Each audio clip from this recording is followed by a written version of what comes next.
Board will come back to order.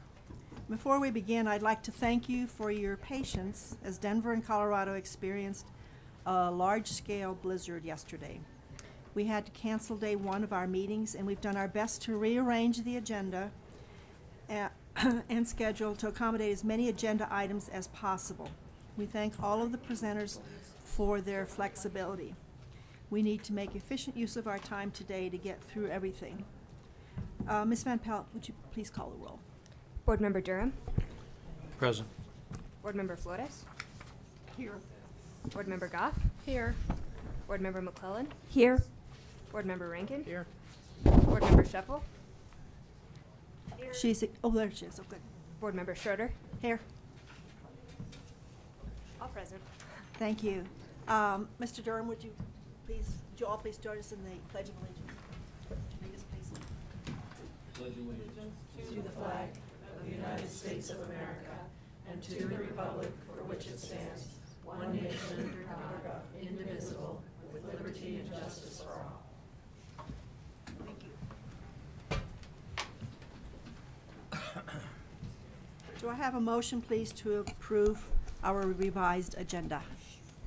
So moved. Thank you, Mr. Durham. Second? Any objections? It passes unanimously. Board Member McClellan, we want to move on to the consent agenda. Yes, thank you, Madam Chairwoman. I move to approve the consent agenda as follows. Item 19.01, Amendment of Special Education Fiscal Advisory Committee members. Item 1902, State Review Panel membership. Item 19.03, Northwest BOCES request for authorization of the middle school mathematics endorsement. Item 1904, Colorado State University Pueblo's request for authorization of the middle school mathematics endorsement, traditional. Item 19.05, Colorado State University Pueblo's request for authorization of the middle school mathematics endorsement, alternative. Item 19.06, Archdiocese of Denver's request for authorization of the middle school mathematics endorsement.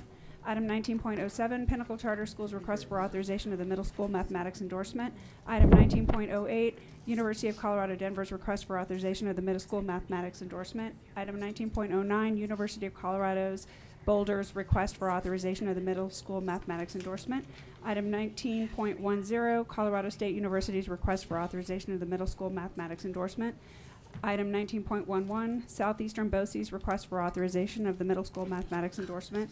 Item 19.12, University of Northern Colorado's request for authorization of a middle school mathematics endorsement. Item 19.13, Colorado Mountain College's request for authorization of a dual science, culturally and linguistically diverse endorsement. Item 19.14, Centennial BOCES request for reauthorization of a designated agency, reauthorization as a designated agency. Item 19.15, disciplinary proceedings concerning a credential charge number 2019JMIA110. Item 19.16, disciplinary proceedings concerning a credential charge number 2005JMJH2974. Item 19.17, disciplinary proceedings concerning a credential charge number 2018JMRD1341. Item 19.18, 5 initial emergency authorization requests. Item 19.19, 2 emergency authorization renewal requests. Item 19.20, replacement of Educational Data Advisory Committee member for resignation. Item 19.21, a charter waiver request submitted by Denver Public Schools on behalf of Academy of Urban Learning. Item 19.22, a charter waiver request submitted by Denver Public Schools on behalf of Monarch Montessori. Sure. I'm sorry. Quite all right. We've gone through a lot, but I think you actually need to be reading a different version. Oh, because dear. You have to actually direct approve rather than just, so I'm sorry, but I think we That's are going to have to, The entire thing? I think. No, just 15 to 17. should No, be the because entire these thing. approval words haven't It been needs to be the used. entire thing. Oh, I'm Which sorry, I means- didn't get a script, so I was going from I think the. it was on the Oh, I didn't see it. and in the, so I think we just need to strike what she said and then start back over Okay. here because it's these words. are Okay. critical. I just didn't have a script. And like, I'm so sorry. That's We're- quite all right. This is part of the, I withdraw the prior motion. So just, should I begin, just as it reads consent agenda from the very beginning? Beginning. I've got it. From the Okay. beginning. Make it Okay. right. I withdraw that prior motion, and I will move, I've got it. We all have I will move to place the following matters on the consent agenda. 19.01, approval of appointments of Special Education Fiscal Advisory Committee, SEFAC members as set forth in the published agenda. Item 19.02, approval of the State Review Panel membership as set forth in the published agenda. Item 19.03, approval of the Northwest BOCES request for authorization of the middle school mathematics endorsement as set forth in the published agenda.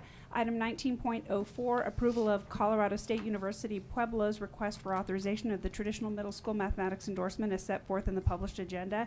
Item 19.05, approval of the Colorado State University Pueblo's request for authorization of the alternative middle school mathematics endorsement as set forth in the published agenda. Item 19.06, approval of the Archdiocese of Denver's request for authorization of the middle school mathematics endorsement as set forth in the published agenda. Item 19.07, approval of Pinnacle Charter School's request for authorization of the middle school mathematics endorsement as set forth in the published agenda. Item 19.08, approval of the University of Denver's request for authorization of the middle school mathematics endorsement as set forth in the published agenda. Item 19.09, approval of the University of Colorado Boulder's request for authorization of the middle school mathematics endorsement as set forth in the published agenda. Item 19.10, approval of Colorado State University's request for authorization of the middle school mathematics endorsement as set forth in the published agenda. Item 19.11, approval of the Southeastern BOCES request for authorization of the middle school mathematics endorsement as set forth in the published agenda. Item 19.12, approval of the University of Northern Colorado's request for authorization of a middle school mathematics endorsement as set forth in the published agenda. Item 19.13, approval of the Colorado Mountain College's request for authorization of a dual science, culturally and linguistically diverse endorsement as set forth in the published agenda. Item 19.14, approval of Centennial BOCES request for reauthorization as a designated agency as set forth in the published agenda. Item 19.15 regarding disciplinary proceedings concerning a credential charge number 2019 JMIA110. Direct the chair of the State Board of Education to sign the summary suspension order concerning the credential. Item 19.16 regarding disciplinary proceedings concerning a credential charge number 2005 JMJH 2974, direct the chair of the State Board of Education to pursue discipline against the credential. Item 19.17 regarding disciplinary proceedings concerning credential charge number 2018 JMRD 1341, direct the chair of the State Board of Education to sign the stipulation and final agency order concerning the revocation of the credential holder's license. Item 19.18, approve the 5 initial emergency authorization requests as set forth in the published agenda. Item 19.19, approve the 2 emergency authorization renewal requests as set forth in the published agenda. Item 19.20, approve the replacement of an Educational Data Advisory Committee, EDAC member for resignation as set forth in the published agenda. Item 19.21, approve a charter waiver request submitted by Denver Public Schools on behalf of Academy of Urban Learning as set forth in the published agenda. Item 19.22, approve a charter waiver request submitted by Denver Public Schools on behalf of Monarch Montessori as set forth in the published agenda. Item 19.23, approve a charter waiver request submitted by Denver Public Schools on behalf of Reach Charter School as set forth in the published agenda. Item 19.24, approve a charter waiver request submitted by Denver Public Schools on behalf of Rise Up as set forth in the published agenda. Item 19.25, approve a charter waiver request submitted by Denver Public Schools on behalf of Denver Justice High School as set forth in the published agenda. Item 19.26, approve a charter waiver request submitted by Denver Public Schools on behalf of Wyatt Academy as set forth in the published agenda. Item 19.27, approve a charter waiver request submitted by Denver Public Schools on behalf of American Indian Academy of Denver as set forth in the published agenda. Item 19.28, approve a charter waiver request submitted by Denver Public Schools on behalf of CUBE The Cube as set forth in the published agenda. Item 19.29, approve a charter waiver request submitted by Denver Public Schools on behalf of Compass Academy as set forth in the published agenda. Item 19.30, approve a charter waiver request submitted by Denver Public Schools on behalf of DSST Public Schools Charter Network, Green Valley Ranch High School as set forth in the published agenda. No, and a few more, sorry. And there are I'll more. give you all. Oh, gosh, okay. You'll never be replaced by a machine.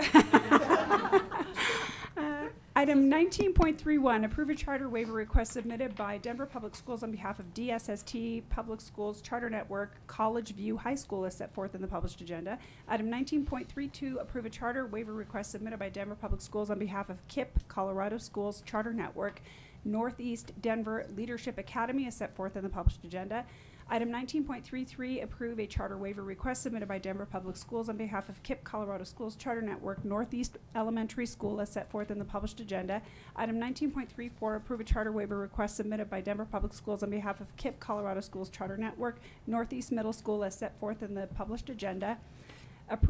Item 19.35, approve a charter waiver request submitted by Denver Public Schools on behalf of Rocky Mountain Preparatory Schools Charter Network for Rocky Mountain Prep Southwest as set forth in the published agenda.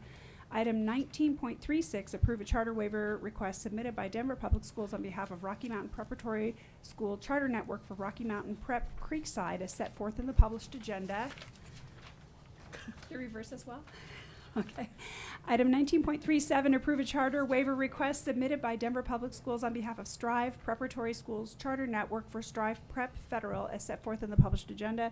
Item 19.38, approve a charter waiver request submitted by Denver Public Schools on behalf of Strive Preparatory School Charter Network for Strive Prep Smart as set forth in the published agenda. Item 19.39, approve a charter waiver request submitted by Denver Public Schools on behalf of Downtown Denver Expeditionary School as set forth in the published agenda. Item 19.40, approve funding for Colorado Talking Book Library for expenditures from the Mary Jones Trust as set forth in the published agenda. This is the end of the consent agenda.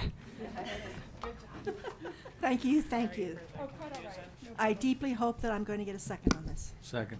Thank you. Any opposed to the consent agenda? Any items that you wish to have pulled from the consent agenda? Going, gone. Do you need to call roll? No. No. Any objections? It's approved unanimously. So, for those of you wondering why there were so many, it is charter reauthorization season. I anticipate that we will have quite a few of them coming up in the next few meetings. And thank you, Board Member McClellan, that was yeoman's work. We should talk about a machine, maybe.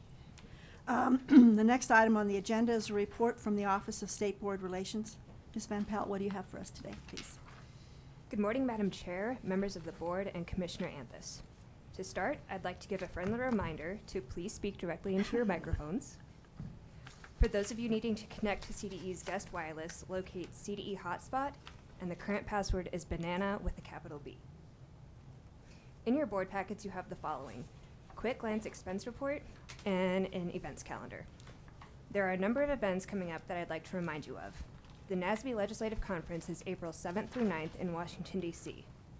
The regularly scheduled April State Board meeting is April 10th and 11th. The West Slope Superintendent's Conference is April 11th and 12th in Grand Junction, and first quarter honoraria is due April 15th. The May State Board meeting is May 8th and 9th, and the June State Board meeting is June 12th and 13th in Salida. Please be sure to get your travel dates and hotel requests to Carol as soon as possible. In your board packets and/or available in board docs are the following materials. For item 19.01, there is a memo concerning the Adams 14 External Management Organization selection, various materials from CDE, including a PowerPoint and summary of the selected EMO, materials from Adams 14, including a PowerPoint and documents from their selection process, and two PowerPoints from Mapleton Public Schools.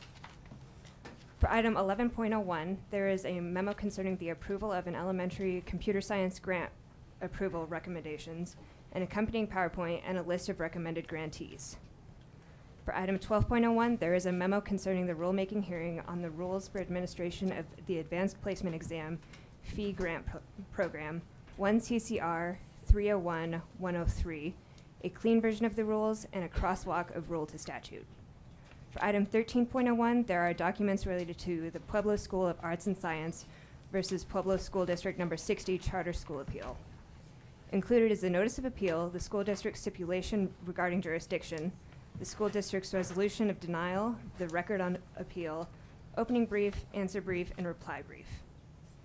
For item 14.01, there is a memo concerning Jeffco Public Schools Kindergarten School Readiness Assessment Pilot results, and accompanying PowerPoint, Jeffco's summary of findings, and a technical report related to this assessment. For item 14.02, there is a memo concerning the notice of rulemaking, rules for the administration of the READ Act, 1 CCR 30192, and accompanying PowerPoint, a red line and clean version of the rules, and a crosswalk of rule to statute. For item 15.01, there is a memo concerning the State Board administrative procedures for considering early accountability action, and a red line version of the procedures. For item 16.01, there is a memo concerning the rulemaking hearing on rules for the administration of the Educational Stability Grant Program for highly mobile students, 1 CCR 301-104, a clean version of the rules, and a crosswalk of rule to statute. For item 17.01, there is a memo concerning the notice of rulemaking, rules for the administration of the waiver of statute and rule, 1 CCR 301-35, a red line and clean version of the rules, and a crosswalk of rule to statute. For item 19.01, there is a memo concerning the appointments for the open positions on the CFAC, a fact sheet on CFAC, and resumes for each nominee. For item 19.01, there is a memo concerning the 2019-2020 State Review Panel nominations. For item 19.03, there is a memo concerning Northwest BOCES request for authorization of the middle school mathematics endorsement. For item 19.04, there is a memo concerning Colorado State University Pueblo's request for authorization of the middle school mathematics endorsement for their traditional program. For item 19.05, there is a memo concerning Colorado State University Pueblo's request for authorization of the middle school mathematics endorsement for their alternative program. For item 19.06, there is a memo concerning the Archdiocese of Denver's request for authorization of the middle school mathematics endorsement. For item 19.07, there is a memo concerning the Pinnacle Charter School's request for authorization of the middle school mathematics endorsement. For item 19.08, there is a memo concerning the University of Colorado Denver's request for authorization of the middle school mathematics endorsement. For item 19.09, there is a memo concerning the University of Colorado Boulder's request for authorization of middle school mathematics endorsement. For item 19.10, there is a memo concerning Colorado State University's request for authorization of the middle school mathematics endorsement. For item 19.11, there is a memo concerning Southeastern BOCES request for authorization of the middle school mathematics endorsement. For item 19.12, there is a memo concerning the University of Northern Colorado's request for authorization of the middle school mathematics endorsement. For item 19.13, there is a memo concerning Colorado Mountain College's request for authorization of a dual science, culturally and linguistically diverse endorsement. For item 19.14, there is a memo concerning Centennial BOCES request for reauthorization as a designated agency. For item 19.18, there is a memo concerning requests for initial emergency authorizations. For item 19.19, there is a memo concerning requests for emergency authorization renewal. For item 19.20, there is a memo concerning the EDAC replacement, a chart with the 2018-2019 EDAC membership, and a chart with the proposed EDAC membership, along with recommended candidates' resumes. For item 19.12, there is a memo concerning a charter waiver request submitted by Denver Public Schools on behalf of Academy of Urban Learning, along with an accompanying single-site contract. For item 19.22, there is a memo concerning a charter waiver request submitted by Denver Public Schools on behalf of Monarch Montessori, along with an accompanying single-site contract. For item 19.23, there is a memo concerning a charter waiver request submitted by Denver Public Schools on behalf of Reach Charter School, along with an accompanying single-site contract. For item 19.24, there is a memo concerning a charter waiver request submitted by the Denver Public Schools on behalf of Rise Up, along with an accompanying single-site contract. For item 19.25, there is a memo concerning a charter waiver request submitted by Denver Public Schools on behalf of Denver Justice High School, along with an accompanying single-site contract. For item 19.26, there is a memo concerning a charter waiver request submitted by Denver Public Schools on behalf of Wyatt Academy, along with an accompanying single-site contract. For item 19.27, there is a memo concerning a charter waiver request submitted by Denver Public Schools on behalf of American Indian Academy of Denver, along with an accompanying single-site contract. For item 19.28, there is a memo concerning a charter waiver request submitted by Denver Public Schools on behalf of the Cube, along with an accompanying single-site contract. For item 19.29, there is a memo concerning a charter waiver request submitted by Denver Public Schools on behalf of Compass Academy, along with an accompanying single-site contract. For item 19.30, there is a memo concerning a charter waiver request submitted by Denver Public Schools on behalf of DSST Public Schools Charter Network, Green Valley Ranch High School, along with an accompanying network contract. For item 19.31, there is a memo concerning a charter waiver request submitted by Denver Public Schools on behalf of DSST Public Schools Charter Network for College View High School, along with an accompanying network contract. For item 19.32, there is a memo concerning a charter waiver request submitted by Denver Public Schools on behalf of KIPP, Colorado Schools Charter Network, Northeast Denver Leadership Academy, along with an accompanying network contract. For item 19.33, there is a memo concerning a charter waiver request submitted by Denver Public Schools on behalf of KIPP, Colorado Schools Charter Network, Northeast Elementary School, along with an accompanying network contract. For item 19.34, there is a memo concerning a charter waiver request submitted by Denver Public Schools on behalf of KIPP, Colorado Schools Charter Network, Northeast Middle School, along with an accompanying network contract. For item 19.35, there is a memo concerning a charter waiver request submitted by Denver Public Schools on behalf of Rocky Mountain Preparatory Schools Charter Network for Rocky Mountain Prep Southwest, along with an accompanying network contract. For item 19.36, there is a memo concerning a charter waiver request submitted by Denver Public Schools on behalf of Rocky Mountain Preparatory Schools Charter Network for Rocky Mountain Prep Creekside, along with an accompanying network contract. For item 19.37, there is a memo concerning a charter waiver request submitted by Denver Public Schools on behalf of Strive Preparatory Schools Charter Network for Strive Prep Federal, along with an accompanying network contract. For item 19.38, there is a memo concerning a charter waiver request submitted by Denver Public Schools on behalf of Strive Preparatory Schools Charter Network for Strive Prep Smart, along with an accompanying network contract. For item 19.39, there is a memo concerning a charter waiver request submitted by Denver Public Schools on behalf of Downtown Denver Expeditionary School, along with an accompanying single-site contract.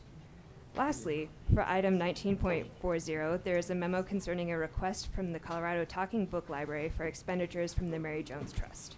That is all I have for you. You're just getting to like it, too. Thank you. Any questions, colleagues? All right, the next item on our agenda is the board will now go into an executive session. Ms. Van Pelt, would you please announce the executive session? An executive session has been noticed for today's state board meeting in conformance with 24-6-4023A CRS to receive legal advice on specific legal questions pursuant to 24-6-4023A2 CRS and matters required to be kept confidential by federal law or rules or state statutes pursuant to 24-6-4023A3 CRS. Thank you. Do I have a motion to go into exec session? So moved. Do I have a second? Second, but can Thank you. I add an amendment? No. I Sorry, second. no. I'm sorry. Unfortunately, ladies and gentlemen, we are going into exec session. I realize you all just came in. And sadly, we need to ask you to go back out.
sign, you do your damn chair.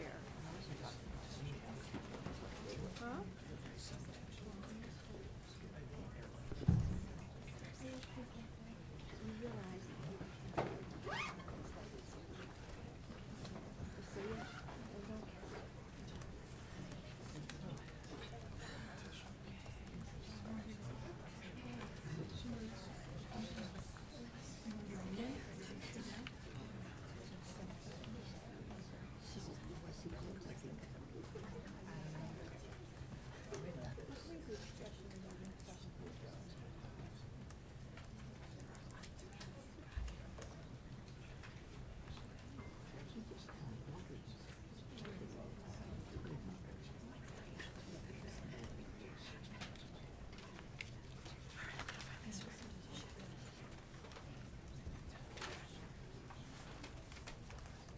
Yeah, it's on your desk somewhere. Yes, it is.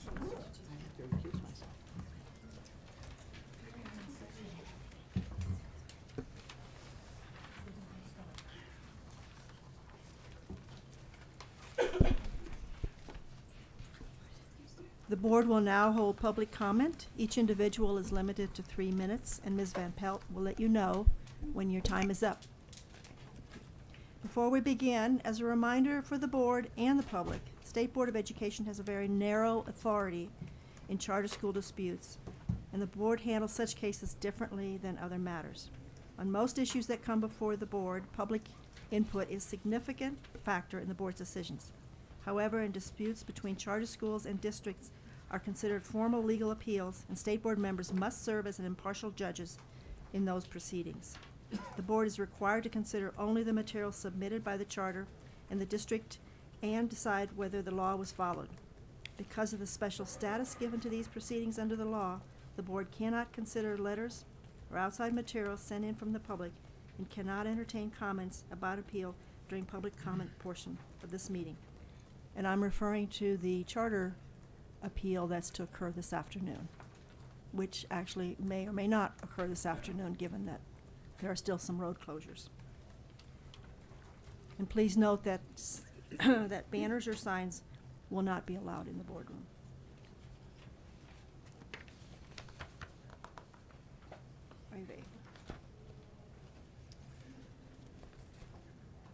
I think we're fine. We do have a lot of folks signed up to speak, but if each of you will remain within your 3-minute allotment, we will manage this. On the other hand, I would suggest that if someone before you says the same thing that you're planning to speak about, that you would just indicate that rather than continuing to speak. That would be very helpful. The first speaker is Lucy Molina.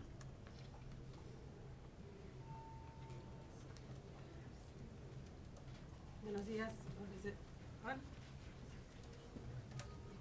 Hello? Yeah, there we go. Buenos días. Good morning. Good morning. God bless you all. Dios los bendiga a todos. My name is, again, Lucy. I'm from Commerce City, Adams 14 parent. How that stormed yesterday, right? Look what brought us in here, right? Well, first, I'll introduce myself. I'm a parent of 2 Adams 14 children, Adams City Middle School and Kearney Middle School. I'm also a graduate of Mapleton Public Schools. I not only graduated from Mapleton Public Schools, but I was empowered I went to college in Hawaii. I got to go to the University of Hawaii, KCC. I studied business management and public relations. Also, I was really empowered during that time. During that time, I grew up with a lot of racism, which is things that we're still facing now. Economic racism, environmental racism, now educational, right? So I'm also a member of the EMO process. Adams 14 empowered the local community to choose what we wanted for our community. And I'm so thankful that I was part of that. As a Latina, I'm bilingual. My parents did not speak any English when they got here. So I'm very honored and thankful to Mapleton Public Schools and also to Adams 14 because most of my family has grown up through this, right? So we were very empowered through the Adams 14 district and educated, and we were able to understand what was going on in our community.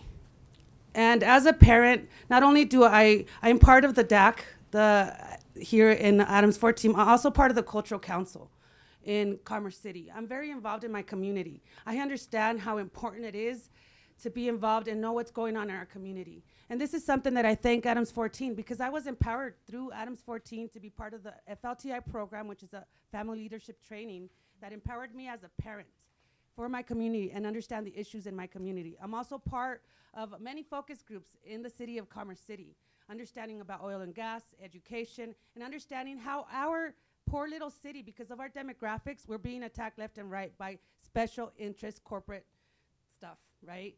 So again, I was very privileged to be part of this EMO. I ask this board to please respect our community. I am the community. We are the community. So I would like to ask again, and I beg you guys to respect our choice. We asked our board, our local board, and to empower us, let us choose. So we chose Mapleton Public Schools. And again, not only because I'm a graduate from there, a lot of my family is part of this school, and also in Adams 14, we're neighbors. They're not going anywhere. And we before all this process took place, we got to, as a DAC, we got to visit Mapleton. Before any of this took place, they were already willing to help us, even before none of this was going on. They were already guiding us. They were already, we as a DAC took our own initiative. My neighbors in my community, we took our own initiative to go start looking for help out there. Ms. Molina, Again, your time's up. Sorry. Thank you so much. Again, I ask you to please respect this community and the choice that we have picked, which is Mapleton Public Schools. Muchas gracias. Dios los bendiga. Trish Ramsey.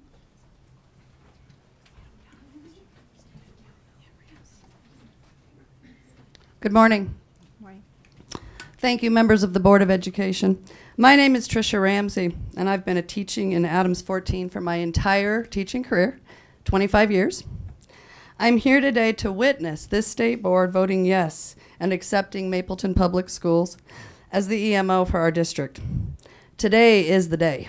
Now is the time. Adams 14 has successfully completed the arduous task that was assigned to us by this board back in October. The district and the community worked overtime, giving up weekends and evenings to meet the requirements and deadlines set out in that order. The challenge was great, but everyone involved did what was necessary to complete the task. Now is the time for the state to also meet the deadline. Today is the day we have worked so hard to get to. The process has been completed and the selection has been made. Today is the day for you to vote to approve Mapleton Public Schools as the EMO for Adams 14. It is the right thing to do, and it is what we deserve. It's what the families, the community, the staff, and most importantly, the students of Adams 14 deserve. We deserve to have our hard work acknowledged, and we deserve to leave here today knowing what our next steps are. Delays and further deliberations only puts our entire district in a holding pattern. This interrupts the important work we need to do to complete this school year and to prepare for next year. Today is the day. Vote yes. Thank you. Jan Carlson.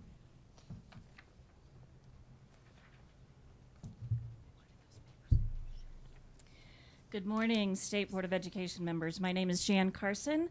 I'm currently an instructional coach at Adams City Middle School in Adams 14, where I have served since 2006. It is time to move onward and upward with Mapleton Public Schools as our partner in the awesome work of educating Adams 14 students. And we need this decision today.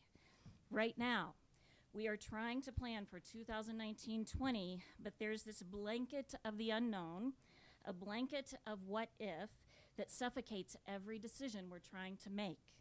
What programs, what curriculum, how do we plan PD? Do we tweak our assessments or start over?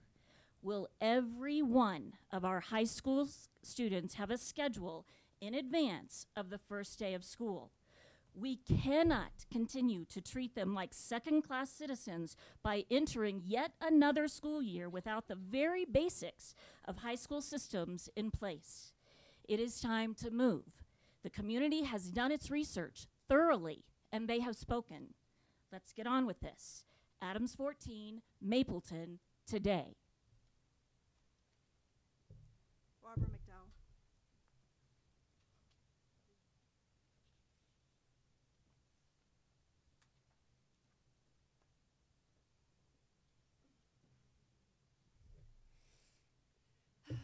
Good morning, members of the board, Commissioner Anthes. My name is Barb McDowell. I have been teaching in Adams 14 for 22 years, and I am the president of the Classroom Teachers Association.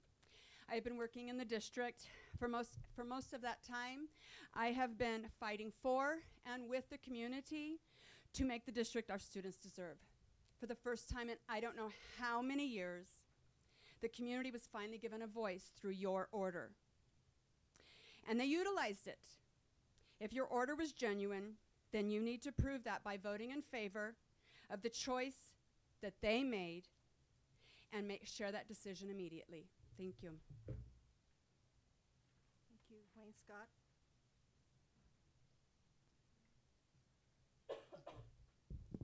Good morning.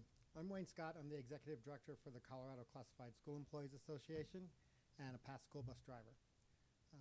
We represent the support staff at Adams 14, school bus drivers, custodians, school secretaries, health aides, nutrition services, those grounds guys that are out working right now trying to open up our schools for tomorrow.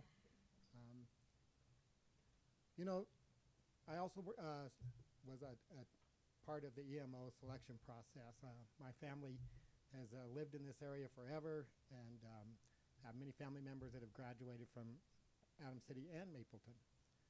These neighborhoods are very much similar, and I don't think unless you saw a dividing line, you wouldn't be able to find it. The EMO process was really amazing to me because what I got to see for the first time was I got to see community, teachers, classified school employees, and parents all working together. That hasn't been something that's been the history very often at Adams 14. So they did. We came together. We gave our Saturdays, Wednesday nights, deliberated, and really worked hard on our choice. Our choice was made, and we would hope that you would respect it, because otherwise, what does that say about the final collaboration that we had amongst these entities, the teachers, the staff, the support staff, administration, the parents, and the students? If you move forward with their selection, that honors their finally coming together and working together as a community. And so I hope you support that. Thank you.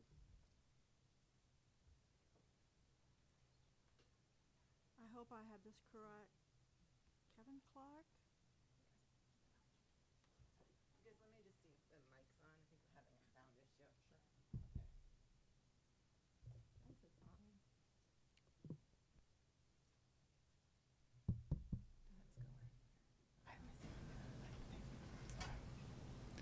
Hello? Okay, that works. Madam Chair, members of the board, good morning. Thank you for giving me the opportunity to speak to you today.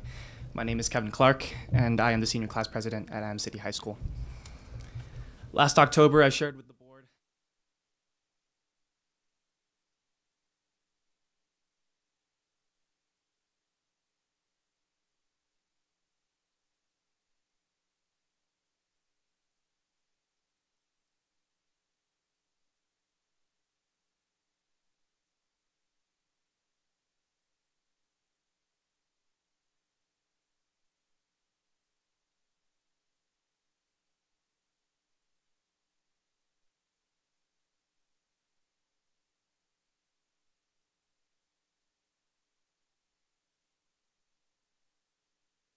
I consider it to be the most fulfilling work that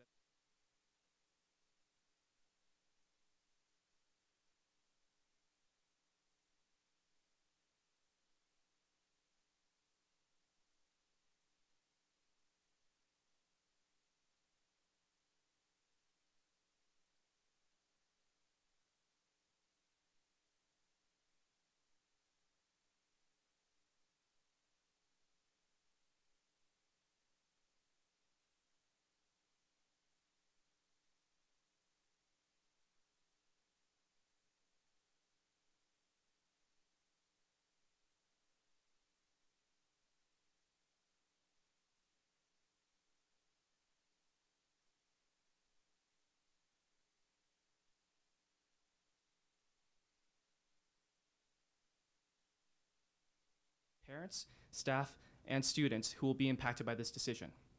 As a student and active community member of Adams 14, I urge this board to further uphold the voice of our historically underrepresented community in making this decision.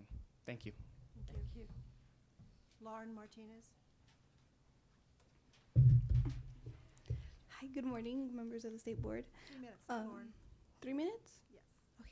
My name is Lauren Martinez. I'm a junior at Adams City High School, and I'm the Spirit Club president and the band president. I love my teachers. They support me through everything good and bad, but most of our students don't have that.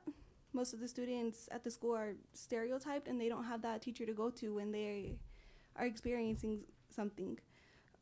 They have few resources to feel to feel vulnerable. And I'm just here to tell you that pick someone that this community feels comfortable with and that we feel like can connect with the community. We're already a community. Like someone said, there is no line. I'm not here to tell you who to choose, but I'm here to tell you someone who cares as much as everyone else, that you need to choose someone that cares about this district and that will help us, that will connect with the community and that will connect with the students. Because I'm always with students. I'm also swim manager for both boys and girls, so I'm always with students. Sometimes I go home at like 9. And they tell me all these stories. They're like, oh my God, this teacher just did this to me. And I'm like, wow, I've never experienced that. Like, I've never had a teacher do this to me, or I've never had a principal do this to me. And it just saddens me that so many students go through this and they don't have anybody to go to, maybe sometimes at home. But I feel like Mapleton Public Schools will bring in that someone so they could go to. Thank you. Thank you very much. Jason Gustafson. Good morning, Board. That's a hard act to follow, the voice of students, very powerful. My name is Jason Gustafson. I'm a teacher in Mapleton. I have been a teacher in Mapleton for 27 years. I have been there through the entire reformation of that district. I have seen a lot of progress within that district. I also participated in the EMO process. We have developed a lot of collaborative relationships within our district. We work on that with productivity. We see a lot of progress with the students. I'm asking you to honor the decision and the voice that this community brought to you. Thank you. Thank you. Thank you, ladies and gentlemen. That's all the folks that signed up. We're going to take a short break, and we will start at 11:30. Yes, we'll start the meeting at 11:30. Thank you.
Good morning, members of the board. My name is Laura Martinez, and I am a parent of 3 Adams 14 students and a graduate of this district.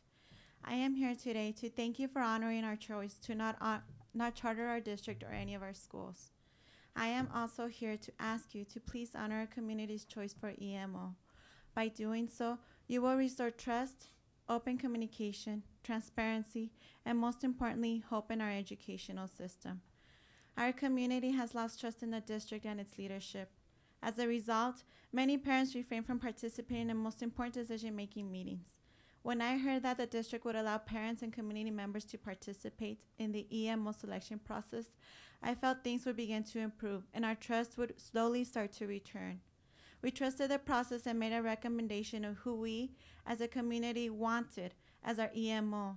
When our district heard and honored our decision, I knew there was a light at the end of the tunnel. By choosing to honor our decision as a community, you will continue to increase our trust in this educational system that we have been for so long deprived of.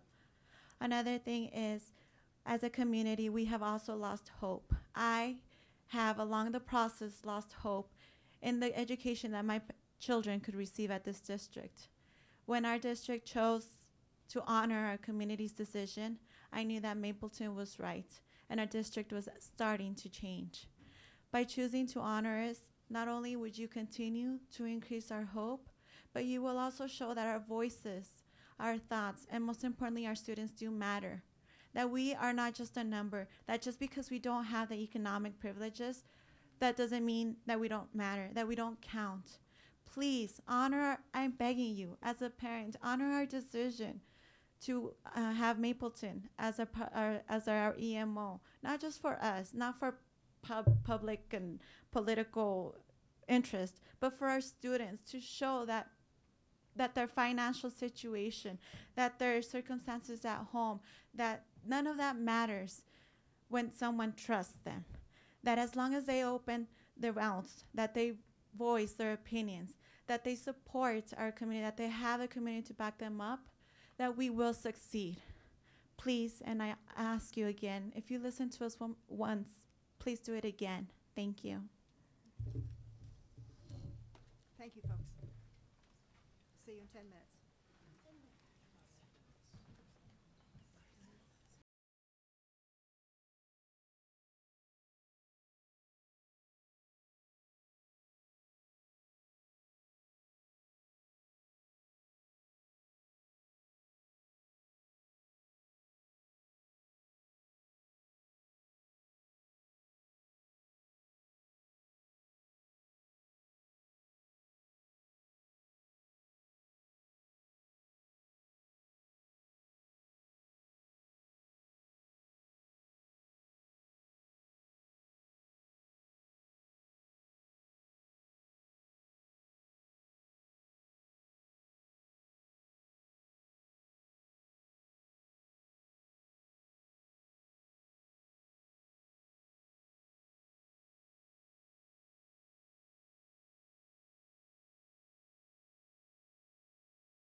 shooting. I think you're okay right now. And then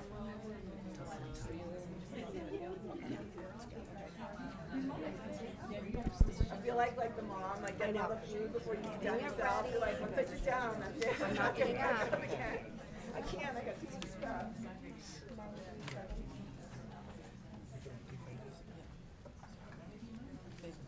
Seems like these tables can go up and not felt like it was further back today, and Lisa and I were willing to bring it forward. And I said, don't, like, there's the cameras, and Mikey had it set up, so I didn't know if we moved it forward. Makes sense. Usually we are further here. Mikey can get in. Make it work.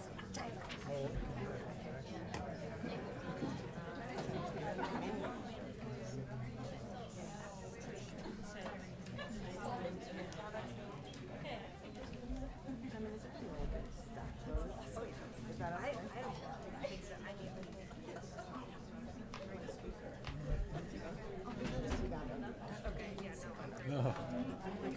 Sugar. Stay on the screen, don't fall asleep. I'm buying, I brought my own. Me too.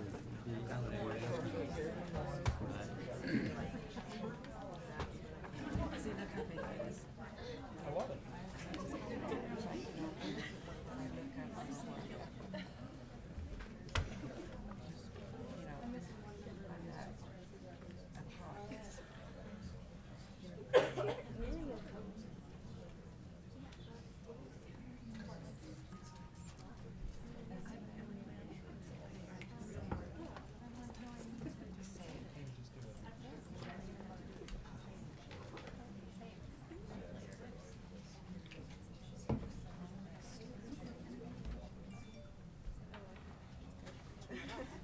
Silence your phones?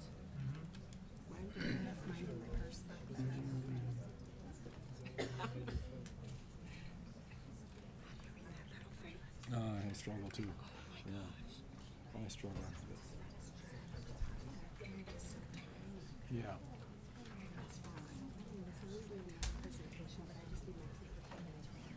Yeah.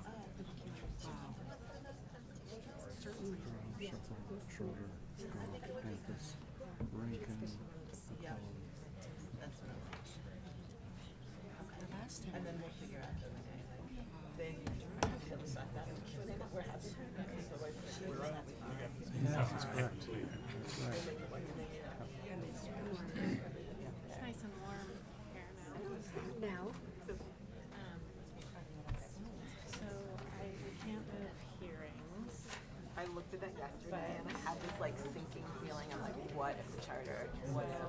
But we can move notices. Okay. So I'm thinking we're gonna try to do. Time out to go to the bathroom. Okay.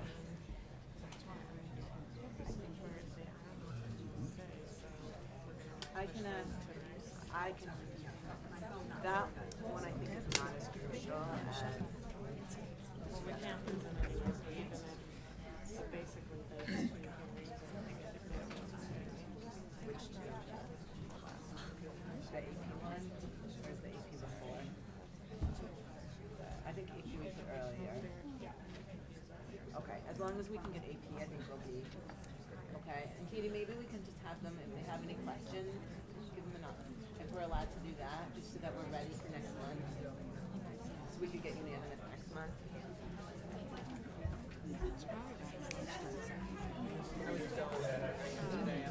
Charter goes, and they have to sit around and wait. I think so. Because they didn't want to do it video. I'm not going to be able to really actually sit and just go. Yeah. It's okay. Oh, yeah. Got it, kiddo. Yeah.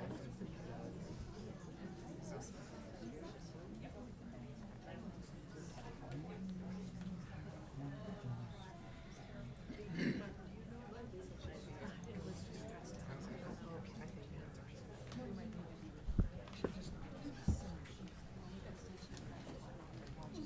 Julie. I'm John. Adam's 14. Nice to meet you. Yeah, likewise. Thanks. Democracy in action. I know, she gave me her pen. I'm in the no pen club. Yes, thank you. I always have my little post. I have some in my purse, but then I just don't really want to get back out again. It's hard to get out.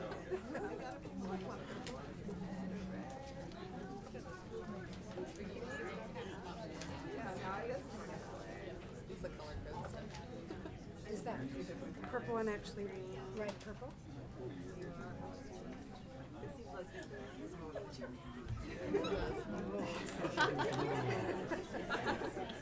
It's such a Mapleton thing. And our pens, we have pens that are all colored.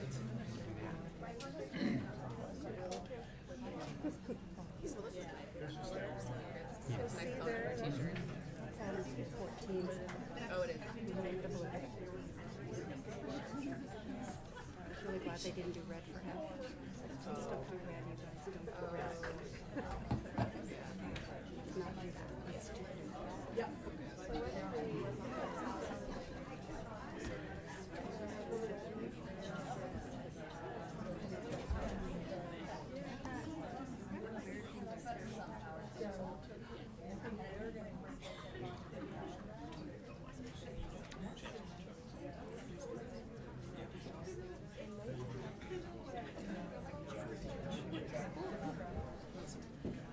Yeah.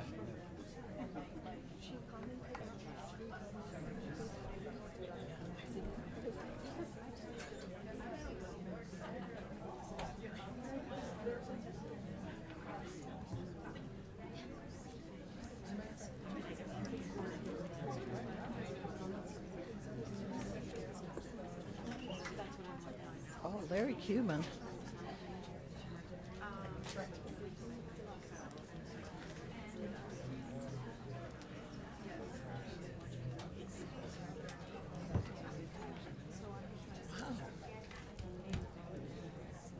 All my favorites, Mayor, Cuban. It hurts, exactly. Thank you.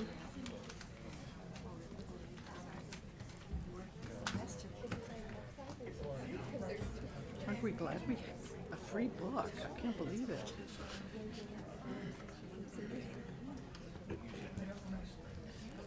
Well, I like it. Well, you know, you're all, Mayor. it's kind of like when there's a snow day on a test day, getting yourself all, do it again, and you just But I make did see yourself- it in their literature, didn't you? Uh-huh. Oh, well, Cuban was, they started with Cuba. You gave me a new script, but the From new Cuba. script part was only the motions, right? For Adams 14?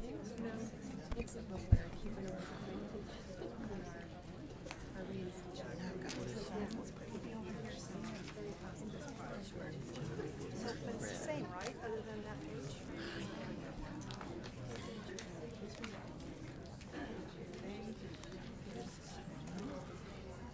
That's too small.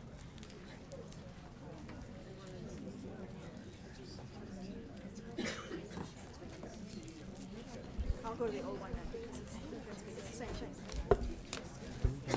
Be started. I'm going to refer to your section as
Before we begin, I want to share a few words.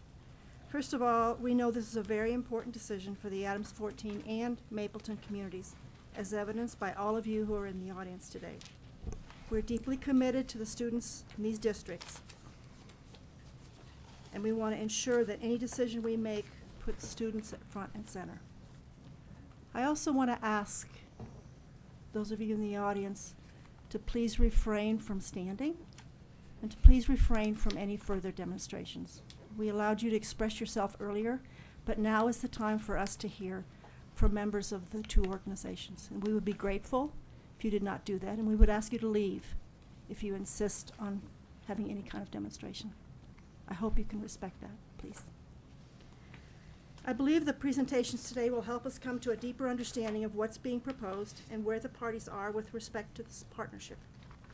I would like to allow the presenters to share without being interrupted with questions or comments from board members. Then we will have time to discuss the questions of any of the presenters and discuss amongst ourselves. Finally, I'll remind everyone that our decision needs to be based on the requirements in the order. Commissioner Anthus, I'll turn this over to you to share any thoughts you may have and to introduce presenters, please. Yes, thank you, Madam Chair. I too want to share my deep appreciation for all the parties involved in this really hard, challenging work, especially the engaged community that we've heard from over the course of several weeks. It's clear that you've been very engaged and is a critical piece for you all. Might share some reflections at the end of the presentations, but right now I'm going to turn this over to our staff to give a presentation, specifically on the process that has gone forward thus far, just to set the context. So with that, I'm turning it over to Brenda Bausch and Alyssa Pearson. Good morning, everybody. We're going to talk just briefly this morning, outline the requirements in the order and the process thus far. Then we will turn it over to Adams 14 School District staff to talk about their selection process. After that, I think we're going to need to do a little bit of musical chairs this morning because there's a lot of different people involved. So we'll do a little bit of musical chairs, then have Mapleton Public Schools present about their proposal for management of Adams 14 School District. And then we may do a little bit more musical chairs for when you all want to ask questions and have discussion with all the parties. Okay? So please bear with us as we move around. We're tight in here today. So just a reminder, this is why we are here today. Back on November 27th, when you all signed the order, part of what the order said was that within 90 days, the local board is required to use an appropriate selection process to identify a public or private entity who will serve as lead partner with the local board in the management of the district and shall submit appropriate information regarding its proposed partner to the state board for review and approval. So we're at that part today where the district, Adams 14, has submitted those materials to you, and you're going to be looking at the proposed partner today.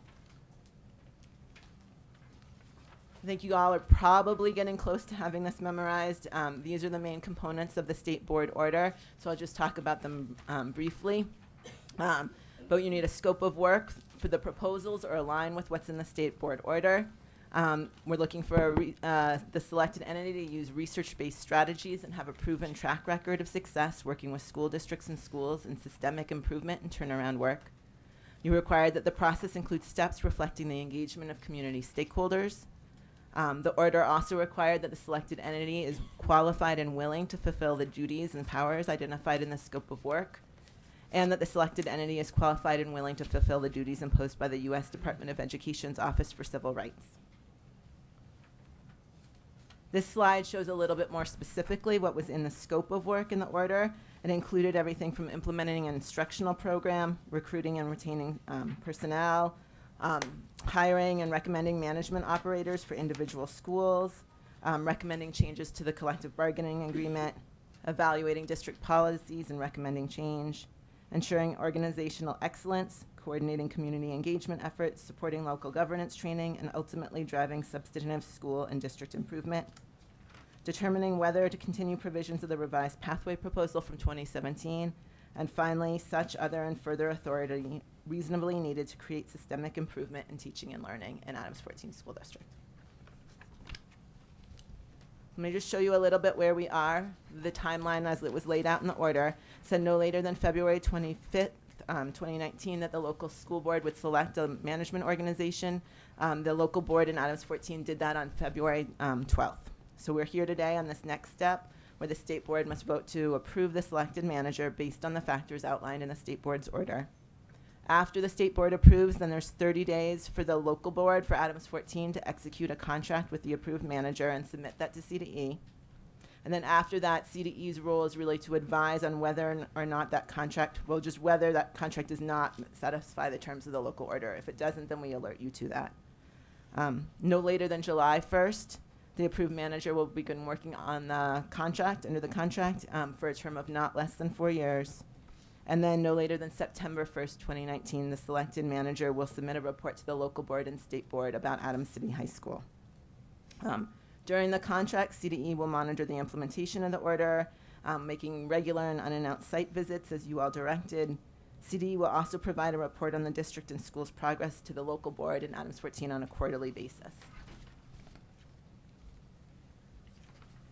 And just a recap of CDE's role so far as directed by the order. CDE staff met with Adams 14 district leadership throughout the process to monitor progress and ensure alignment with the state board order. We determined the final request for qualifications aligned with the order. Determined that the review process enabled community engagement. Staff attended each review committee meeting to monitor evaluation of applicants, including finalists, presentations to the public, and interviews with the team of 15 and local board. And then there was additional technical assistance that was requested by the district, which CDE provided in terms of giving feedback on the district's RFQ before it was released, providing information about what the requirements of the state board's order were to the review committees as requested, and provided feedback to the local board on the finalists on February 11th, based on our initial observations of each finalist. So at this point, I'm going to turn it over to Dr. Abrego from Adams 14 School District. And then after that, we'll turn things over to Mapleton.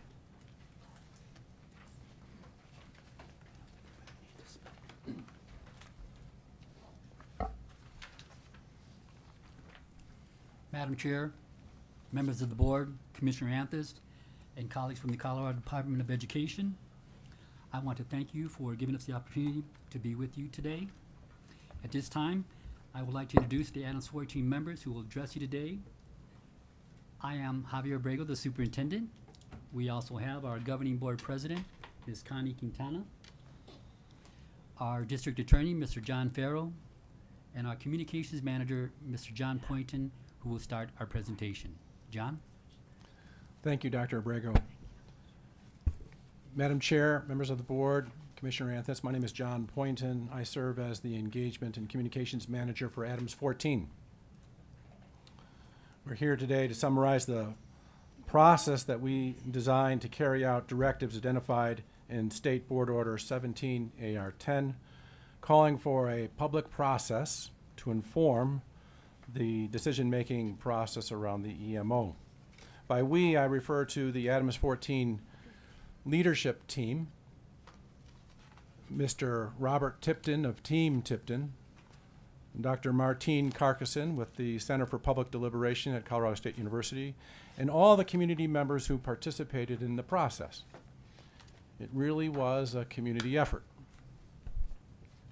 Our goals from the earliest phase of this journey were as follows: to design a robust, inclusive, and deliberative process that honored the requirements of your order, and to set a new standard for community engagement and deliberation, to use our website and other communication tools to optimize public engagement in the process, to collaborate closely with independent engagement professionals, and be guided by best practices for authentic engagement, such as the International Association for Public Participation, and then trust the process. I'll provide a brief overview of the steps of the process and then come back and give you some more granular detail. In phase one, we solicited applications, convened stakeholders, and reviewed the order in great detail. In phase two, we normed and stormed and learned new information, shared information, and planned and refined the engagement design. In phase three, we finalized the RFQ, publicized the RFQ, recruited applicants, gradually narrowed the applicant pool to a single finalist. And it was in this phase of the process that members of the district leadership team supported the community with technical information, answering questions, describing policies, and so forth. Several administrators assisted stakeholders throughout this process in detail. And in phase 4, the staff submitted community recommendations and other data compiled throughout the entire process to the Board of Education in preparation for their discussion and for their subsequent vote. Now for a little bit more detail. In phase 1, from across the metro area, 35 stakeholders applied, completed an application to participate in the EMO selection process. After some applicants stepped away due to conflicts of interest, a team of 29 stakeholders, hereafter referred to as Team 29, was established. And with the exception of those who stepped away, everyone that applied to be a part of this process was included. Team 29 participated in 12 public meetings over 12 weeks, Wednesday nights and Saturdays. They invested 35 to 40 hours of team deliberation. Team 29 identified their top priorities for candidate selection based on the unique character, needs, and demographics of the Adams 14 community. They drafted an RFQ that combined their priorities with the state board requirements. They carefully reviewed the applications from all 9 candidates, and they narrowed the pool of candidates from 9 to 4. To facilitate inclusivity and participation, the district provided meals and childcare and document translation and live interpretation. We worked hard to eliminate barriers, especially those related to income, language, and family status. And we worked hard to include everyone who wanted to play a role in the process, start to finish. In phase 2,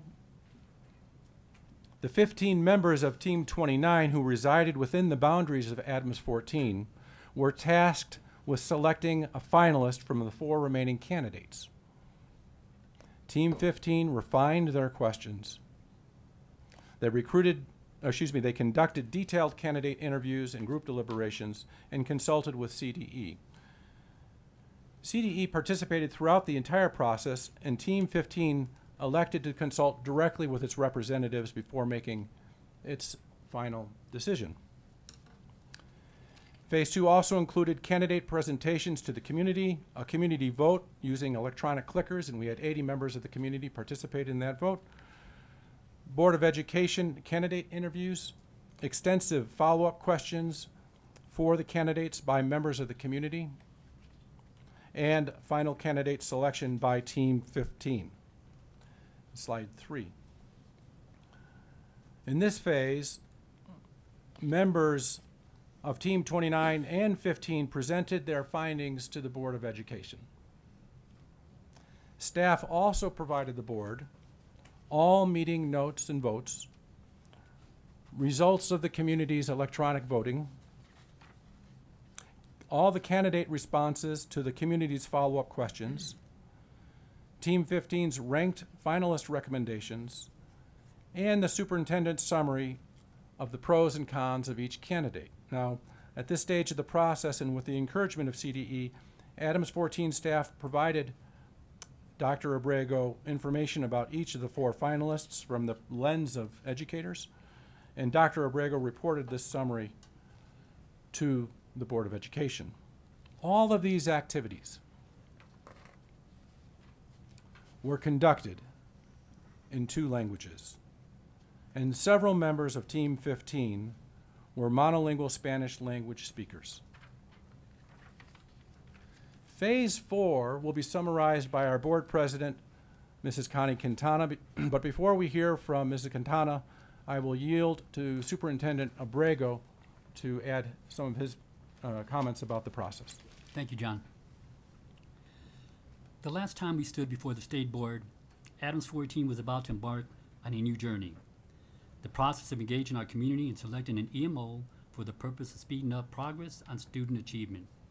As you know, there was no template for this process. And though it had never been done before, we left this chamber and returned to our community committed to carrying out your order with fidelity. Over the past several months, our students, parents, staff, and other stakeholders have literally worked day and night on this project. In addition to numerous meetings, fact-finding sessions, and long deliberations, we built trust and stood shoulder to shoulder with our community, working through the order's detailed requirements. I can assure you that we, our students, parents, teachers, and staff, among others, worked extremely hard on this initiative to help Adams 14 students succeed academically. I want to thank my staff, I want to thank Bob Tipton and his team, and I want to thank Dr. Martin Carcassonne of Colorado State University. But above all, I want to recognize our community for stepping up to the challenge of carrying out this process with intention and grace. They spent a lot of time away from their families, ate a lot of cold pizza, came out on cold winter nights, and gave up their Saturdays because they loved their children, their schools, and their community. In closing, we are proud of our work, and we stand before you today a more united and more determined community because of this. We know that significant challenges lie ahead of our district and our community, but we are up to the challenge. I know this because of what we all experienced together these past 12 weeks. A shared passion and commitment to this district and its role for Commerce City. There's no question, Adams 14 School District is the heart of our community. Thank you. Now to summarize the final phase of our process, I would like to introduce our board president, Ms. Connie Quintana. Thank you, Madam Chair. The Adams 14 Board of Education has taken the selection of the EMO seriously. We sent one member to sit with the community, and the rest of us watched most of the community meetings. While we worked hard not to get involved in the community work, we made sure that the process was open and would give us the information we need to select the EMO. We also reviewed the applications, and when it was time to make the final decision, we interviewed the final 4 face-to-face. We then heard from the community, district administration, and CDE. As we heard each of the EMOs had pros and cons, I, for one, looked closely at the data and how much real support each EMO would be able to give our school district. Because at the end of the day, this election is about serving all our kids, all our students. I believe our board agreed with the community that the top 2 finalists were MGT UVA and Mapleton Public Schools. Where we disagreed as individual members was on which of these 2 would be the best EMOs at the Adams 14 and our school students. The board, as it was then, made its decision for Mapleton 3-2. And since then, we have lost one of those 3 due to a resignation. You have everything about Mapleton that the community saw and everything we had when we voted. If we need to revisit that decision after today, then that's what will happen. The board appreciates your time and effort reviewing our selection. If you approve, we will start working on a contract right away. If you do not approve Mapleton, we will go back and make another selection. Either way, we ask that you make a decision today so that the district can continue to move forward. Thank you, and that concludes our presentation.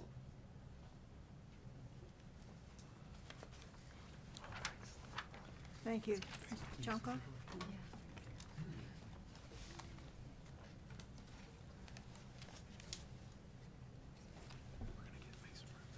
Holy cow.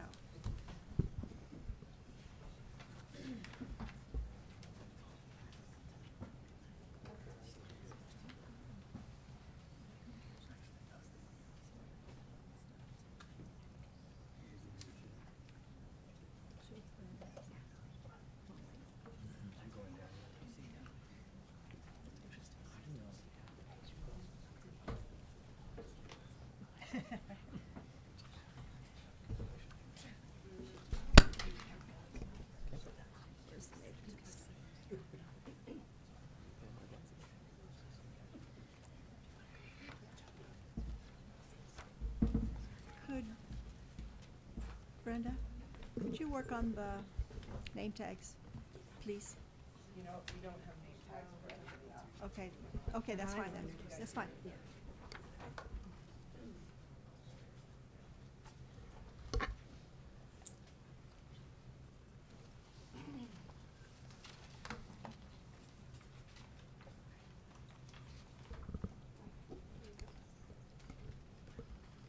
So good morning, Madam President, members of the board, and Commissioner Anthus. Thank you so much for allowing us a few minutes to speak about the work that we do in Mapleton. And in the few minutes that we have to share, we hope to share with you what our system is, how we got to where we are today, and what we are doing to assure that there's coherence and improvement across our district, and our plan for working with Adams 14 in our common journey to improve outcomes for kids. Let me first introduce the members of my team. Mike Crawford is Deputy Superintendent in Mapleton. Carla Allenbach is the Assistant Superintendent for Curriculum and Instruction and for Schools. Brian Fuller is our Chief Information Officer guy. He does all the assessment information technology services. And then Dick Bump is the attorney for Mapleton Public Schools. So we'll take a quick look at how we meet the orders for working with Adams 14. And as soon as we figure out how this works. It's on the top right.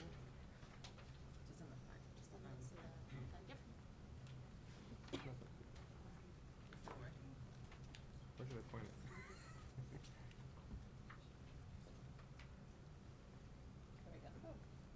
Point it this way?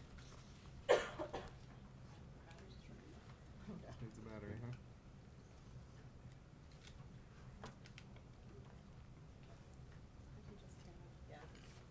Yeah, so that's. Okay. Yeah, okay, so this is slide 2. Do you want to go backwards, just like? Yeah, can we go back to, can we go back to 2? Okay, so we're gonna take a quick look at how we meet the board's orders. What you didn't have, or what we don't have today, but you probably have in your packets, is the work and the presentation that we gave to the community. I'm particularly proud of that little visual at the bottom. It demonstrates what it is we are trying to accomplish in this, that Adams County School District 14 is one of the prized 14ers here in Colorado, and in Mapleton. We're very proud to be able to climb, to lift while we climb. And that our goal in doing this is that together we're all gonna get stronger as we climb to this challenge, and we're able to meet these orders. So that's kind of what that graphic is there. On slide 3, we're very proud to have been selected by Adams 14 and the Commerce City community, their students, their staff, to serve as the external management organization this past month.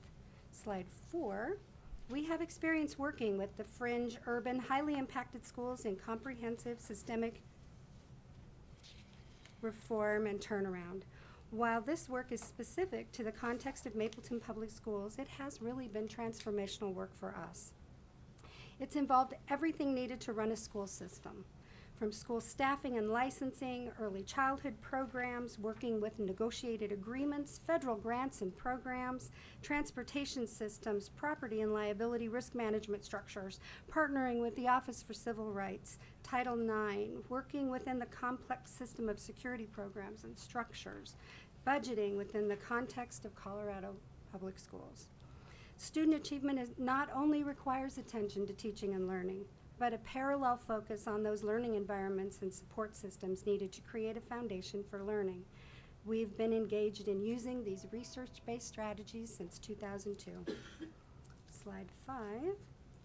Research-based strategies generally fall into 4 domains or buckets. So all of these items listed here will fall into one of 4 buckets, and those are leadership, professional talent and development.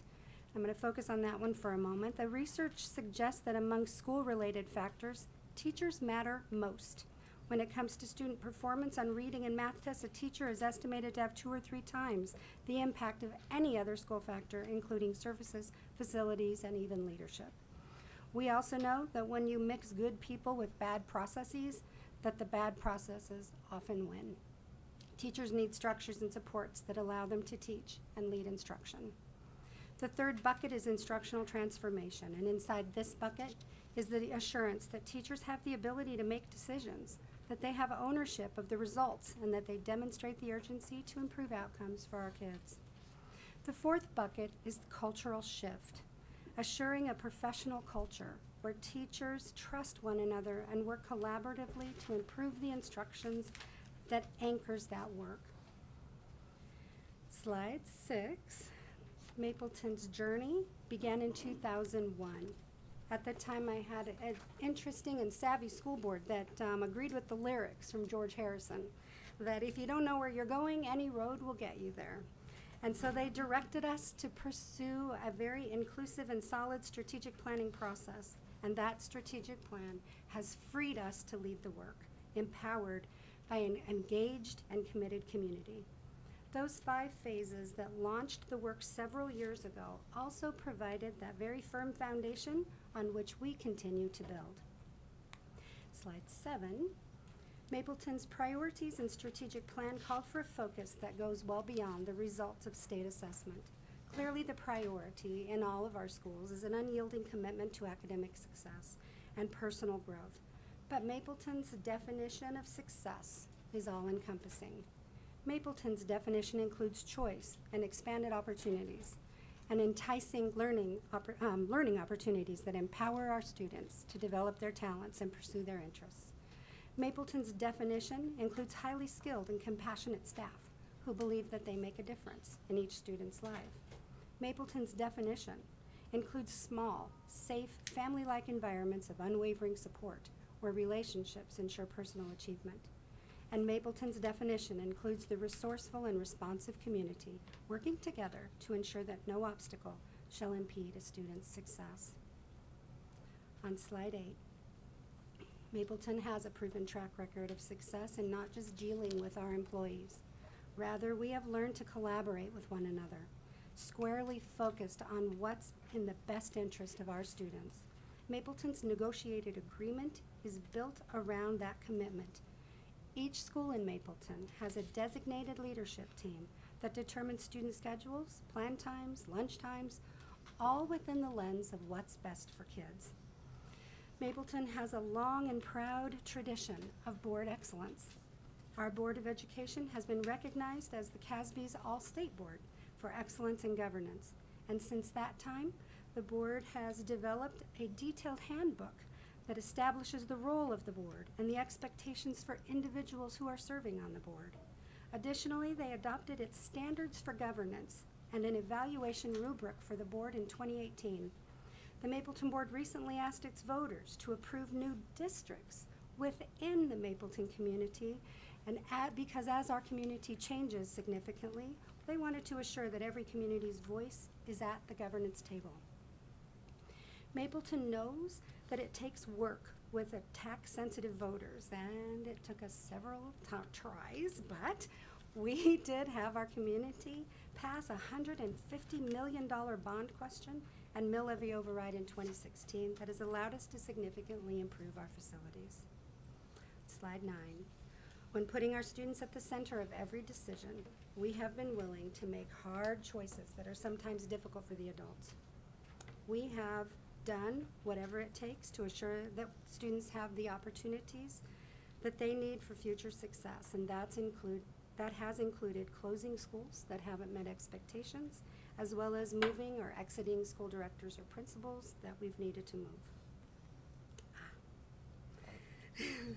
Mapleton's high school programs are unique. We have 7 small high schools in our bricks and mortar portfolio. And each of those schools intentionally allow kids to take the time they need to fully access the high school curriculum. We have an early college high school, an online contract school, a young adult second chance high school for young adults that are 17 to 21, and a robust transition program for students on IEPs until they're age 21. So Mapleton's on-time graduation rate lags. We knew this would be a consequence for doing what's in the best interest of students, and we have embraced that reality. Assuring that students graduate they earn their diploma, they have post-secondary options, regardless of how long it takes, has been a priority in Mapleton. Since the adoption of the SAT, we don't really have enough information to see any trends. But with the ACT, our students were making pretty strong headway. The slide takes us back to 2009, but I can remember looking at our results in 2001, and the composite score was 13.5. Mapleton is a fully accredited school district. We have been on improvement for 6 consecutive years. Although we are proud that we've been able to hold that improvement status, we clearly are not satisfied. An interesting byproduct of this process and the proposal that we've put before Adams 14 has caused us to do a lot of reflection and has really forced us to look at what we're good at and what we still need to do to improve. We have a strong foundation for sustainable progress, but we also need to close that knowing and doing gap. We need to double down our focus back onto the basics of re-engaging with the teaching and learning cycle to assure that we're focusing our efforts on the right things. To that end, our work in Mapleton has always included partnering with organizations that help fill our gaps. We will actively re-engage and have actively re-engaged with our existing partners, while we're considering new partners as well.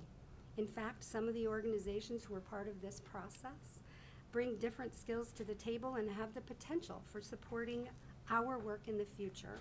For example, we have a conversation with the University of Virginia on Monday that might help us drill down on the leadership development in Mapleton. And Zero Dropouts has also expressed an interest and has helped us in the past with looking at our high school outcomes. We know that education is a complex system. I often imagine a three-dimensional puzzle when grappling to find exactly what works. And as puzzlers, or these people who work with these puzzles as a pastime, we know that in order to build a three-dimensional model, the foundation must be solid. There is no room for error, and the same holds true for school improvement. Without a strong foundation of trust, a firm grasp on the teaching and learning cycle, and a keen eye on components of rigorous academic standards, relevant content, positive, productive relationships, results are at risk. This recognition will advance the work in both Adams 14 and in Mapleton. We can see where our focus was blurred, and we are recharged to finish solving this fiendishly difficult puzzle. You've heard it before, and it's true, that we learn by doing. For thousands of years, people have known that the best way to understand a concept is to explain it to someone else. While we teach, we learn, said the Roman philosopher Seneca. We know that working alongside Adams 14, Mapleton will also get stronger. The second factor in your order looks for the process that engages stakeholders. For us, that starts with the foundation of trust. A community has to believe that by engaging in a process, their voices will be heard. It is apparent that the Adams 14 community and staff have had previous leaders who have come and gone, making promises that they weren't able to keep. Mapleton's proposal starts with a thorough process to develop a comprehensive strategic plan, yielding a compelling blueprint for improvement. It is through this process that we will determine what gaps need to be filled and with whom we would need to partner. This is one of Mapleton's greatest strengths. Engaging stakeholders starts with listening. Listening to what people say and listening to what they don't say. Listening to what they want and what they don't want. Then using our very best research to inform the decisions that must be made. Core to Mapleton's work is the development and true integration of partners. Partners make it all possible. By engaging with and integrating partnerships into the creation, development, and sustainment of schools, teachers have the opportunity to focus on teaching and learning while our partners, leaning on our partners to wrap the necessary services around the children. We are certainly qualified and willing with Factor 3, and Mapleton stands ready to work with and through the improvement efforts in Adams 14. We know what it takes. We know that it takes each of us to make a difference for all of us. And through the work of reinventing Mapleton Public Schools, we learned how to look at and think about policies, regulations, procedures, that help bring our vision to reality. On slide 19, we're looking at the core of the work in public education, ensuring a coherent and intentional approach to teaching, learning, and curriculum implementation. Using this common framework for instructional design and planning leads to the consistent use of a resource-based strategies. Our curriculum materials, frameworks, and supports matter because they guide what teachers do in the classroom. High-quality materials provide the structures to engage the kids, and they provide tools to help our teachers improve their teaching. High-quality materials can help our teachers implement the new standards, help the students learn more, and extend equitable opportunities for all students to learn. In Mapleton, we subscribe to the practice that teachers are more likely to implement the curricular materials if they have choice in what they use. And so we find materials that meet the standards and then use a process to help our teachers determine which materials they will use at their schools. This list is the approved materials, this soon-to-be list on slide 21 are the approved materials that are being implemented in Mapleton right now. Mapleton's practice has shifted from being professional learning communities from doing them, people used to say we do PLCs, to actually becoming professional learning communities. Working together in that way fosters a spirit of trust that's critical for drawing out the best of any of our groups. We know that the most effective teamwork happens when individual team members harmonize their efforts and work to a common goal. On slides 23 and 24, these next two slides really get to the heart. Of school and district improvement, and that's leadership. When it comes to school leadership, being willing to change is the name of the game. And whether it's restructuring the school day or trying to figure out resources for the school, changing the budgets, we have to be willing to change. Persistence, open-mindedness, and optimism are required qualities, and especially when we're facing tough decisions. Working together, Mapleton and Adams 14 will assure that all the right people are in the right places. Because this is such a key factor for school and district improvement, whether or not the state board, whether or not you approve Mapleton as the EMO, Mapleton's partnership will continue to include leadership training and support for our young leaders. Nearly every Mapleton school works with a school design partner or specific curriculum partner. Each of those partnerships are based on what the school needs. If the staff is relatively new to the profession, for example, they likely need a different type of scaffolding and support than an experienced team.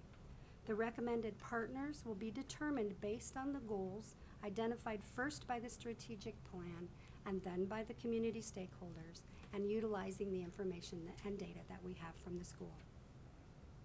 Mapleton has a long history of successful labor relations and a very unique collective bargaining agreement. We have established a shared culture of trust and an agreement that holds student needs at the very forefront of all decisions. We look forward to having the privilege to work alongside Adams 14, as well as the classified union, to advance the work in their district as well. Mapleton's board policies are on a constant review cycle, assuring our governance structure and practices are in line with all the new laws and regulations. The policy review process is very engaging for our board, allowing them to thoroughly understand the law and support our practices. As a Colorado public school district, Mapleton is best suited to understand the complexities brought to bear by a highly engaged community in a local control context. Mapleton has a proven track record of engaging its community. There are a multitude of strategies to bring in small groups of people who can have a huge positive influence on the results for kids. Mapleton's engagement strategies highlight the power of individuals and give voice to community members. To make the determination whether or not to continue the provisions of the 2017 Pathways proposal and the other current partnerships, we will need some time to understand the specifics and whether or not the tenets of the implementation science are being adhered to. A plan for a program or a partnership is only as strong as its implementation. So we'll start there. Again, we'll start by listening, gathering information, and determining the next steps based on the data and best practices. Our proposal would follow the tenets of gradual release of responsibility framework over a 60-month contract. These three stages, the I do, we do, and you do. The first stage, Mapleton would be seeking full authority to make the necessary changes within the district.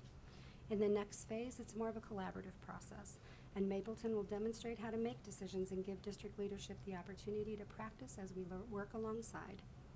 In the final phase, it's more independent practices, returning the work to Adams 14 leaders and teachers as they demonstrate the knowledge and concepts and perform the skills without assistance. In this stage, we would be more the consultants. Factor 4 calls that the EMO be qualified and willing to fulfill the duties of the Office for Civil Rights. Mapleton will continue to work collaboratively with the Office for Civil Rights. We've had experience, we have relationships, and it's our policy and our practice to ensure that all members of our school community are treated with dignity and respect. Finally, Mapleton Public Schools has put its reputation, our warts and all, for public review and for criticism. We have honored the process and we respect the commitment that the Adams 14 community has demonstrated. Our proposal stands as written. The community has honored the process you directed them to follow, and they have selected our proposal in this form without the expectation that we would tweak it or adjust it without their input. The decision whether or not to honor the process and respect the community's choice is really now in your hands. Your vote will either help us rebuild the trust that they're seeking, or it will continue to erode confidence and hope for this community. We stand ready to support our neighbors, and we hope that you will allow us this privilege. Thank you. Thank you. Commissioner? Thank you. Thank you to both parties, Adams 14 and Mapleton School District. We appreciate all the hard work and, again, all the community members. Now that you've heard from all the parties, I just want to share a little bit from the perspective of myself and CDE staff. We have certainly heard that Mapleton is the top choice of the community, including the team of 15, as well as the team of 29. And those community members have reviewed all the applicants, and we've heard from many others who have sent us their thoughts. As staff, we've been trying to figure out how to make that choice work, because we too believe that community engagement and ownership is critical to a productive path forward in Adams 14. Mapleton brings, as we can see, a lot of strengths to the table and a lot of systems and managing their entire school district right now.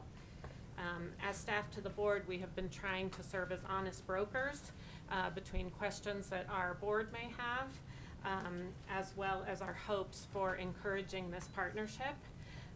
And we met with both parties to encourage the parties to potentially think about bringing an additional partner forward that would answer some of the additional questions that our state board continued to have.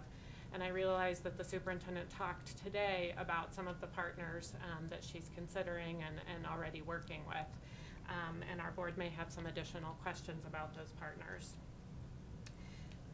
At this time, I'm not sure, it seems like both parties would like a vote.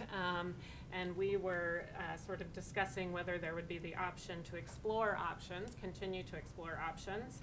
And CDE staff, with guidance from our board, is still committed to finding a solution to Adams 14 students in the community.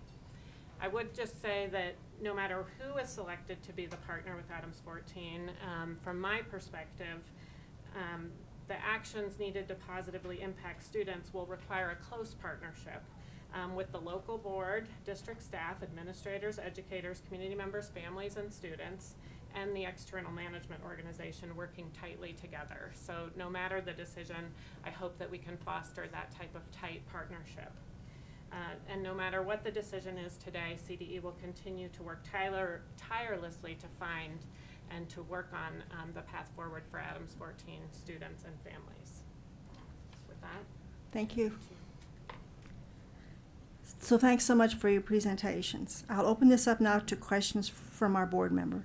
We'll go through the roll and give each board member an opportunity to ask a question. Once board members have all had a turn, we'll go through again as long as there's available time. Board Member Goff, would you be kind enough to start, please?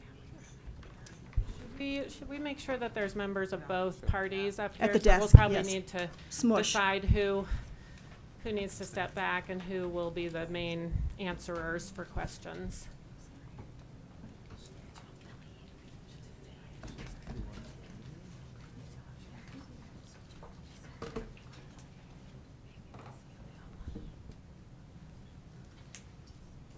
Board Chair, please, of Adams 14.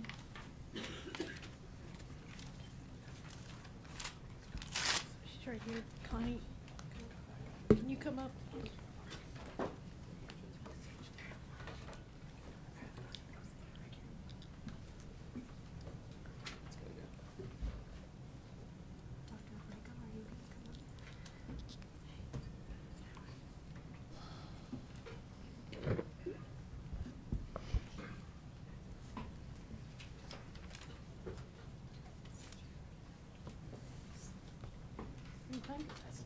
Go ahead. I think we're ready. Oh, thank you all. It's always good to see all of you. Appreciate you being here and everything you've been doing for months and months. And I have always, excuse me, appreciated my own opportunities and chances to be in with you to talk about things in general, not only this particular topic, but in both districts. It's been many, many years of some really great learning for me, but also more pride in what we have in our public schools in this area in general. So thank you all, and congratulations on continuing hard work on the part of everybody. I'd like to ask Mrs. Quintana right away, you know, it was mentioned earlier about the change in the number of board members now, and the relationship of that back to the original vote by your board to accept Mapleton as your EMO. Where are you now with that? Because technically, with the departure of the third vote in favor of Mapleton, now you're essentially a 2-2 board. And when the announcement first came out that the vote was 3-2 to start with, that was, you know, gives people pause. So I guess I just need to know right now where you are with that, and how, if there's any feelings that you would like to express, either that have come to mind, things you've talked about with your board members or with your community folks, as to where you are with having Mapleton as your EMO partner at this point. Are you in favor of it? Are you strong? Are you strong on going out to advocating for that and committing to this work? Well, as I'm sure you watched the videos, I voted not for them. And basically because I had done my own research on the data, you know, of their school Ms. and Quintana, our could school. you use I'm the not saying- microphone? Pardon? Is she close? Oh. I'm having the same problem. Yeah. Thank you. So, so we did, it was 2-2 as it stands now. And we hadn't really discussed it as a board to leave it that way or to redo it, or we just went ahead with the process and thought we'd just leave it in your hands to make the decision.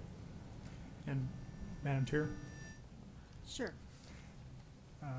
To answer some of Board Member Goff, your question about the process and kind of where the district is in terms of the vacancy, the Board of Education has adopted a resolution as required under state law. They've declared the vacancy. They've invited applications.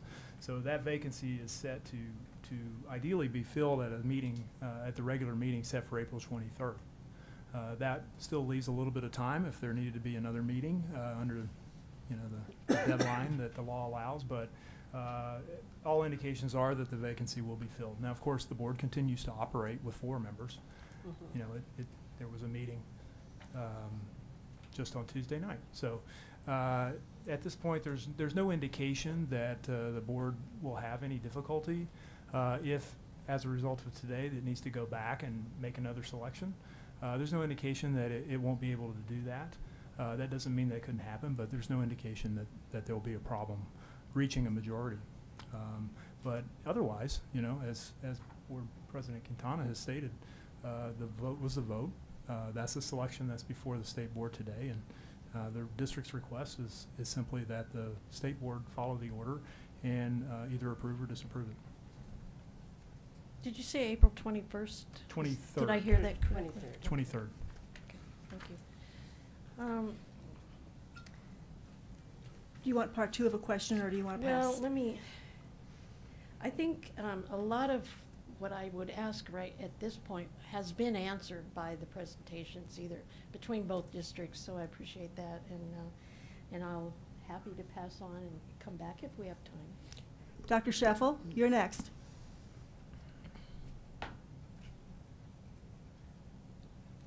All right, thank you. I tell you, I'm trying to drive there, and I think I can give you a couple of things to respond to some of these questions that I have. Most of them answered during the presentation, so I'm going to pass on additional questions right now. Thank you. Okay, thank you. I believe she's driving. Board Member McClellan. Thank you, Madam Chair. Thank you for your presentation to both parties. I was really impressed with the progress that's been made in Mapleton, and in particular, I think you said 98% of your graduating seniors are applying to university, and you've upped your graduation rate dramatically. It looks like you've had, with the maximum score on the ACT being a 36, it looks like you've raised your ACT score by more than 15%. So I was really encouraged by that.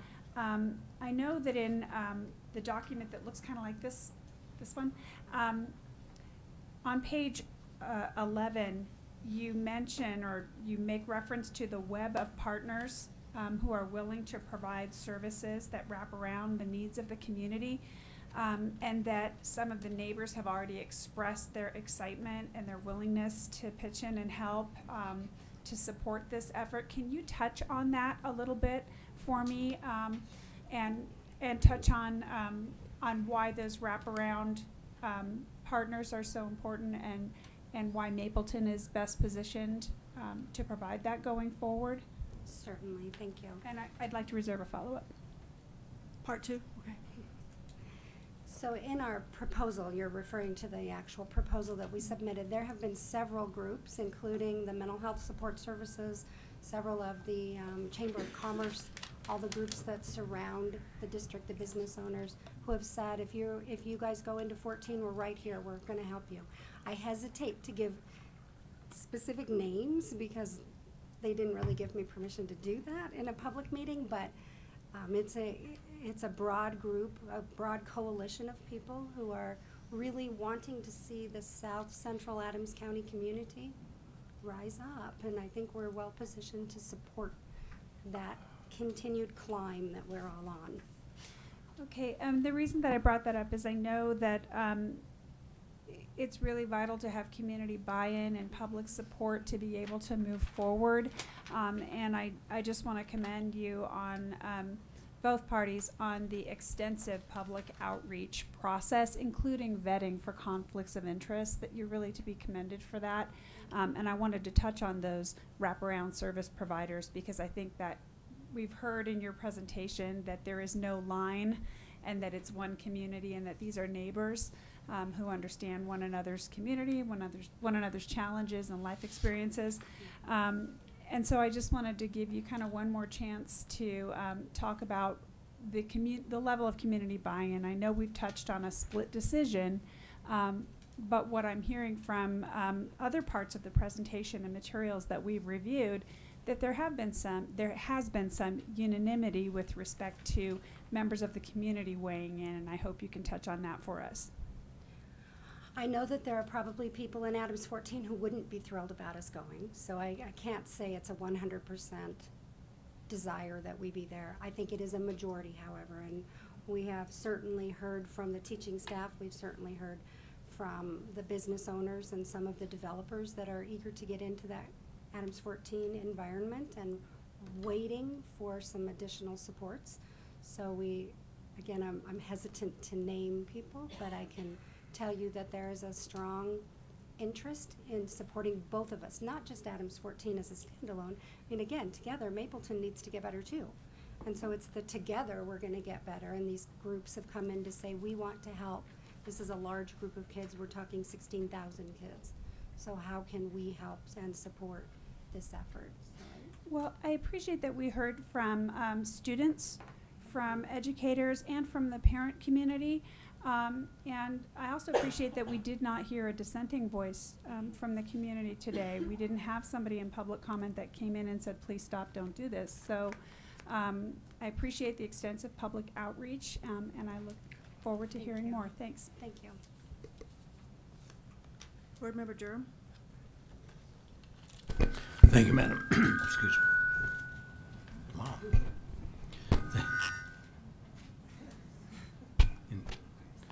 Thank you, Madam Chair. Microphone's a little more active than usual. I guess I'll try and stay back a little bit. I'd like to ask, start with Ms. Quintana, a question and perhaps maybe a follow-up. But does the board and do you understand and did the board understand in its original vote that one of the things that is contemplated, and I think clearly contemplated by the board discussion, if not clearly enumerated in the board order, that that you will be turning over the ability to hire and fire essentially all non-classified personnel to the manager. That is, they can fire your superintendent, they can hire a new superintendent, they could fire Mr. Poyntington and hire someone else. Are you comfortable in turning that authority over to the Mapleton School District? Are you talking relinquishing the board's power? That's what is contemplated in the order. Well, in the order, it said that, if I'm correct, that the board would still maintain the vote. The AEMO would have to bring all requests to the board. And if we decided to go against the EMO, we would have to present to the state board why. What was our reasoning as to why we did not approve that?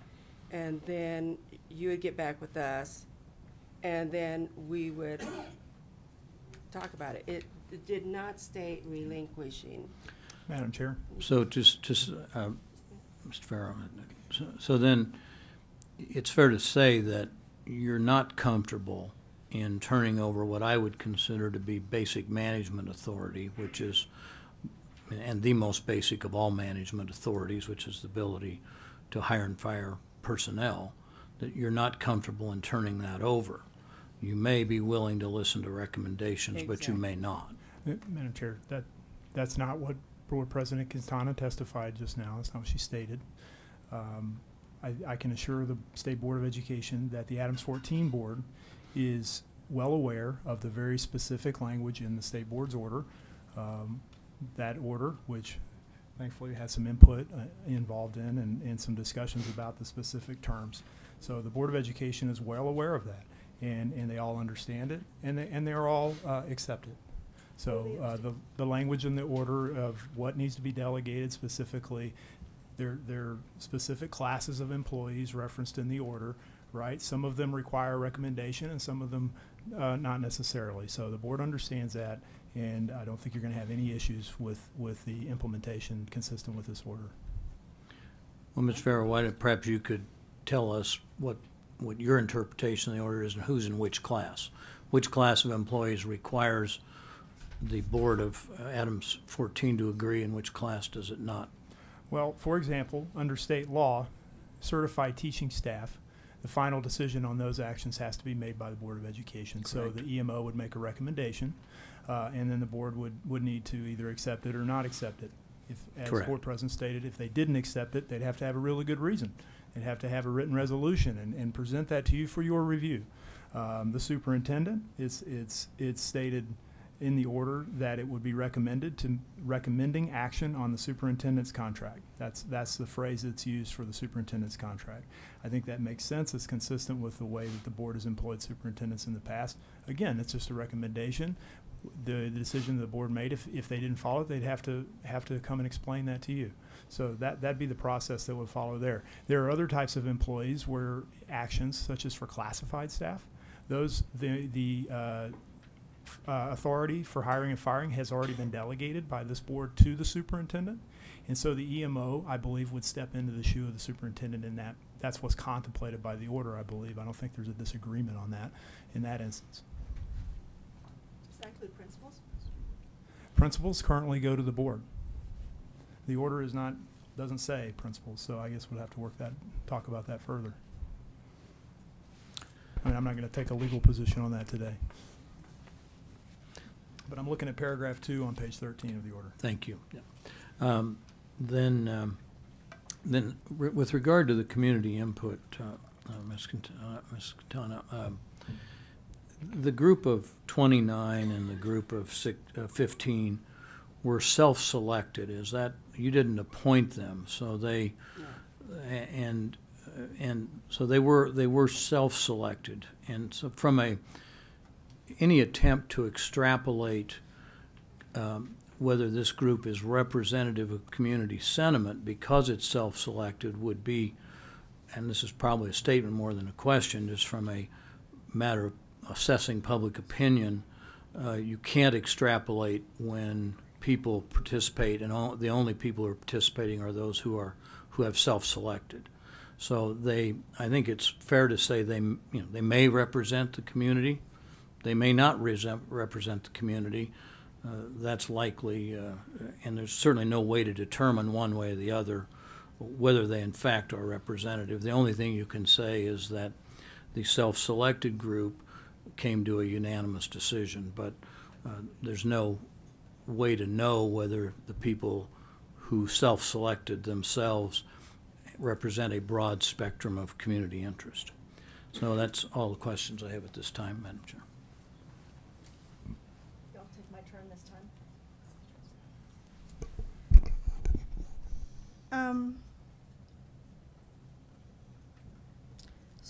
Superintendent Junko, I get the strengths that you bring to this, but I still have some really serious concerns.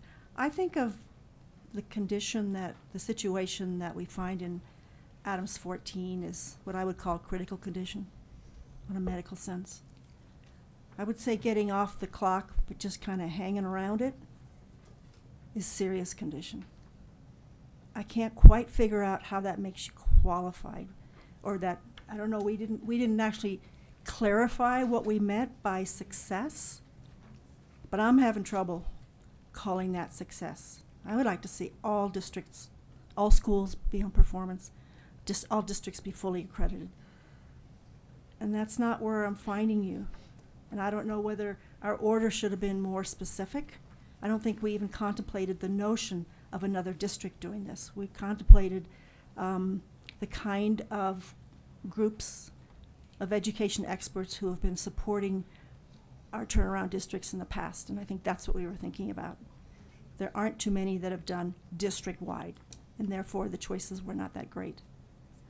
How open are you to a significant partnership, along with the partnership that I expect you to see with Adams 14 board and staff, with true experts, folks that have done turnaround? It looks like we need to get more than one, simply because there are so many items in there, just haven't been that many in Colorado.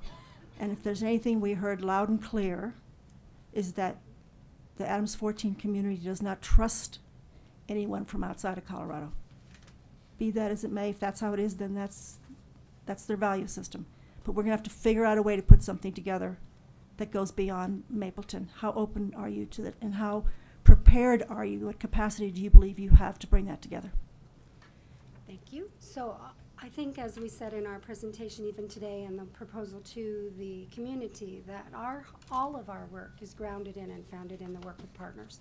That there's not capacity in any organization, I would to be able to do the kind of work that needs to happen in public education and with all the demands and needs. So all of our work is grounded in bringing in partners, selecting those partners together that have a proven record for whatever it is our gap is. So we're very open to bringing them along with us. We're not willing to name them ahead. So if you're asking me today to name a partner we would bring with us, we wouldn't be unable to do that. How long will it take you? It will take however long it is to do the strategic plan and to determine where the gaps are. So we haven't done an analysis in the district. We haven't been in the district to go to the schools and do any type of analysis of their results to see what's going on specifically, to know what those gaps are. So it will take the time to work with the staff, to work with our community to understand what it is they need and determine the partners that can best fill that gap. So however long that takes us to get the assessment So complete. just FYI, the other districts that have come before us with schools, we've looked at UIPs, we have looked at the analysis that's been done by our staff, we've looked at the outside, what's it called? State review panel. We've looked at a lot of information, and based on that,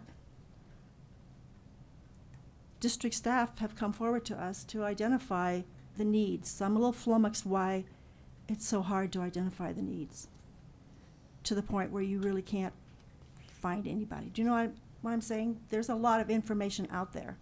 Yes, and I'm certain there are lots of people. In fact, I've received calls every single day from lots of partners who want to come in and be identified up front. However, we haven't worked with the school district to do that.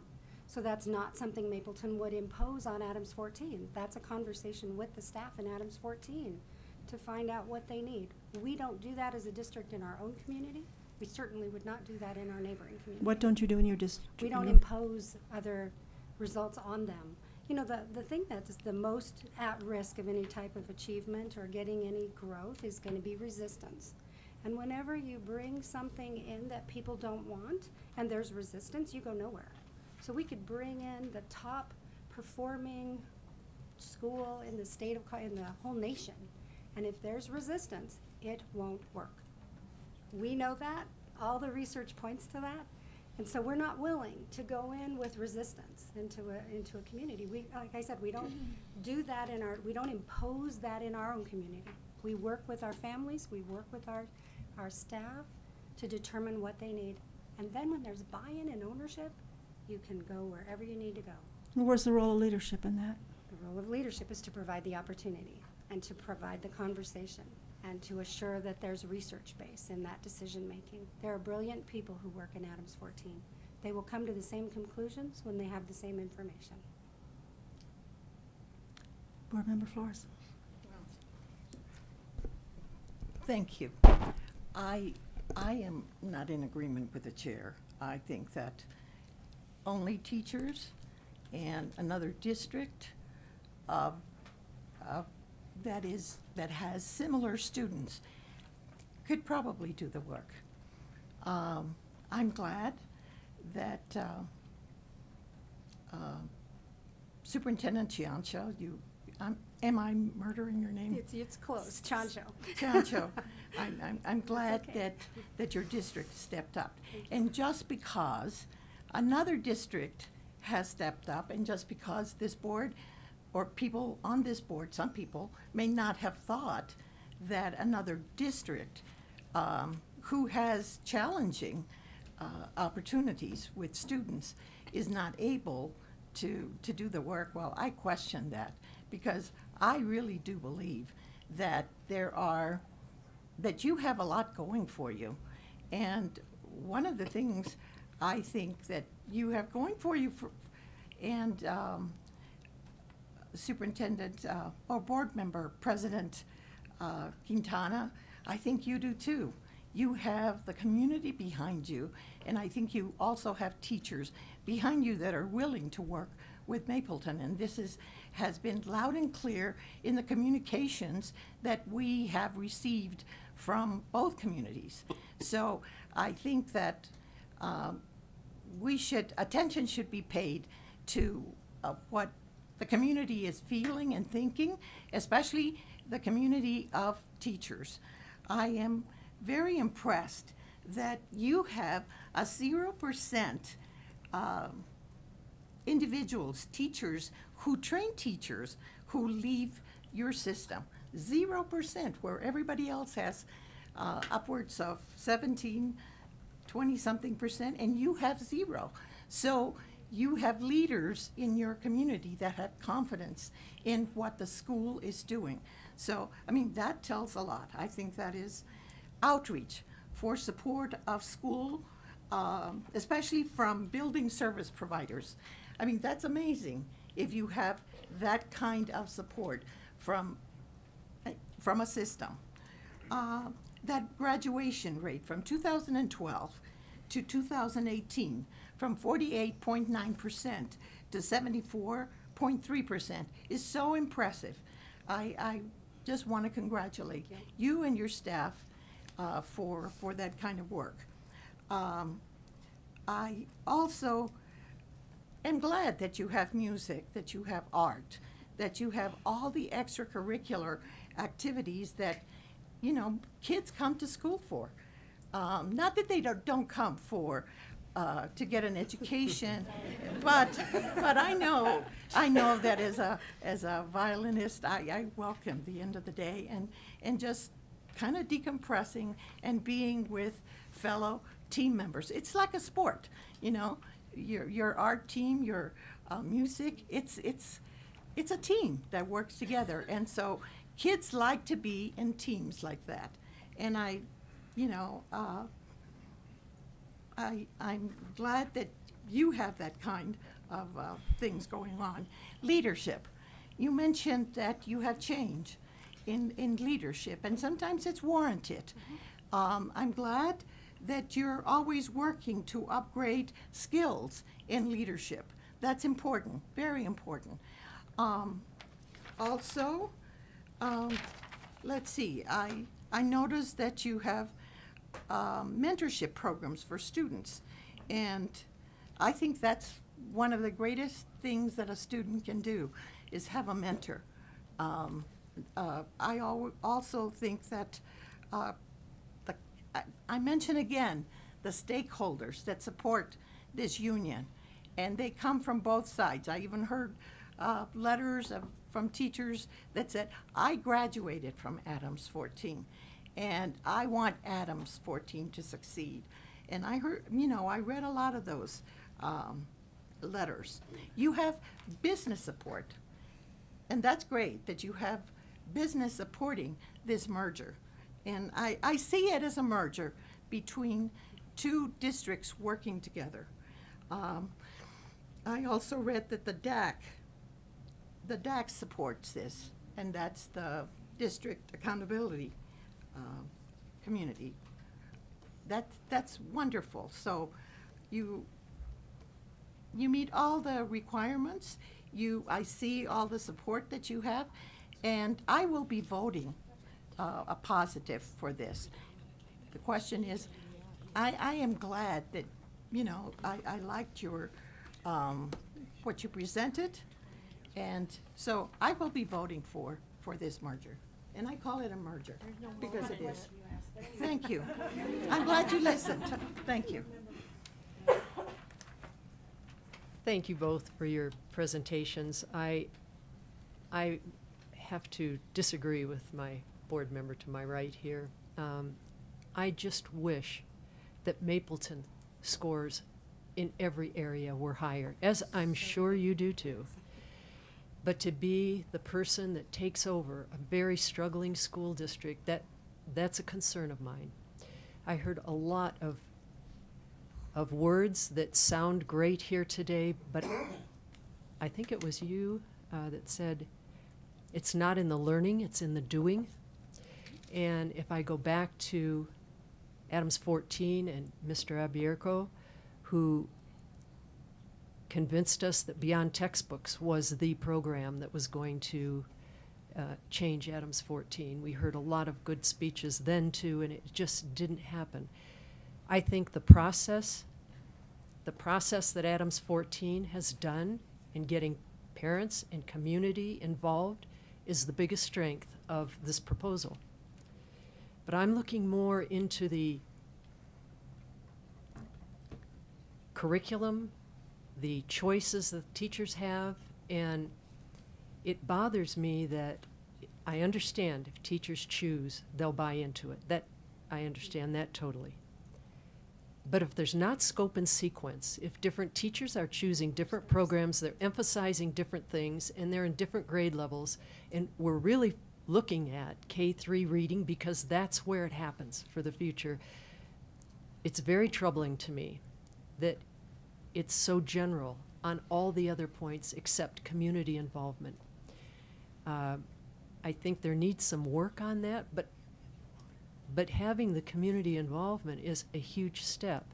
I just feel we had it before, and for some reason it wasn't working. Maybe we didn't have it to the extent we have now, but I think we need the same community involvement on both communities, because this is going to be a tight-knit group, and Mapleton has got to work with Adams 14, but not only that, they have to improve on their schools too. So I believe it's a huge challenge and a huge lift. I'm just not sure if we're quite there yet, and I wish I had a question in here. Could I respond? May I be allowed to respond? So I want to clarify. I probably misspoke with regard to curriculum. We don't just let people pick nilly-willy. It is, and they don't pick each classroom. This is by school. So there are curriculum would include scope and sequence and how our standards driven and are identified by our board. They adopt 3 different curricula, and then the school selects from that menu. So whatever the school collects, every teacher in that school aligns to. So it's not that you have one third grade doing one thing and another doing another. It's simply that's how it gets. The school decides what makes the best sense for the children that they're serving in their school.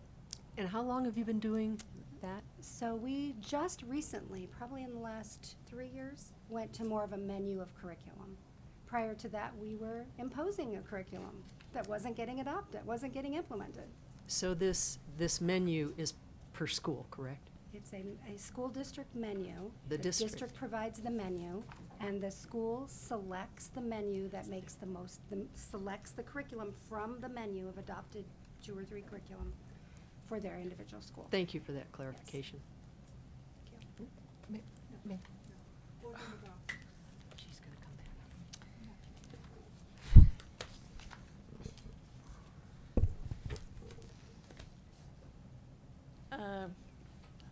I have a lot in common with other points that my board colleagues have said too. I also have a lot in common with what I believe is in the minds and hearts of a lot of educators sitting out there in front of me.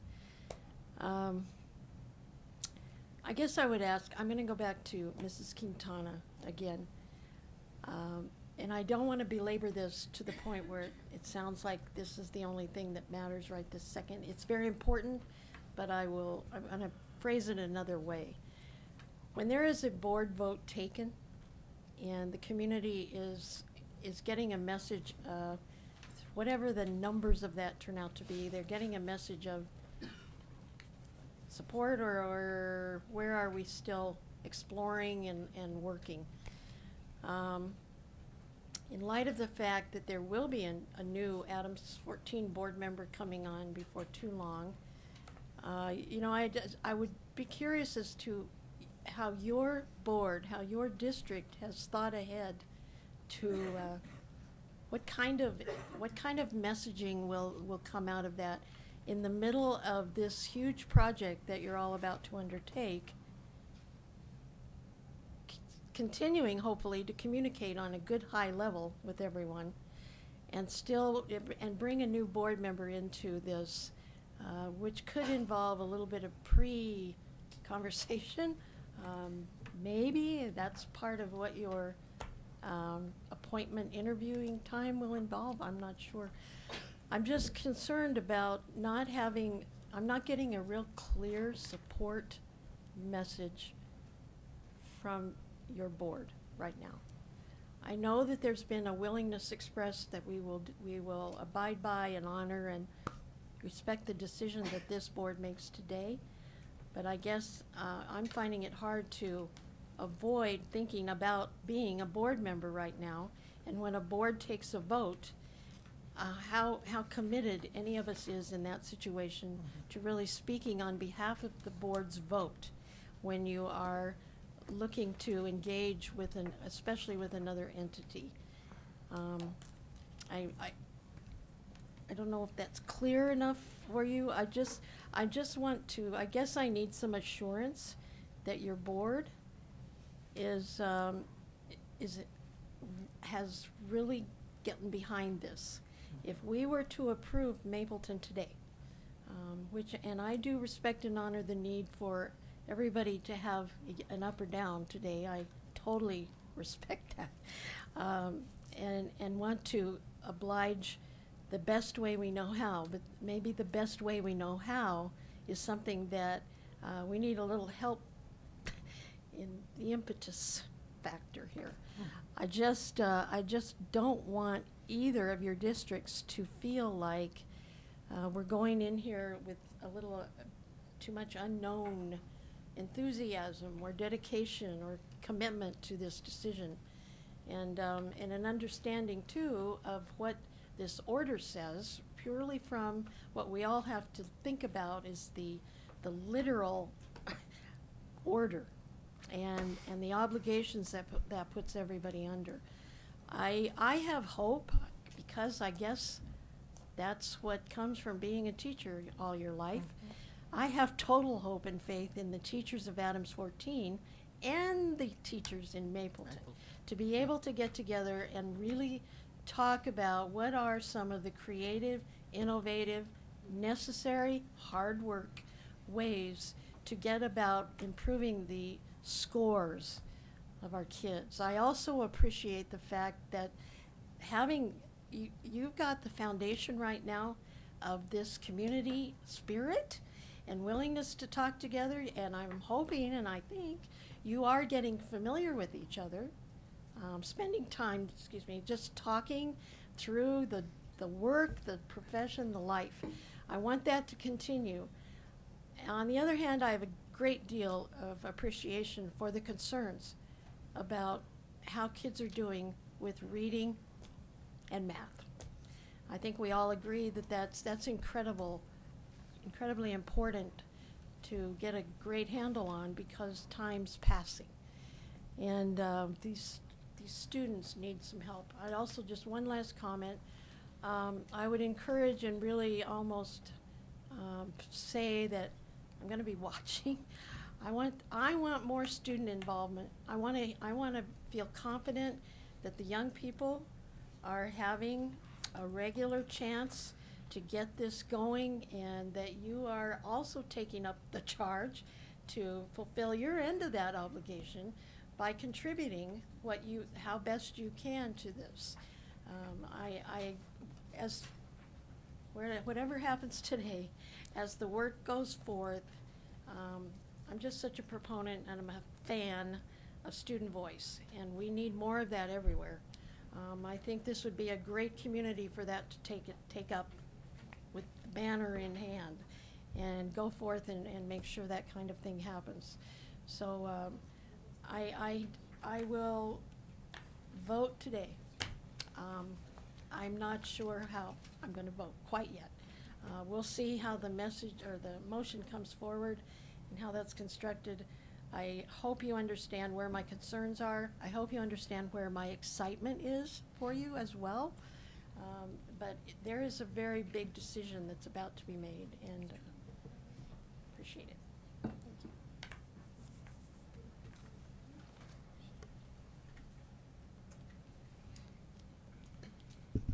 Thank you, Madam Chair. I was remiss in not thanking Board Chair Quintana for her service to Adams 14 School District. Thank you very much, and for being here. I know, given the sharp increase in graduation rates and ACT scores and the successes that we've seen well documented, including in this wonderful book Against the Odds regarding Mapleton, as well as the spirit of sensitivity that they've brought to this work that's been so successful in their own district and their neighboring, their understanding that only a neighbor can bring to this process. Am I safe in assuming? Appears to be inactive and will be ended soon. You're the host, and with this conference to continue, please press any key on your telephone touchpad. I just wanted to confirm that what I think I already know, but am I right in understanding that should this board go forward with the Mapleton choice, is your board prepared to do everything you can to support success working with Mapleton? We will. Wonderful. Except for relinquishing power. I'll leave to that the degree of the order. Well, I assume that would be the case with any Yes. partner. So, Yes, it would. So insofar as it speaks to the selection of which partner, I'll consider that a separate issue. No, it does. Okay, and I appreciate your, Thank your candor and your willingness to support the success of working with Mapleton should this board make that decision going forward. I might have more questions later. Did you have something you wanted to add? Well, I was just going to say, like I read it before, in the end, this is not about the adults. This is about getting our kids to read. And I know because I grew up there. Yeah. It's so important K through 3 to learn how to read. If you don't get it by those grades, you're struggling through junior high or middle school and high school. And that's where our kids start falling back. So I'm very concerned about making sure, we've made some strides, but we're not in performance. We have some schools in performance. We have some in improvement. And we haven't been this far in, 10 years? So I do see the light at the end of the tunnel. And I'm from the old school, and that's where whoever you work with, you work for the betterment of the students. Not for the adults, but for the children. Thank you very much. I so appreciate it, and I just wanted to underscore and how much I appreciate your candor, because it gives me that opportunity before we move on to make sure that this board is very careful not to conflate any issues that any board member might have with respect to the issue of control, and not conflate that with the issue of which partner is chosen, because it sounds like those are truly a bright line, so that if someone has issues regarding control, that has nothing to do with which partner we choose, and that the value of Mapleton as a partner that clearly has public buy-in after an exhaustive process to which you are to be commended, that issue is completely separate from any issue that any board member might have with respect to the more granular nature of powers within the order. So, and Mr. Farrer, if you wanted to add something, I didn't want to cut you off. Thank you, Madam Chair. I think that one of the points that Board Member Quintana was getting at about the authority issue is that the district doesn't agree with the characterization by another board member today about a merger between the districts. Okay. That is not. I'm sorry I used that term. That's all right, Board Member Flores. I mean, the vote from the Adams 14 board and what Board President Quintana's expressed and what you've expressed, boards are made up of individuals. We all know that. But that's not what the district believes is contemplated in the order is a merger. That might be the reorganization process, but that's not what this process is. Now, as far as your comment about it, that they're separate issues, I'm not sure that they are, because it really depends on what the EMO, how they feel about that. And so I think those are fair questions for Mapleton. But I think that some of the comments that you've heard today from Adams 14's side reflect some very strong language that Mapleton has used throughout the process in terms of the degree of authority that they will demand and expect. And, you know, if the board approves that, we'll have to work through that in a contract phase. It might be difficult, it might not. I have no idea. But there's a lot of that will have to be worked out in the contract, regardless of who the selection is. So, but Mapleton seems to be asking for a lot of authority, and you know that may be to a different degree than what some of the other EMOs presented. And I don't speak for the entire board, only for this one member. But if Ms. Chancho would like to weigh in, you're more than welcome, but please don't feel obligated. But my sense is that that their proposal is well aligned with what this board requested. So I'm hopeful that that if further commentary is something that any of the parties wish to make, that you'll take this opportunity. Certainly. So in Mapleton's proposal, we do ask, I think it's in section 3, number 8, of what our expectations, what we would need, and we would need have full authority for a period of time in order to make the changes that we feel are significant and need to be made.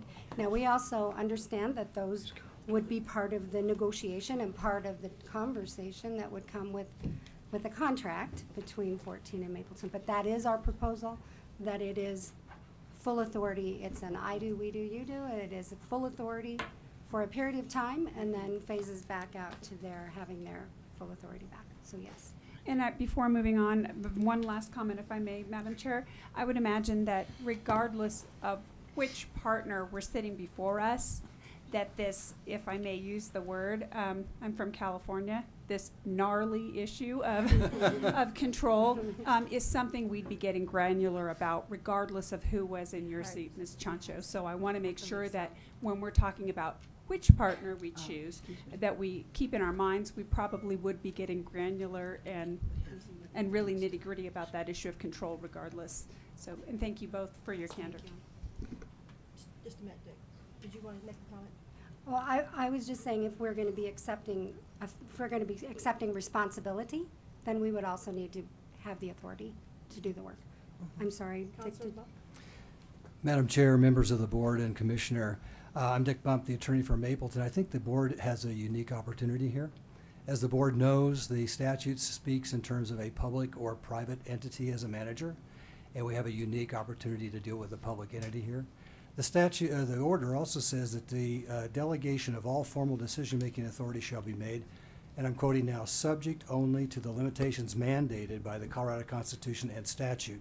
That's intentional language, I know, because we had conversations with Ms. Tollison, not only under this contract, but others that the board was considering at the time. And How do you translate that into? that's defined by case law, frankly. And as Mr. Farrell has indicated, the actual technical hiring of staff, of teachers, has to be made by the Board of Education. And we can't change the Supreme Court's decision on that. But I think there is a process, as Mr. Farrell outlined, for how we would get to that point. But one other thing I think is significant for the board to think about is, I think we all agree we're plowing new ground here with this. And after being a school lawyer for a number of years, this is a kind of a unique situation. But it's also unique in this sense. We have to have a management agreement, but when you talk about an agreement with Mapleton, you're talking about an intergovernmental agreement. And intergovernmental agreements in Colorado are supported and endorsed by the Constitution and by statute. It's to support other districts and to allow a delegation to other public entities, in this case political subdivisions, that political subdivision has the authority to engage in itself. And so we have that, and that I think gives us not only a strong policy footing, a strong legal footing, there's a strong community footing, and that, it seems to me, creates a foundation for success. Madam Chair. If the board agrees. Well. May I add my gloss? Go ahead. I generally agree with what Mr. Bump said. I think that provision in the order is specifically referring to the local control clause first and foremost. And I think we all know what that means in Colorado, and yet we don't know what it means. Right. And so we read these cases over and over and try to figure out. But one thing I think that we can all agree on that it means is that as long as the Adams 14 School District exists as a matter of law, as long as it's on the map, that the Board of Education should exist, and that Board of Education should exist not just legally but meaningfully. It should have meaningful oversight of what's going on in its district. And so I think that is reflected in the spirit of the order as well. And as well as the statute that says that there are a lot of actions that this board can direct. One of them that requires the agreement of the school district is a management partnership. And perhaps that reflects a lot of the comments that the board members, like Board Member Goff, have made, that it really does require a high level of buy-in in order for a management partnership to work. Perhaps that's what the statute is getting at. And even if it's not, I think we all know practically that that's likely the case. And it goes back to the situation here. The board vote was what it was. No one from Adams 14 is trying to sugarcoat or hide or anything. The board vote was what it was. It was a divided vote, and the composition of the board has changed. That's the reality. And, and that speaks for itself.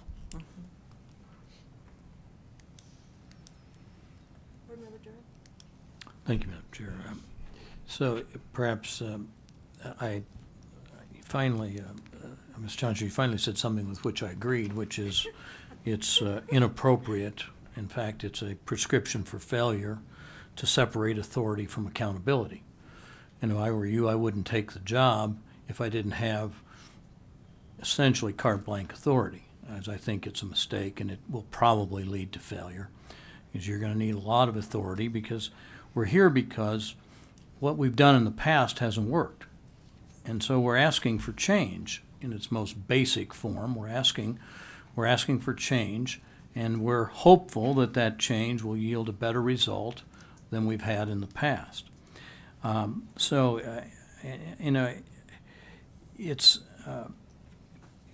I think the other comments that you've made almost belie the statement that you don't want authority and accountability separated, because most of the things you've said would indicate you're not a manager.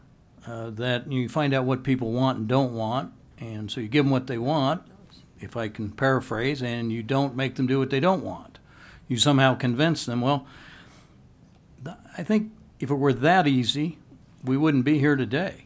Somebody would have convinced someone that we needed to have significant change before we all got here, but it doesn't change the fact that where we are. And I would say to Ms. Chancho, you're not under any obligation, regardless of what this board does, to change your vote or your opinion on any of this. And that's your right as an elected official. One would hope that in trying to work for the best interests of the children, which I very much appreciate that statement, that we could get there. But I clearly viewed this order, or the board's, the way we phrase that is, that in terms of at-will employees, there's going to be a significant sacrifice of authority by the it's something you don't have to do, but it's something you probably should do if you really want any of this to work, or we can just go back to where we've been in the past. So I guess I would ask Ms. Chancho if you have any further comments on exactly what authority you don't want separated from accountability, and if you're willing to just say that in plain English here. And one other question, a statement, and then perhaps you can answer the statement. I'm unwilling to vote to empower you with that kind of authority if you're not willing to disclose and with whom and how you intend to share that authority with outside agencies, because I'm not sure that if you're going to hire an expert, I expect there to be some reason to believe that that you're going to follow their advice. And I have a rule of thumb. I've hired a lot of consultants over the years. I either take their advice or I fire them. It's A or B, because I'm not taking their advice.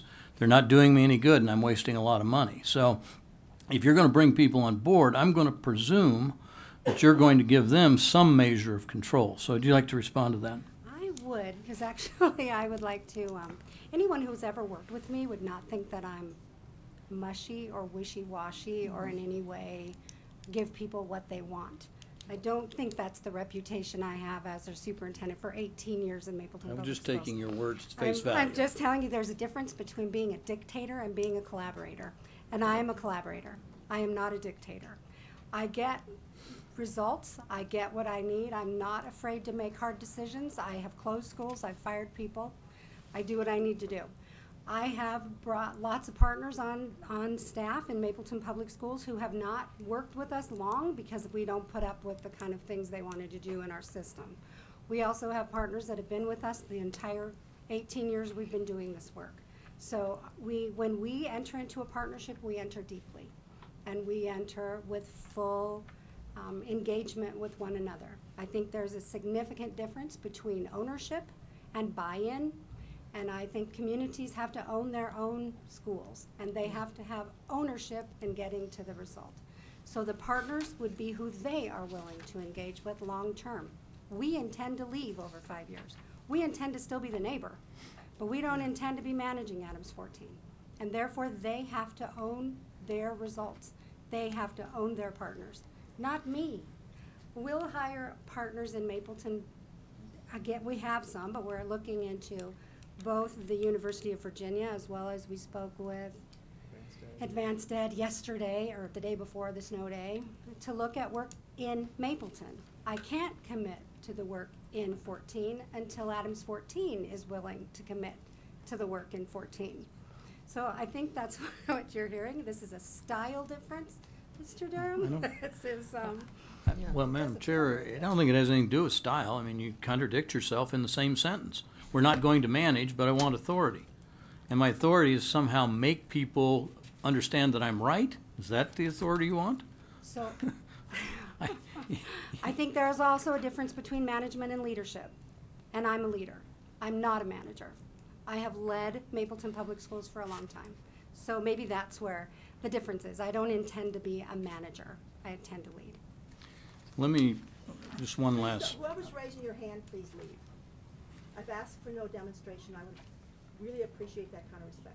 So either stop it or leave. I don't know who it is, but I'm going to ask you again. Don't do that. Thank you.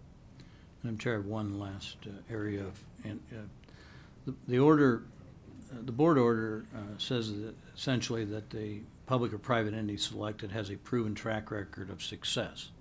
So to some extent, we may be in the business of defining success, but I have, I asked staff to prepare, and they did for me, a chart showing your elementary, middle school, and high school achievement and growth in math and English language arts.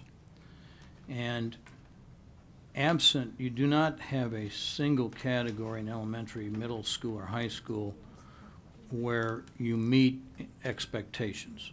And you have one where you are approaching expectations in all but one, but you, in the high school math achievement, you do not meet expectations. So I question whether this meets the board order of a proven track record of success. And then I also asked for an analysis of, because the districts are, while somewhat similar, there are some differences.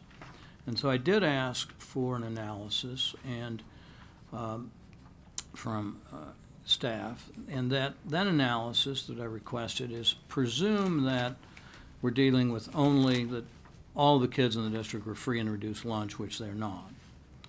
What would the status of Mapleton be? And the status of Mapleton with, if you had only free and reduced lunch, you would still be on the clock. You would have 43.4 points, if I understand the memo that I have correctly, and that would still be priority improvement, and that you would still be on the clock. Now, what I was unable to get extrapolated is where you have, let's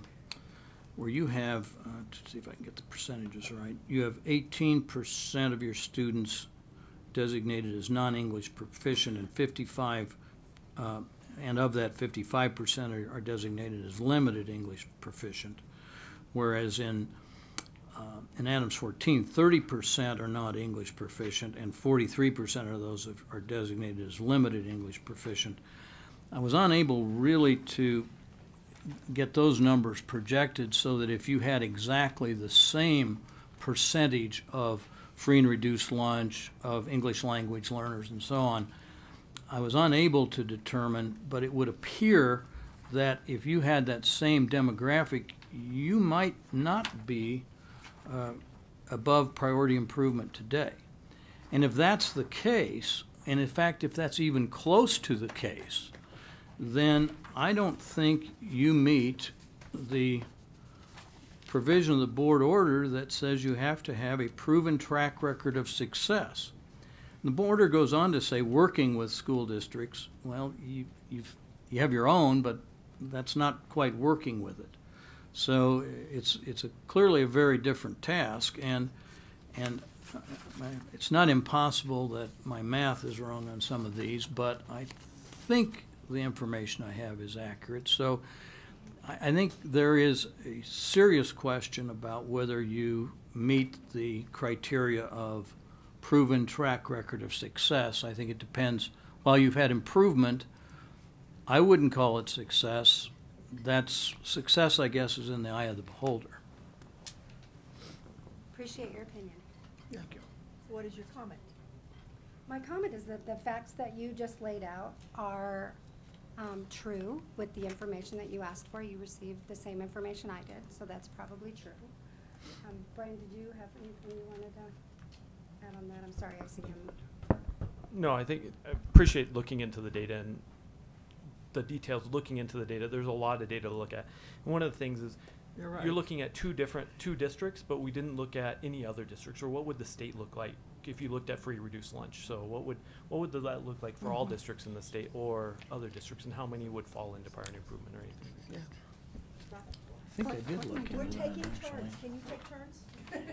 We also have a different opinion, it sounds like, on what results matter. And these are not the only results that matter in Mapleton Public Schools. There are other results that matter, that we actually get very good results on, so. Oh, here's the dilemma, Mhm. and I think I've mentioned that to you before. We are under the direction of Senate Bill we are under the direction of Senate Bill 163. So those are the things that we're looking at. In those areas, you don't really meet our qualifications. In other areas, such as engagement and a lot of other good things that are happening in your district, we recognize that. We talk about finding ways of identifying it. But our lane is about what's happening in 163. Your district is going down in points rather than up in the last 2 years on 163. That's scary. We need to come up with something. If you want to lead this, something that gives us more confidence, that you have some outside help that in fact makes a difference rather than just doing what you've been doing. It's insufficient for your district, I'm sorry to say. You should be trying to get to performance. It's not great that you just got off turnaround for 4 years. There's more. We've got to want more for our kids, guys. And it is possible. I'm not sure we ever said we were satisfied. In fact, I'm pretty sure we said we weren't. And that, together, as we climb, we are lifting. So we're going to get stronger, is our point. Yeah. With help. With help, but I'm not willing today to identify who that partner will be. When can you? When we get through the strategic planning process and we work to find out where the gaps are, we'll be able to identify. And how long will that take? Depends on how soon we can get started. I know, are you talking to each other? No, we are not. Is there a reason for that? Madam Chair? Yes. We're still in the selection phase. We've had some very preliminary contacts. You had a vote. and- You had a vote. You had a vote. Please. You had a vote. Is that a reason to still not speak with the Mapleton folks? I understand that your staff was told not to speak to Mapleton folks. That is just not collaboration. I can't speak to that. I don't know that. But I can tell you that I personally have had peer-to-peer conversations with Mr. Bump, and we've very briefly though, but talked about what the IGA could look like and you know how we could make it work. But you know, at the end of the day, this is still the selection phase. The board did select it, but that's why we're here, is because under the order, it's not final. It's up to this board to either approve it or not approve it. So we could have gone through the trouble and had a contract done today, and then if you disapproved it, we'd be back at square one. So we were hearing from CDE that there were concerns about the selection, very loud and clear concerns that you've been stated today. So it really came down to what do we need to focus our time on, and there are kids there right now that need to be served and are getting ready to take tests, and you know that's priority one. Board Member Quintana, did you tell your staff not to speak to anybody at Mapleton? My staff? Yes. Like who? I don't know. mean- My understanding is there's been no opportunity for any kind of communication, district staff to district staff. They've been speaking to all the teachers Administrative staff? and principals, I believe, yes. Okay, can we get this straight? Kids? I feel like I'm talking to kids. We have heard a lot of real positive and supportive conversations among staff to staff. We have met with some of the teachers. We've not had any conversations regarding achievement or next steps or priorities. There have been none of those conversations. So we haven't met with any of the administrators in the district at all. We haven't received any information yet. We haven't visited the schools. We haven't met with anyone. Our teachers union hosted a reception for their teachers in our district, and they came to that. But other than that, there's really been no interaction. In the process of writing the contract, do you anticipate needing interaction? I anticipate needing to understand what all needs to happen. Absolutely. I need to know, I need to see what the results are. I can't identify partners or even know what our fees are going to be till we know what what we're going to need to implement. So yes. So were we to approve today, you have 30 days to have a contract, and you've been telling me that that's not enough time for you to know what needs to be done. So I'm totally flummoxed how this can work out. I don't think I said 30 days wasn't enough. I said we need to be under contract. This part needs to move forward first. We could enter into the intergovernmental agreement to determine what these other issues are before we're going to be able to identify a partner. Does that mean in 30 days you'll be able to identify partners? I don't know that. I can't commit that. Madam Chair? Yeah. I think maybe I can clarify this. What I'm hearing today is an issue that was discussed between Mapleton and Adams 14 and CDE recently. And it comes down, it kind of starts with the board order, page 13 in paragraph 3, where one of the duties that the EMO will have is recruiting and recommending to the local board management operators that may be needed for individual schools, as well as any service providers needed to support particular programs. So on the one hand, if the issue is Mapleton needs, if what the board is saying, that Mapleton needs to bring in people to assist with the work that it would do in Adams 14, at one level, that is contemplated by the order, and of course the district is open to that. But that's, and you know, this is not phrased as in bring in another external management provider, but you know, there's a huge continuum of services, I think, in this paragraph, and that may be what the issue is, because as I've read Mapleton's application, I think the board's understanding of it is what Superintendent Ciancio has said today, and that is, look, part of the phases of Mapleton's plan are clearly laid out in the application, and they have a phase where it's year 1 or year 2, I don't remember, but they can clarify that. But it's an extended period of time where they would come in and look and find out what they think gaps are in the district and how the best to fill them. I think that's what she's saying today. What I hear, and that's not necessarily inconsistent with the order, but what I hear from some board members today is something different. That is a stronger partnership, more of akin to, we had some applications like that. Some of the applications that the district received were 2 EMOs joined together with very clear in the application what the separate scopes of work would be. MGT/UVA. That's a perfect example. And there was another one as well, but that's the one that comes to mind. And the issues that I think what the board is raising about, well, could you go back and could you think about maybe having somebody that's got their name on the masthead just with yours, Mapleton and so-and-so. I don't know. You'd have to ask them if they have an openness to that. What I've heard today is maybe not. But I think it raises serious issues for the process from the district's perspective, because that's not the application that Mapleton submitted. They could have, but they didn't. Other EMOs submitted an application more like what you're talking about. And regardless, the applications that were in were the ones that went through the community process. So that's what's been vetted by the community and looked at. Changing it now, going back to the drawing board, presents major issues in terms of honoring the integrity of the community's process and just timing. We're getting close to the end of the school year in terms of all the things that need to get done. The order calls for participation by the EMO in collective bargaining. We've already had a sit-down. The first meet and greet has already happened. It's time to start talking specifics. An effort has been made to push that out with hopefully we'll get some certainty today one way or the other. But, you know, a lot of things need to happen, and if, as we stated in the answers to the board's specific questions, if there's not an EMO in place and we have to go ahead and make those decisions for next year, they're going to be really important. We have to do that. But sort of that's why I think that this district is asking for a vote today, one way or the other, on the application that's before you. Yes, I think that Adams County, Adams 14, has had a lot of change, as has the state. We've had how many tests?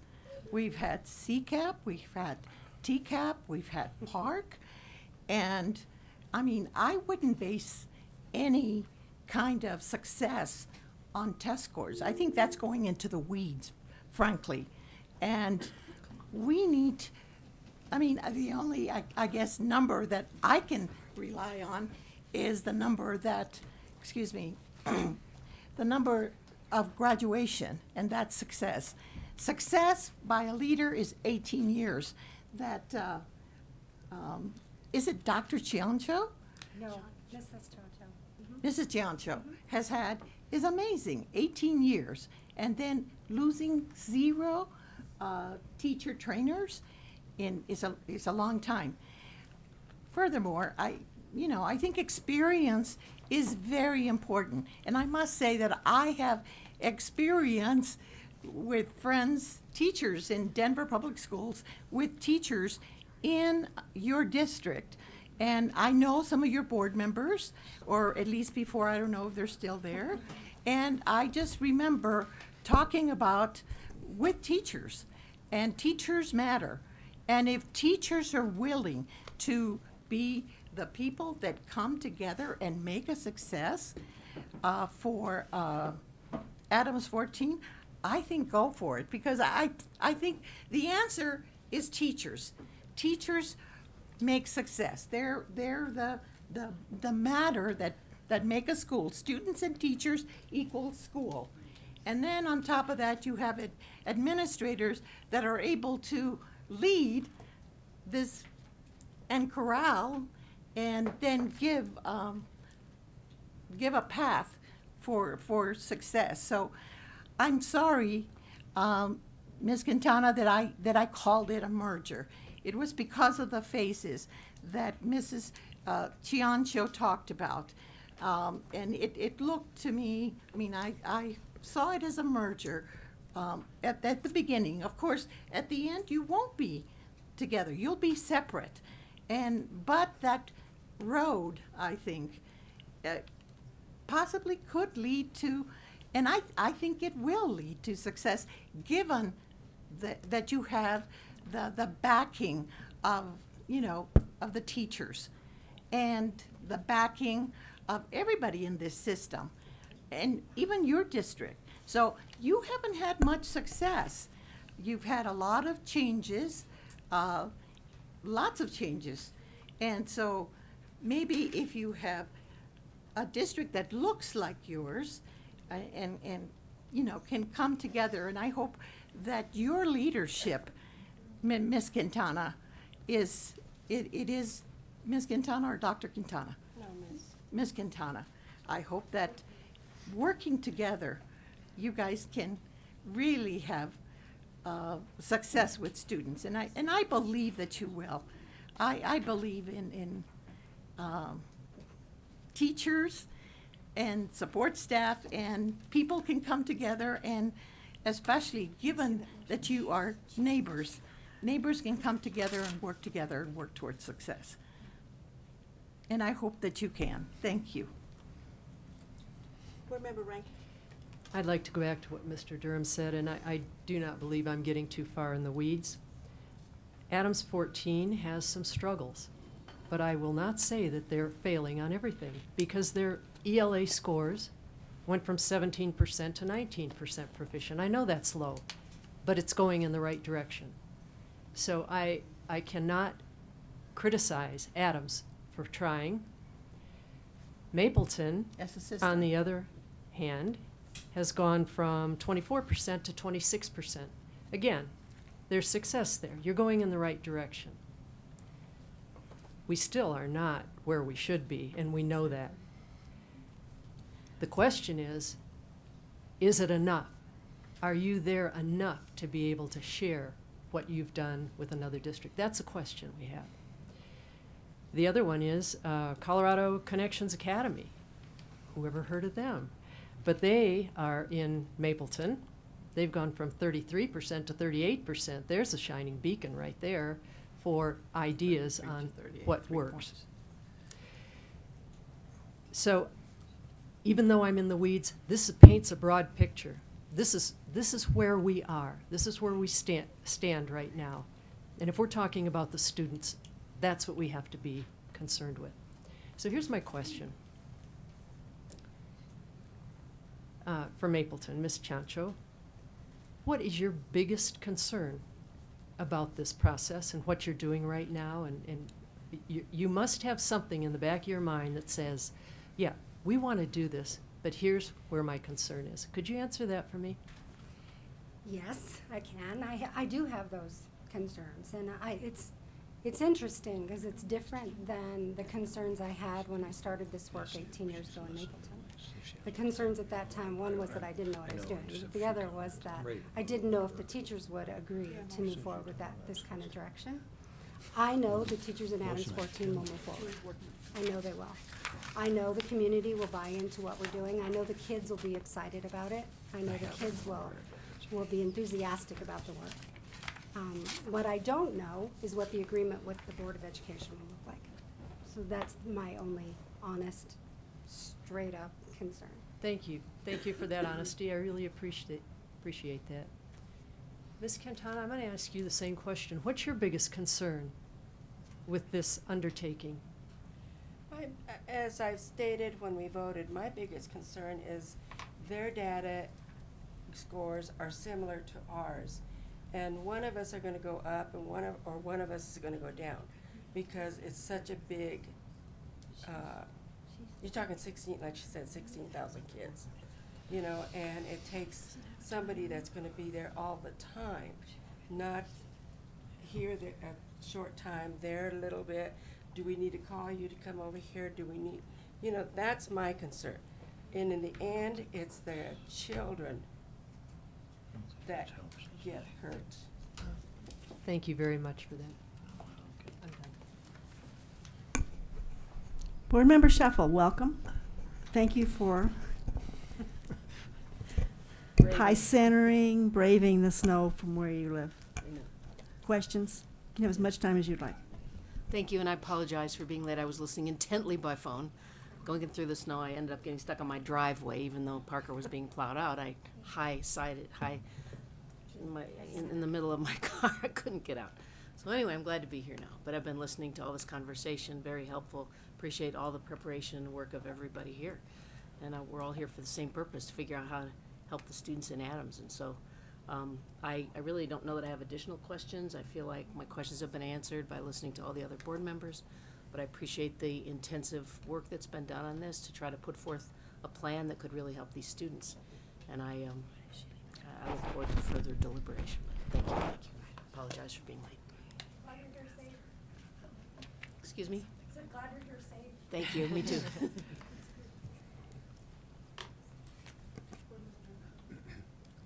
Thank you, Madam Chair. I think, Mr. Farrow, I think you're rightly confused, at least in some fashion, because I think when we initially put out the order, I have to admit that I did not contemplate another public or the neighboring district, or for that matter, Cherry Creek, offering to step up and see if they could provide assistance.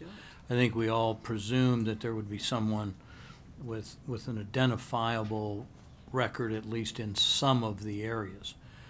I think the proposal that we have in front of us, and I think Ms. Quintana agrees that, that at least to some extent, success is in the eye of the beholder. And I can't get there and say that there's enough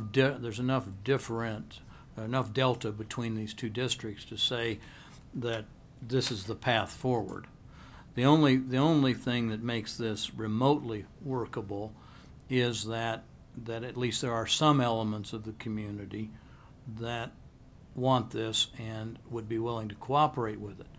But I think to cover the performance weaknesses that are evident in both districts, you need a strong partner with great expertise in specific areas, and that strong partner really has to be empowered to change behavior, willingly or not, when required, if it's required to improve results for kids. So that's where I think that's why you're seeing some confusion on the part of the board, is that we didn't anticipate a proposal being brought forth to it where really the difference in performance is as small as it is. There is a difference, and they have made progress, but it's a long way from where we need to go. And I think that makes it fatally flawed as a standalone, and I'm not willing to vote for Mapleton until and unless I can see strong, meaningful partnerships with people who have real expertise and who've driven real improvement in everything from third grade literacy on. So that, I think, is the problem. It's a difference of that I think Ms. Johnson and I have in perception. She believes she's been successful, and by her view, she has. By my view, it's not what I would call success. I would call it progress. And the order doesn't say has a proven record of progress. It says a proven record of success. But it takes Thank you. progress to get to success.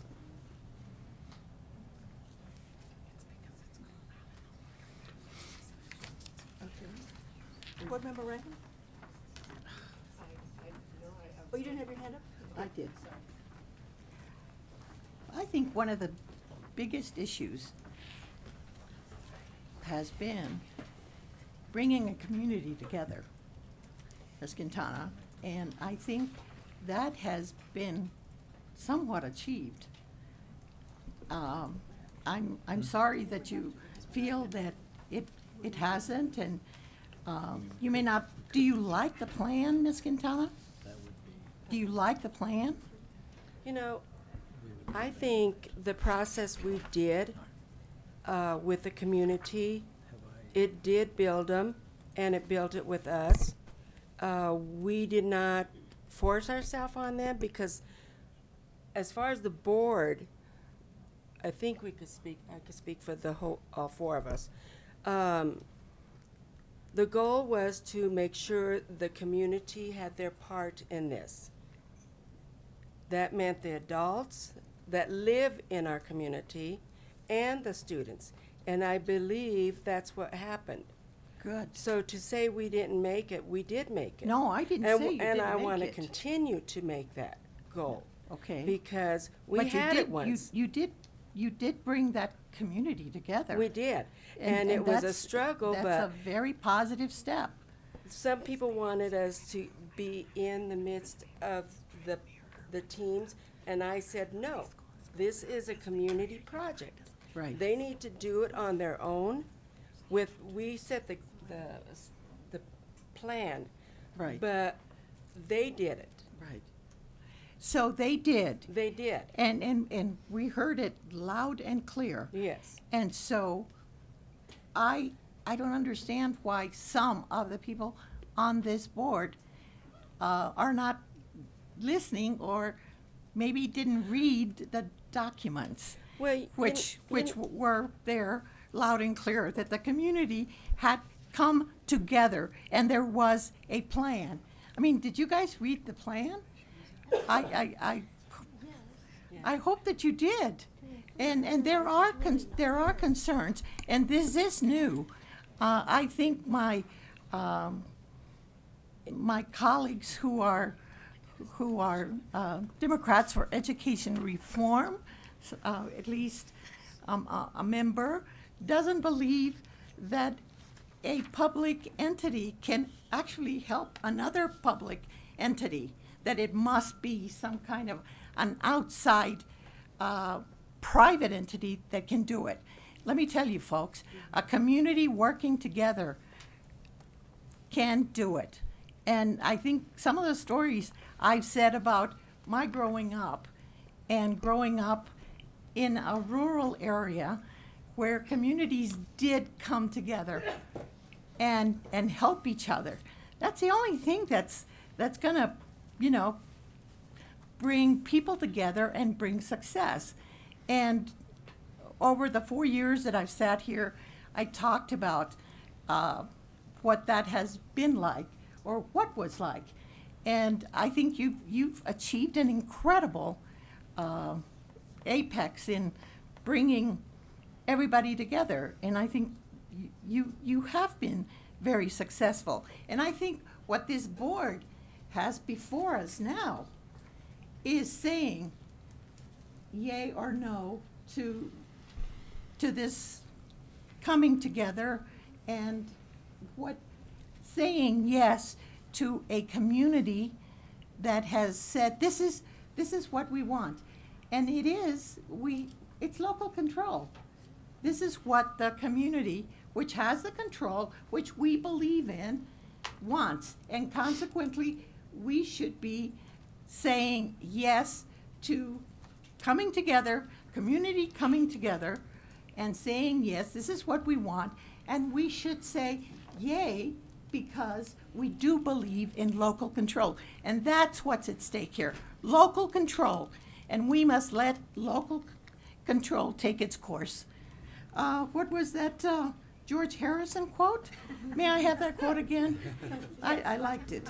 If you don't have direction, any road will get you there. If you don't know where you're going, any road will do. Yeah, that's right. And so they have a path. They've got direction, and it will get them there. Thank I you. really believe that. Thank you, and good luck. Madam Chair, would you like a motion? Well, Board Member Sheffel had something she sorry. wanted to I say. just had one more Thank question you. to Board President Quintana. You expressed that you want a presence in your district that will really be able to help you when you need it. You had said that when I was walking in, right? And I'm just saying, I think a number of folks have suggested that some partnerships would be helpful, especially in the area of achievement. There's been great work done in both districts. Everybody acknowledges that. We're really trying to look at the achievement issues with the students themselves in your district. When you think of partners who could be on site, who could be accessible when you want them to really address the content expertise to increase literacy, increase math, increase writing achievement for your students. Do you have a sense of who those partners might be? And you may have already addressed it, and if so, I'm sorry. Do you have we didn't in your bring that mind up, no. who you might work with? No. Okay. But you like the idea of a presence that is accessible when you need them to really advise in these specific achievement areas, how to accomplish that on your campuses. Hold tight. Thank you. Couple things I'd like to say. As we have shared with you before, the State Board only has some pretty blunt options available to us under Senate Bill 163. And they don't solve complex challenges, which is what we have before us. It's the work of the community, the students, and staff that's going to lead to better outcome for students. We've seen some of that work begun in your community. And we've heard from individuals who are extremely committed that a process has occurred and that plans forward. I have some real concerns. Mapleton has real strengths and the potential to improve outcomes in Adams 14 through their work in the community and developing a vision for schools, their focus on building school culture of trust, their experience with similar students. But we still have concerns about Mapleton's proven track record in regards to student performance outcome. I am open, and I believe that most of my colleagues are also open, to bringing additional professional development partner or partners to support the work for Adams 14 in the areas which they could grow further, specifically in terms of instruction and leadership. As Dr. Anthus has mentioned, CDE has shared some of those concerns with all of you. I also am concerned about the Adams 14 board, given its change. Based on what I've heard, I'm not fully convinced that all members on the Adams board are in support of the Mapleton process. I'm not sure that there's a deep commitment as yet. I'm not sure the conversations have been had to have the path move forward for Mapleton. So as a result of that lack of wholehearted support on the part of the Adams 14 board to work with Mapleton and the need that we see to have some additional partners with the selected external partner management organization to fully meet our board's order, I'm not going to move to approve Adams 14 today. I know this is going to be deeply disappointing. I want to honor the community's engagement and choice. There is still space for that to occur in the future, but it's going to take a commitment on both sides to bring this forward.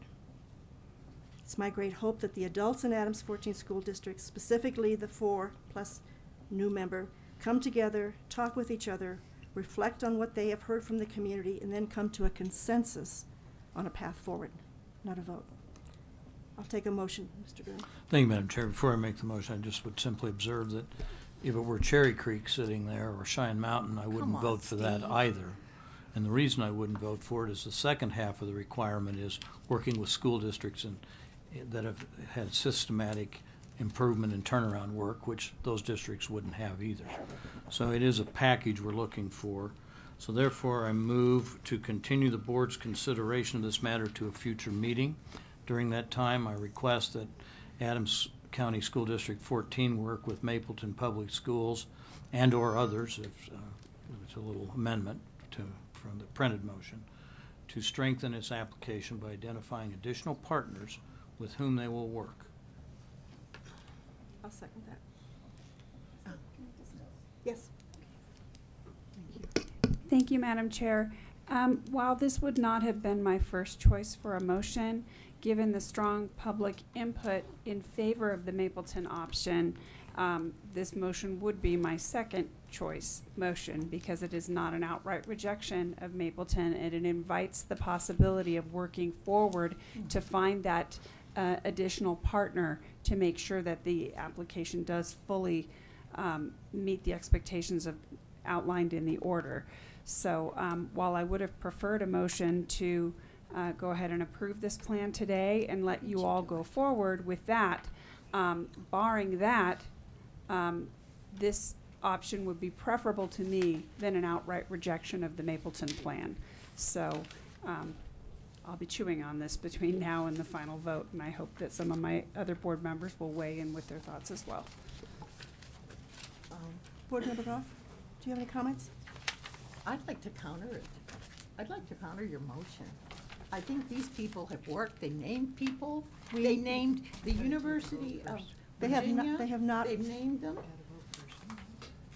And so. We are giving them time. There's a motion on the table. There's a motion on the table. Well, I any other reject the comments? motion. Any other discussion? And I don't know why Jen didn't make the motion. You don't Call the vote. Board Member Durham? May I answer? Oh, sure. I have a question, actually, and perhaps I'm going to call it a clarification. A no vote on this particular motion does not necessarily mean a no vote against Mapleton having a role. To the contrary. No. Oh, a No, no that's vote. what- Oh. That's why I'm asking, to clarify this. No, I think that's correct. Yeah. In fact, I think it is to the contrary that, that Mapleton is still, I think, looked at this point as the hope so. lead, but not the only. And given No. the opportunity to do some of the work that they said they want to do. Bring in some order partners. in Is order that- to figure out what's needed, to give them time. This is the affirmative side of that motion. I'm asking, Mm-hmm. if someone votes no on this motion, I want it clarified that that does not take Mapleton out of consideration for approval as the EMO. Correct. Right. and so Absolutely. I just want that clear on the record, because I think we could get into a little Right. pit of confusion without it. And may I just ask a question? So this also means that if the no vote means that Mapleton is not out of the question as far as the lead in this, we're asking for Mapleton to possibly confirm those other entities that they named, that would be a positive. But we're not, if a no does not mean that Mapleton is not the lead. It just means that they will bring in outside people. Would you like to clarify that? Thank you. I have a feeling that you and I may be on the same page, We are. I Dr. think we Flores. are. I am not clairvoyant, and I cannot speak to anyone else's vote up here, but if you and I do not have the votes today to get 4 yes votes for affirming Mapleton as the #1 choice today and move forward, and I think we don't, then this is the next best thing to make sure they are not out of the running, if I may put too fine a point on Okay. it. That's right. Right. That's correct. So I probably will be voting yes. I will. Steve, I think we got your motion. Yes, that's correct. Did we get a second? Yes, I seconded it. You want to call the vote, please? Board Member Durham? Yes. Board Member Flores? No. Board Member Goff? Yes. Board Member McClellan? Yes. Board Member Rankin? Yes. Board Member Sheffel? Yes. Board Member Schroeder? Yes. Motion carries 6-1. If either party or both parties want us to clarify anything, we are open to, we are not under quasi-judicial rules, so we are open to any discussions and clarifications. Is there a time like the 29th, March the 29th, that we can? We have left it, oh, yes, you have a Madam Chair, yes. it gives us a lot to do because the application that was submitted was not that type of application. So we have to consider whether we have to reopen the community process. We'll have to see where our board is on an interest in that, and they will as It is well. critical, in my mind, that this board is somewhere in collaboration and ready to be a partner, all board members partners in this work that has to go forward. It's going to be very frustrating if it's not. However, this was not the proposal that we put forward, and I so realize we that. won't be amending our proposal. Thank you for the opportunity. Kicking the can down the road. You might want to listen to your community, Charlotte.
But I am aware that we have several presenters and folks that have come that are being very patient with us. So. Can I make a motion, Madam Chair?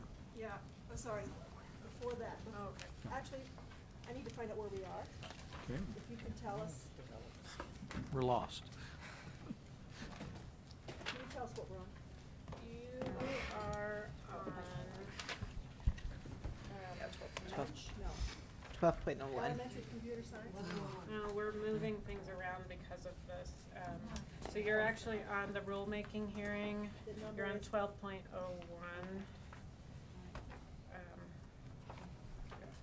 Right, so I'm supposed to be on 12.01, however, I'm changing the agenda. Board Member Durham, we're just gonna go out of order for 5 minutes. Thank you, Madam Chair. I would note that Dr. Anthus has been in her current position for almost 3 years now, and either as acting or as the permanent commissioner. She's not received a base rate in her increase in her base rate of pay in that period of time, even though her last evaluation was, and I think first evaluation was outstanding. We should have gotten this done some time ago. And so I would move that we increase, effective April 1st, Dr. Anthus' pay by the amount of $12,500 per year, and in partial recognition of her service and what I think has been an outstanding job. And I would point out that that would keep her pay commensurate with the previous 2 commissioners where they would have been had they stayed, and that it's about where the top paid, and if you count all the benefits that some of the superintendents actually get, she may be actually paid less than some of the superintendents in the state of Colorado. So that's my motion. I'll second. Okay. Thank you. This was a nice treat that I did not expect today. And we have to- I'm like, go. We need to vote, though. We need to vote. Board Member Durham? Yes. Board Member Flores? Yes. Board Member Goff? Yes. Board Member McClellan? Yes. Board Member Rankin? Yes. Board Member Sheffel? Yes. Board Member Schroeder? Thank you Motion's so unanimous. much. Thank you. I apologize, but I am going to go. Hey, as long as every time you leave, if you do that before, you can always leave. Thank you. Safe travels. Watch the plane. Is this on the rules for the administration of the AP exam Yes. fees program? Correct. Thank you, folks, for your patience today. It's not been a very highly organized day. This is rules for the administration of the AP exam fee program, paren 1 CCR 301-103. State board voted to approve notice of, hear me. Notice of rulemaking at its November 14, 2018 board meeting. A hearing to promulgate these rules was made known through publication of a public notice of December 10, 2018 for the Colorado Register and by state board notice on January 2nd, 2019. State board is authorized to promulgate these rules pursuant to 22-2-1071C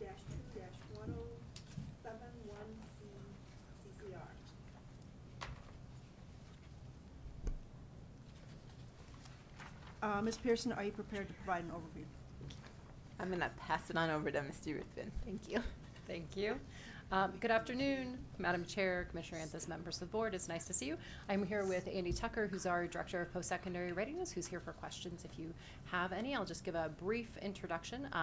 As Madam Chair had mentioned, this is a hearing for the rules for the administration of the AP exam fee grant program. This was from a bill that was prompted from 2018. It was House Bill 18-1396. This provides $500,000 annually, which covers up to about 7,500 advanced placement tests or exams eligible for waivers.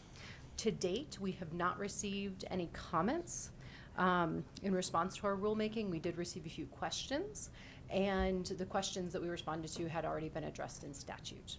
So those weren't recorded. If members are unanimous today and have outstanding questions, or excuse me, if members are not unanimous today, or if you have outstanding questions, a second vote will take place at the meeting.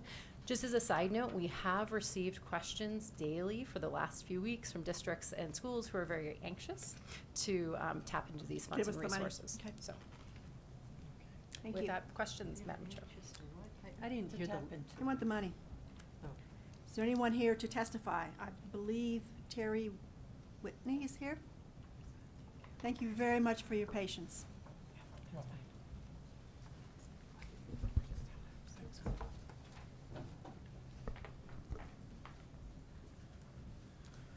Madam Chair and Commissioner Anthus, other board members, I'm Terry Whitney, Senior Director of Government Relations for the College Board. I want to start by thanking staff who I have conversed with over the course of them pulling your document together for your review, and they've been very helpful in terms of questions that we had. We do have one kind of ongoing concern around the timing of when districts would be able to make a request for the funds. We, as of next school year, will be moving the deadline from the spring to winter, to November 15th from April 15th. So for the current school year, because the deadline or the opening of the ability for districts to apply is April 1st, it only gives them 2 weeks to answer or get that in within what we would refer to as a prioritized deadline. So just moving forward, we would like to make sure that the Department of Ed has the capacity through ongoing communications with districts so that they know as soon as possible when they can make a request for these funds. We have some research that we've done of late in terms of low-income students and how they react to knowing whether or not their funds, their test fees are going to be covered. And the earlier that you can let them know that, it makes a big difference in terms of them actually sitting for the test. And the whole purpose of this, obviously, is to have as many Colorado students as possible to sit for tests, but particularly low-income students is a major concern of College Board. So with that, I'll take any questions that you might have. Thank you. Any questions? Board Member Rankin? Yeah, I was wondering, we provide 7,500 of the students took the tests, but 10,000 could have taken the test. Do we have more students wanting to take it than actually can, even though they are eligible? Board Member Rankin, so actually the total number of students that took AP exams is somewhere in the low 13,000 range. I believe what Missy referred to before were the number of low-income students that received a waiver last year. If I may, Madam Chair. But that is a number that goes up annually. So there will probably be more than the 7,500 that she cited. So we do have more students than we do have. And then if you have more students, how do you determine? Is it first come, first serve, or do we take the top scores? How is it determined? Sure, I'm happy to jump in. Right. Thank you for your great question, Board Member Rankin. So essentially, there's a window of time that we will take applications for how the number of exams that will be reimbursed, and then if there's more requests than available funds, then we'll prorate based on, so for example, if there's 80% rate of requests that we can fund, everyone will receive 80% of their request. Oh, I Does see. that make sense? Okay, it makes a lot more sense than what yeah. Okay, Thank you, Mr. Whitney. I appreciate your comments. Could I just add one other point? Sure. And that is, I want you to be aware that in addition to the funds that the state of Colorado is providing, the College Board also subsidizes funds for low-income students as well. Okay, thank you. Right. Thanks so much. Have a motion, please. Please. I'll make it. I move to approve the rules for the administration of the AP exam fee program, 1 CCR 301-103. Thank you. Any further discussion, folks? Questions? Oh, I'm sorry, Madam Chair. Yeah. Can we tell how many students scored well enough on the tests? And of the ones that we are paying for? Can you give me a little? Yep, so I'm going to turn to Mr. Tucker, Madam Chair. Yes. Mr. Tucker, go ahead. So in 2018, about 50,000 total students took AP exams. Of those, there were of the 50,000 students, about 84,000 tests were taken. So some students took more than one test. Yep. And of those, about almost 51,000 tests received a score of 3 or higher, and that's a passing score in an AP, which is about 60%. Okay. That's what I was looking for. Thank you. It's not bad, actually. Any other questions? Any objection? Passes unanimously. Thank you. Madam Chair, while you were finishing up, we were rearranging the entire agenda, so I'm going to have to help you. What's new?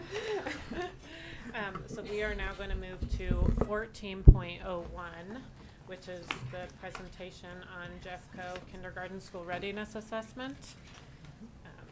Thank you.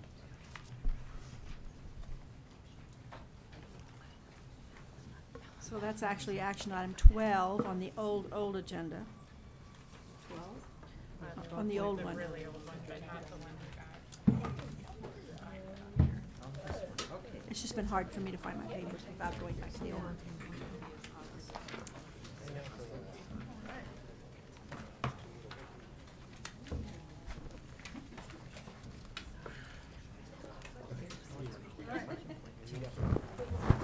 Thank you. Thank you very much. I think these are all.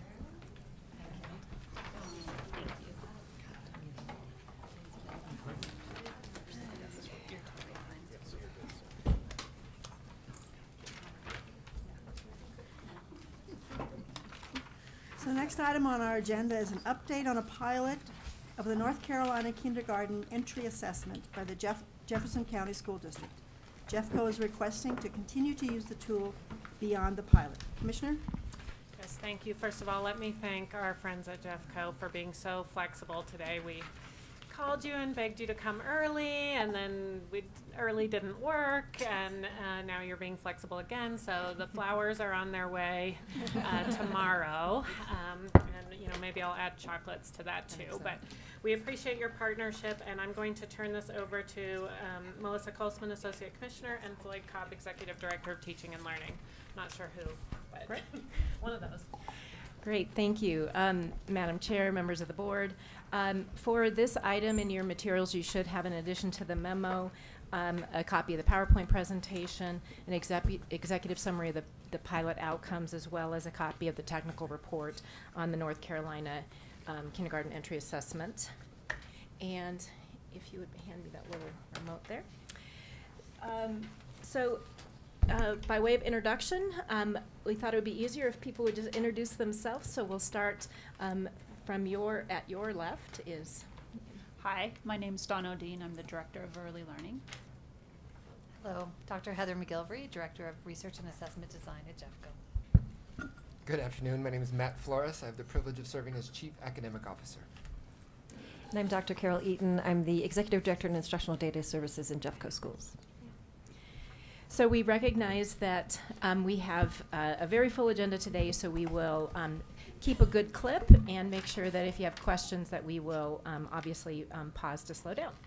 So our purpose today is to present the findings of the Jeffco pilot that this board approved 2 years ago, provide you some next steps on where we'll go with these results as a state agency, and then to seek approval for Jeffco to continue to use this tool.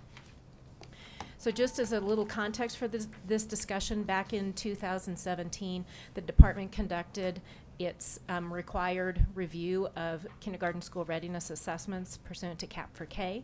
At that time, the board took the action that's listed here regarding some of the assessment tools, and one of the actions, or one of the portions of the approved item at that agenda was to approve the use of a North Carolina assessment tool through Jeffco in a pilot form for 2 years.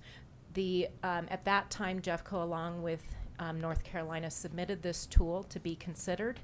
It was very early in the development of the tool, and all of its technical studies had not yet been completed, and so this provided an opportunity for both North Carolina to conduct their technical studies and for Jeffco to conduct a pilot study as well. So following this, I'll just stop talking there and move on.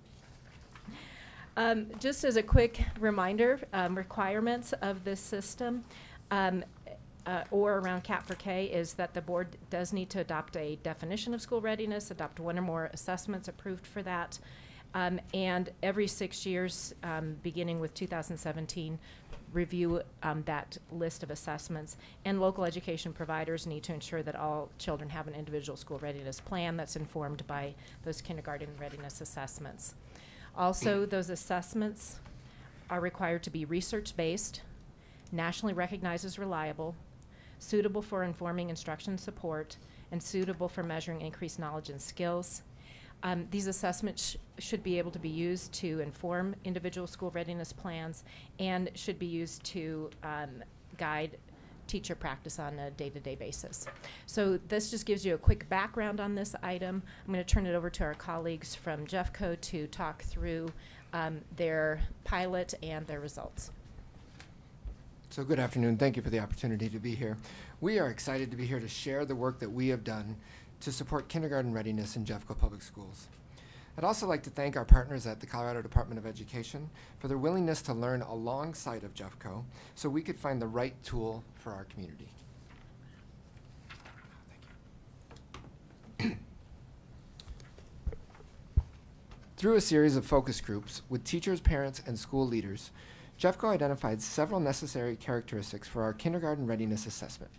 We sought a low-cost, no-cost tool to assess the whole child and provide concise and actionable feedback. Based on our focus group findings, we knew that the alternatives to the Kindergarten Early Assessment, or KEA, required educators and families to interpret and respond to over 20 indicators of student learning and development. We recognize that educators need a balance of comprehensive data and with concise, actionable results. Enough data to drive instruction in the classroom, but not too much to be burdensome and create analysis paralysis. Most important was the need to help teachers launch communication with families about the child development at their first and most foundational parent-teacher conference. We all remember our child's first parent-teacher conference, and we know it sets the tone for family engagement for the next 13 years. On a more technical note, we were seeking a tool that could be easily integrated into our current data systems to ensure student data privacy and create a one-stop shop for our educators. Jeffco sought to implement the readiness statute in a way that goes beyond compliance to meaningful and authentic assessment practices in the classroom. And we think we found that solution in the Kindergarten Early Assessment designed by the North Carolina Department of Public Education. The KEA meets all the CAP for K requirements as described by Dr. Colesman in the previous slide. The development of the Kindergarten Early Assessment, or KEA, was led by the North Carolina Department of Public Instruction as part of a large federal grant. The KEA aligns with the statutory requirements set forth by CAP for K. This kindergarten readiness assessment is nationally recognized.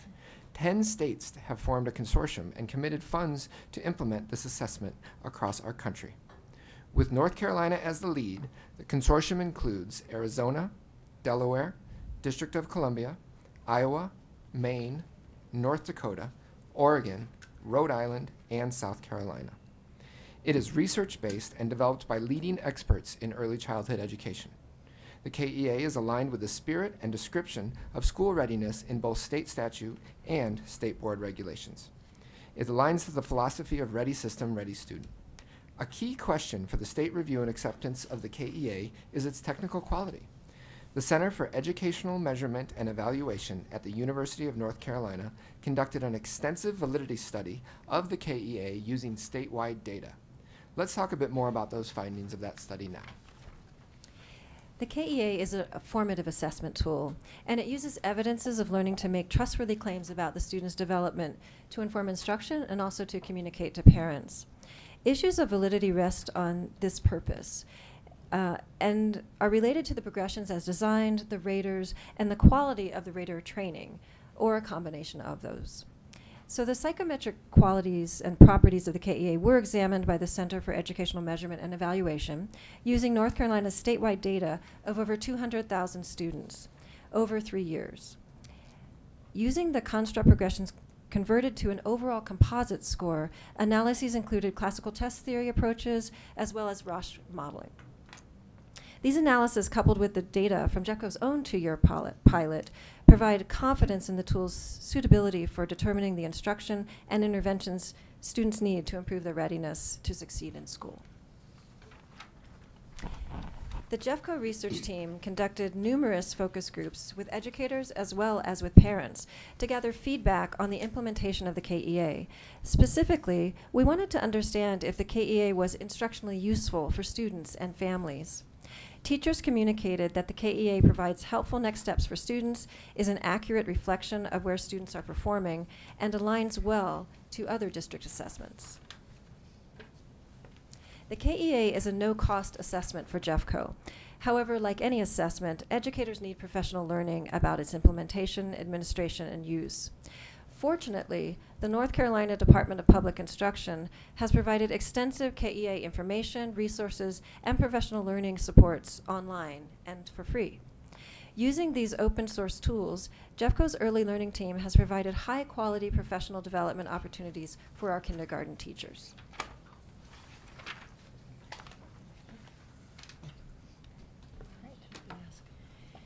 So where we see, as a department, where we would go next, having this study complete, would be to bring this to our school readiness assessment subcommittee that has reviewed our previous assessments.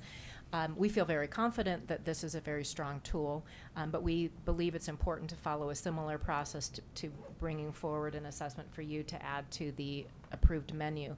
We feel it's important to follow the same process. We anticipate following that in the next 2 months and bringing forward to you a recommendation regarding adding this particular tool to the approved list for Colorado.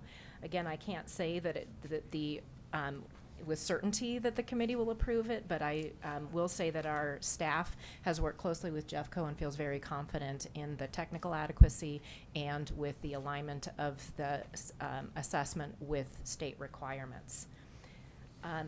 We anticipate then bringing this forward before the, hopefully before the end of the fiscal year for approval for you to consider. And in the meantime, we are asking that based on the staff review of the robust outcomes of this report to allow JEFCO to continue use of this tool. This will allow JEFCO to have continuity in the implementation of the professional development and quality assessment practices that it has invested in over the past 2 years. Before we go to questions, do I have a motion, please? This is for JEFCO in order to continue, sounds like indefinitely, but if the committee comes forth with not allowing it, then that would change it. Okay. Yes, please. I move to approve the continued use of the North Carolina entry assessment by the Jefferson County School District. It's a proper motion. Second. Thank you, Ms. Goff. Okay, questions? Board Member Rankin.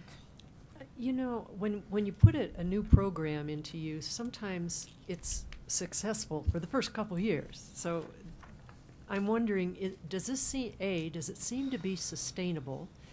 B, it sounds like a great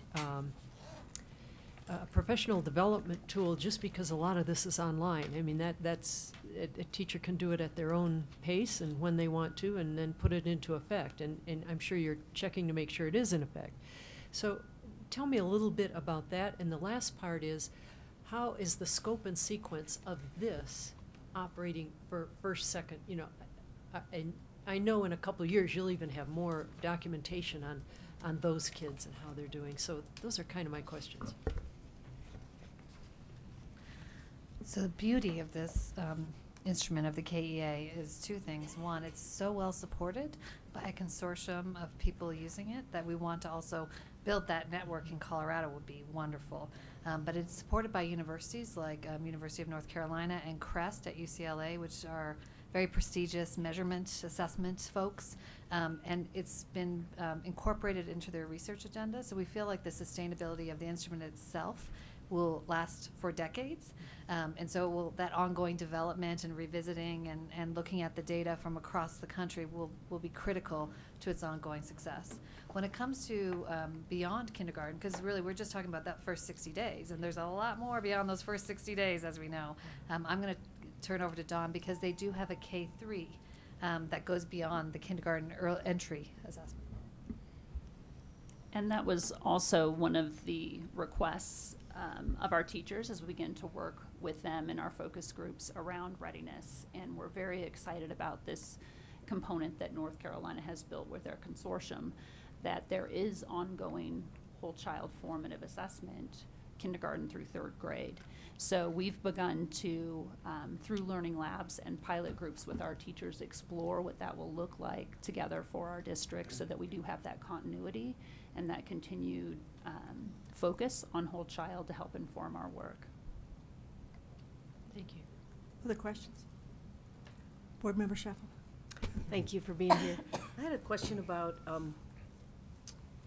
just how much time it takes, and if you've gotten feedback from parents and teachers. You know, the Learning Strategies Gold initially a couple of years ago, there's a lot of talk about how long it takes. And is this commensurate time-wise, less, more? And then the data privacy piece, where the data are stored and how long they exist and all that. It takes significantly less time. We measure on 10 domains, 6 progressions. So it's significantly less time. The body of evidence, teachers use their own approach for their body of evidence. So whereas former tools, and that is a former tool we used in the past, was much more strict about having teachers use a prescribed way of collecting body of evidence. This tool defers to the judgment of the teacher to be able to, if they have it in their notebooks, if they have it on paper, and we're working with them to make that more standardized, but it's important for teachers to go to use the methods that they're best at. So that's one piece. And then we're really excited about this tool because it aligns, it holds us accountable to our community. It aligns to the values our families have for whole child.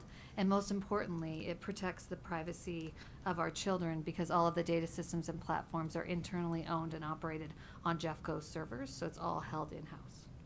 And how does the data follow the student? So our internal systems, we have an online assessment system that allows a student in our system to have a record of their assessments throughout K-12 career, PK-12 actually. So it migrates with the student into the next school or the next classroom, and teachers can see the history of how that student has performed on an online system that we have customized and made available to our teachers. Sure. So some parents are concerned about the social emotional types of metrics. I haven't looked at this test, so I don't know what the questions are or the fields. But a parent that might have concern about how their child was rated or ranked, or comments that are in the system following them, you know, when they're 4 or 5, something is said, and they're 10 and 11, and that information's still there. What comments or what feedback from parents have you gotten on that, and how would you view that? Who owns the data? Who can challenge it, or who can decide how it follows a student?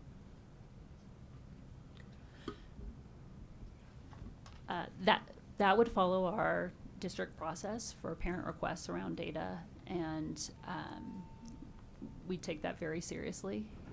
And it's something that we're working with our teachers and our families on what is priority for them, how they would like that communicated, and how that information is shared. We've been very transparent in this study pilot effort around how we're utilizing it, and really digging into the components of how it informs our next steps of instruction together. That being said, we would be able to follow our data district policies around any concerns that parents might have around their student-specific And- data, because we have direct access to And I would add that our system collects a lot less information than our previous assessment, so there aren't open-ended comments about the child, there aren't videos about the student. So it's really looking at some very minimal recording of that information that would be available to the next grade level. If I could just add, the focus groups that we did with parents and community led them to appreciate this tool for the data that it was given, and parents really liked that for that purpose. Anytime there's a data point, it did a nice job of leading to dialogue about how do we help your son or daughter, what are the successes your son or daughter has, and that was a good tool for that from the parent perspective as well as the teacher perspective. Mind if I follow up? Keep going. Is it PII data? I mean, if a parent says, look, I want to see what's been said about my student using this tool for the last 2 years in preschool and kindergarten, I'd like to see it. Do the parents own it? Is it PII?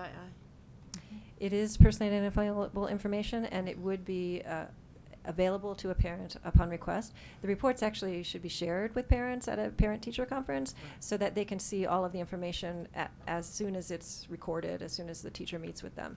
So essentially, it is a record that we hold secure according to district policy around data privacy.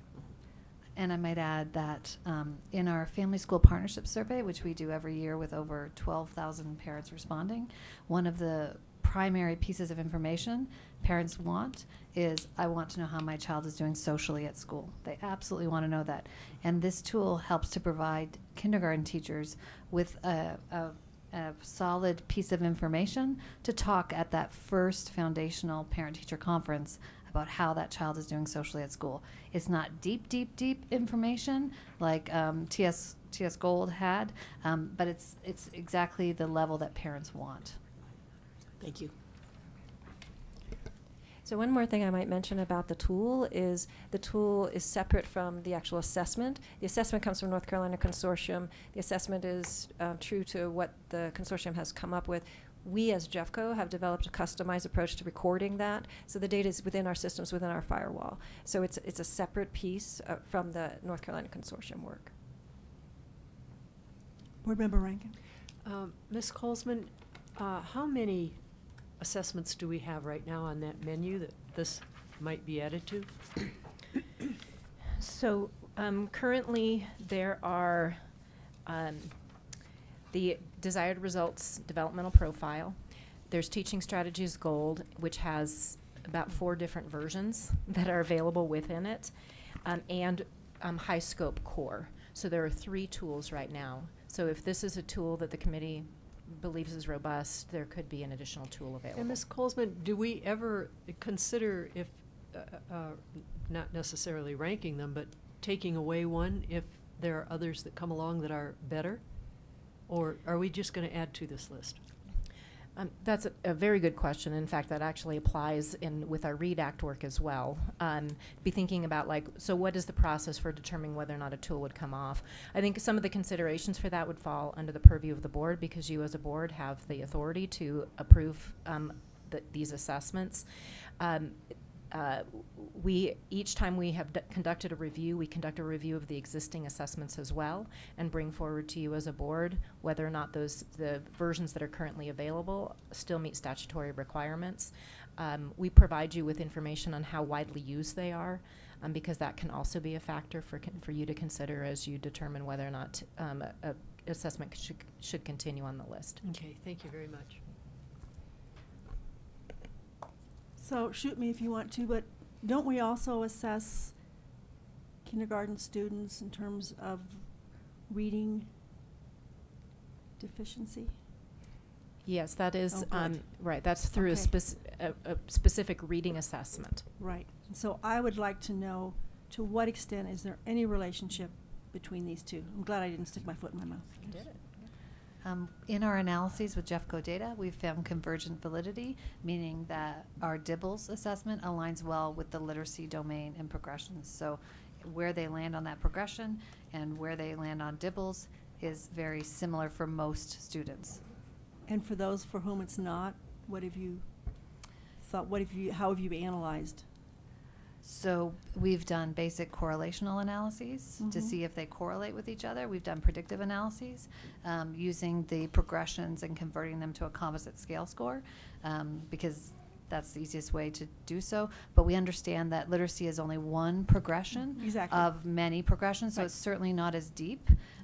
But we certainly have a balanced assessment system in Jeffco with schools using their own assessments, everyone using DIBELS for READACT, everyone using the kindergarten early assessment for the first 60 days, and then many people use many different tools at their site level, as well as K2 MAP for many of them. And we've analyzed the relationships between all of these different assessments, and we find that they align well. Some are more predictive than others, but they align very well to each other. So tell me what you can predict. Sorry. You know what we're always predicting. We're always trying to predict third grade CMAS, reading and math. That's what we're always working to predict with our analytics. We have a large need, a large impetus to understand if we're aligning to third grade reading. I know many studies have been conducted around these assessments and how they align. Less so with the KEA because it's just the first 60 days. Are you, do you think you're predicting dyslexia? No. There's nothing in any of your. Well, phonemics with dyslexia, I'm not a dyslexic expert. We know that phonemic awareness and blending is an issue for kids who are dyslexic, but we also recognize that it's a language processing issue, and so we don't have the diagnostic tools, nor are our faculty or staff trained to be to diagnose dyslexia. Of course, we know that we have many great partners in our community who do that. Right. And you know there's a real pressure. Yes. To come up with that for all kids. Yes. Okay, so I appreciate your comments. And then if you continue a similar tool for first, second, and third grade, can you continue to see how those how the results align in terms of the reading and perhaps the math? Absolutely. Absolutely. What we want to have is a very balanced assessment of our kids that looks at whole child, looks deep, because we've focused historically deeply on reading and math, and this tool is a tool that can give us that more breadth of information. And then we can look at how some of those mediating factors might be hindering or helping kids to achieve reading, to achieve in reading and math. So looking at those pieces all together, it's a lot of moving parts. It's very complex. So modeling data around that is also very complex, but we take that, my team takes that job very seriously. That's great. Fascinating. Board Member Sheffel. I was just wondering if parents can opt out of this test if they want. In other words, it looks like you have a menu of tests, several tests. And by law, you have to have a plan for early readiness. And the goal of the legislature, I think, is to figure out students that are ready, students who are not, so there can be intervention. So given the menu, can parents look at this test and feel that they don't want that test, they want another test in your menu? Or do parents have that option? The KEA is our readiness assessment that's required by statute. So, and it's also observational. So it's much less and more. It's not an intrusive test where a student would sit down and fill out a bubble sheet or do an online test. It's an observation from the teacher to be able to record what they're seeing as far as performance on the levels. So a parent typically wouldn't opt out of that because it's part of classroom observation and it's not a formal assessment process. It's a formative assessment process. So can I ask a follow-up? Sure. I was just looking online a little more at the test. Is it true that it's both screening, diagnostic? I mean, it has many purposes. So it can be somewhat cut to the chase, screening, readiness, how many students are ready, how many are not in Jeffco, but then you can also use it as a deeper dive. And do you use it that way, diagnostically and other? We, for state statutory purposes, which is why we're here today, we use the KEA for that 60-day 60-day screener to assess readiness. One of the reasons why we did the pilot study was because we didn't have, for lack of a better word, cut points on those progressions for readiness from North Carolina, and we recently got those, and now we are able to apply those readiness cut points. And so we can use that. And then with the K3, we can go on and do more assessment, and we're piloting that smaller. We've also worked with, I'm going to turn over to Dawn to talk about how we're doing interventions. And I think that's the really exciting part for our teachers and our practitioners, in that side-by-side, truly understanding the whole child component. We have worked with our special educators, we have worked with our gifted team, we have worked with our English as second language resource teachers alongside our kinder teachers to really be thoughtful and intentional about what does this mean instructionally, and what can I do in the classroom yet before I start to bring some of those specialists in. And so it really has been incredible to be a part of the pilot with our teachers in that way, to really deepen our understanding of what it means and learn as well, and really be able to make some immediate impacts and provide that tool for our teachers. So you do use it diagnostically? It has been utilized in that way, where teachers are problem solving and working alongside specialists to determine what next steps might be and what other data might need to be collected. Thank you. Any other questions? Call the vote, please. Board I did Member get a motion, Flores? right? Okay. Board Member Flores? Yes. Board Member Goff? Yes. Board Member McClellan? Yes. Board Member Rankin? Yes. Board Member Sheffel? Yes. Board Member Schroeder? Yes. Motion carries unanimously. Thank you very much. Thanks for doing this. Thank you. Thank you. All right, Chief. Now, Madam Chair, we're going to move to 11.01, the elementary computer science grant approval.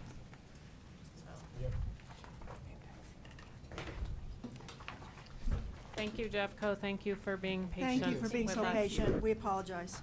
I apologize. It's Angelica's fault. It's all Angelica's fault. Which used to be 6.02. Carol, I didn't have. there's, you may want some of that stuff. We all on the same place, guys? Thank you.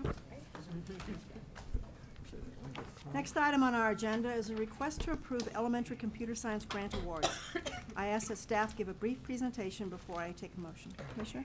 Yes, thank you. Just going to turn it over to Melissa Colsman and Floyd Cobb. Thank you, Commissioner Anthis.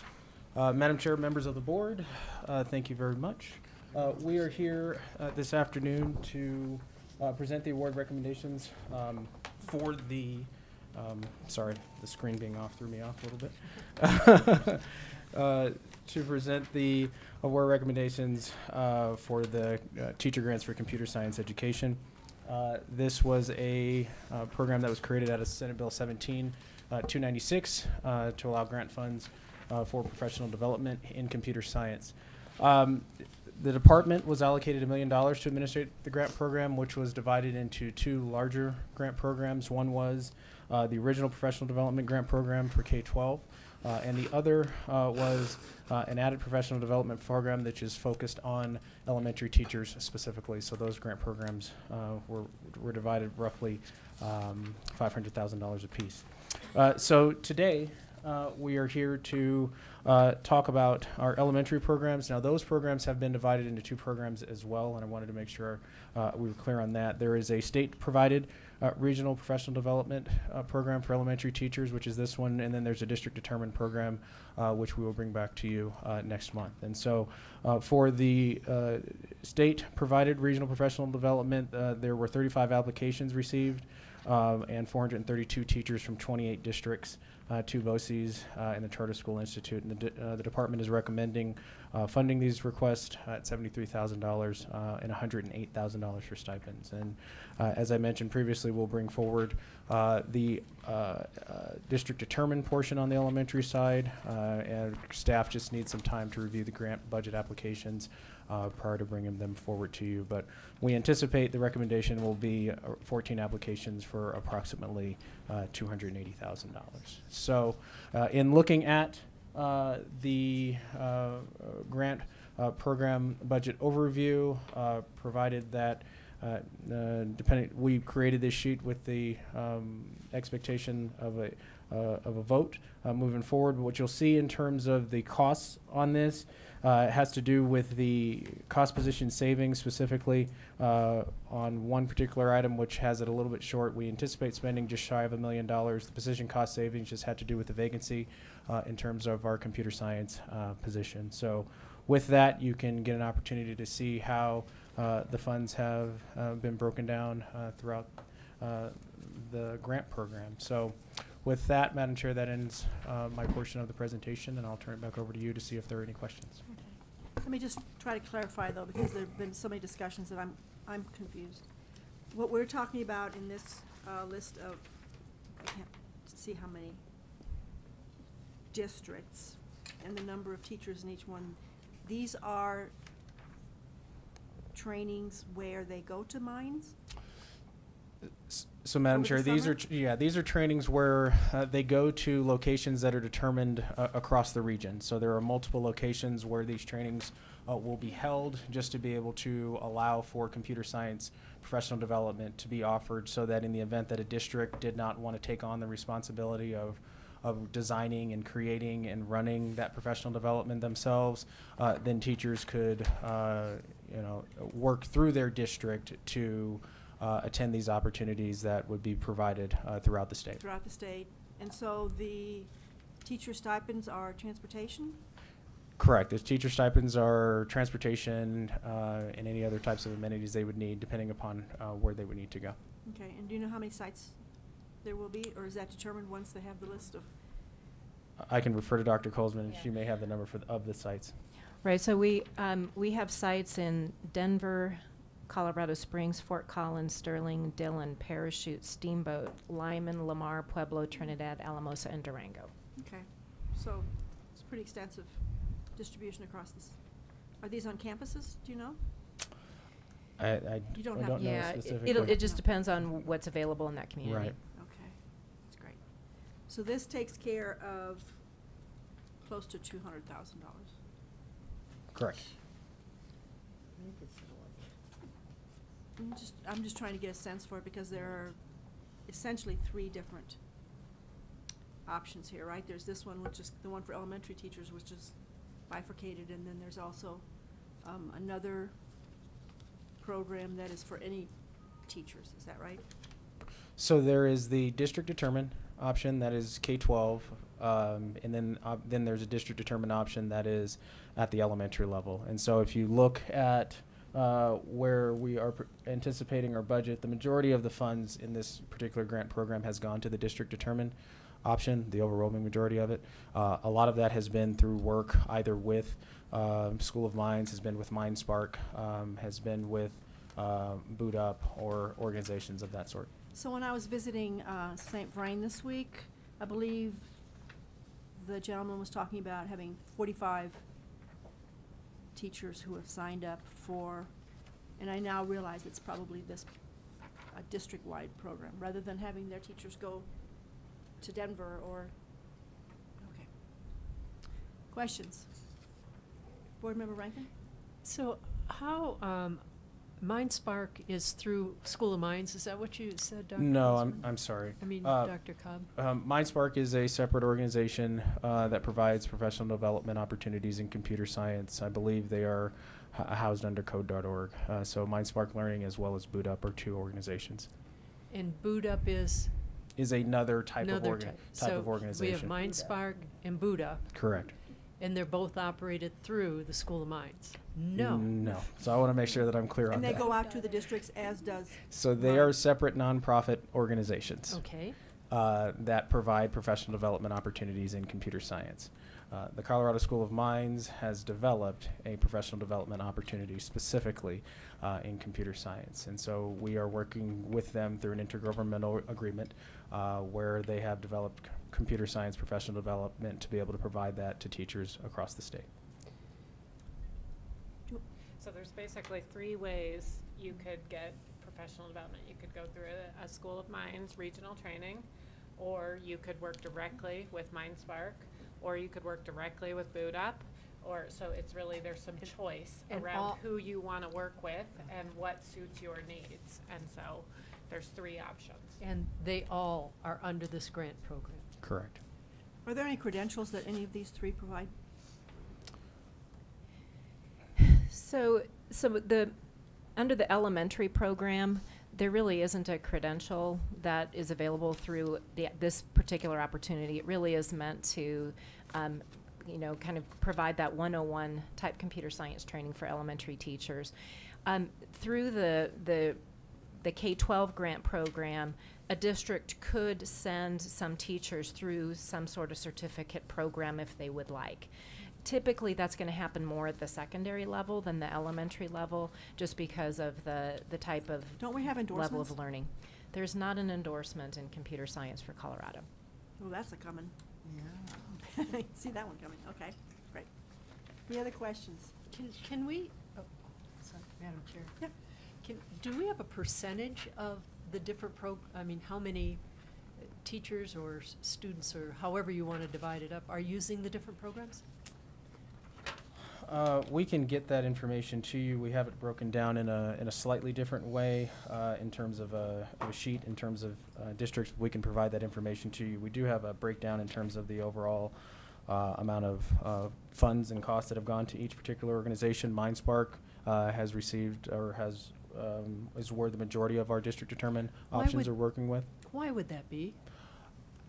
You know, I don't know specifically. I think obviously it all depends upon the presentation that the organization provides and what the district needs are. We've So had a district could go to one of those organizations, say, hey, we would like to get a grant, but we want you to use your program, and then they come and give them a presentation. Correct. They can reach out to the district. Correct. Okay, thank you. Board Member Flores? So certainly there must be so many hours that they're gonna take that can be, that, we can find out. And to say that elementary teachers don't need it as much as high school teachers, I think. Nobody said that. Yeah, somebody said that. No. Or No. somebody So I said think- that yeah. it was more important. No. No, I'm sorry, I phrased it in a way that made it seem like I was suggesting that. What I think is that the level of depth of knowledge around computer science itself is more required at a high school level. So at an elementary school level, you can teach some of the basic thinking of computer science, which involves kind of algorithmic thinking, which is how do you do an activity over and over and over again and then record what that looks like. You don't need to know actually how to code in order to help provide those good learning activities for elementary kids. But if you're at a high school level and you are teaching computer science so that your students can themselves get an industry credential, you really need to have a much deeper level of knowledge. But for this department, teachers need hours. I mean, in order to renew licenses and such. So how many hours, say, in elementary, and how many hours in high school would this be that they take?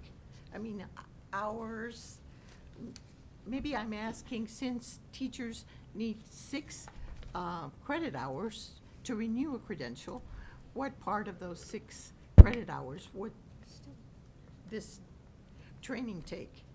I mean, can you quantify it, I guess, is what I'm asking. Yeah, I wouldn't be able to quantify it in terms of what that would mean. That's more in Dr. O'Neill's area. Yeah, but 'cause that's important. Yeah, but what I would say is that the intention of these programs is to be able to provide teachers with really an introduction to computer science, and then specifically to be able to take that information back with them and to be able to develop lessons that they can take in the classroom. And so I would anticipate, and like I said, I'm not the best person to be able to answer that question, but I hope that you do try and answer that question, because I think one of the rewards for teachers taking training is getting credit hours.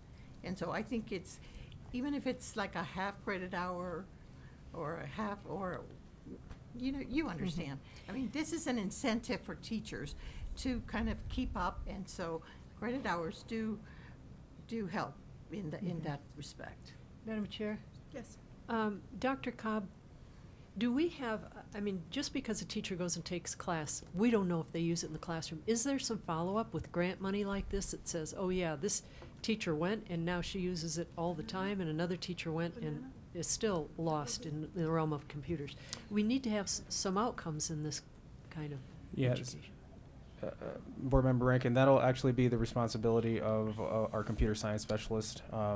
When he gets on board, that'll be one of the pieces in which has the opportunity to be able to follow up on, to actually check on the implementation of the computer science programs throughout the state. Okay, and on this program? And on this Okay. program specifically. Thank you, thank you.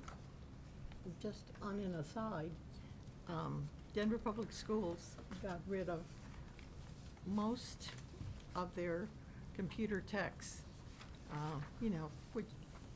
who are very necessary for the learning and training of teachers. So I hope that Denver's not on this list of getting monies because they don't have any anymore. Have a motion, please? Is this, didn't we already have a motion? I don't think so. I think Oh, I not for forgot. this one. Board Member Sheffield? I just have one more quick question. This is just for 18-19, is this correct? This is, This yeah, grant? well, yes, this would be for the current year. So the way that the grant program will operate is that these funds will be are designed to be expended by the end of this fiscal year. So all of the professional development opportunities are scheduled to occur prior to June, with the first one happening on March 30th. Okay, and then if we will approve this grant again in the future if we need it, right? This vote today is just for this. Yes, ma'am. For that portion of it. Thank you. And That's- also to clarify, in April, we'll be bringing forward the grants that are the district determined for elementary. Oh, okay. So, Right. so you'll be seeing a lot of us with computer science. Good, great. grants. Thank you very much. I'm good now.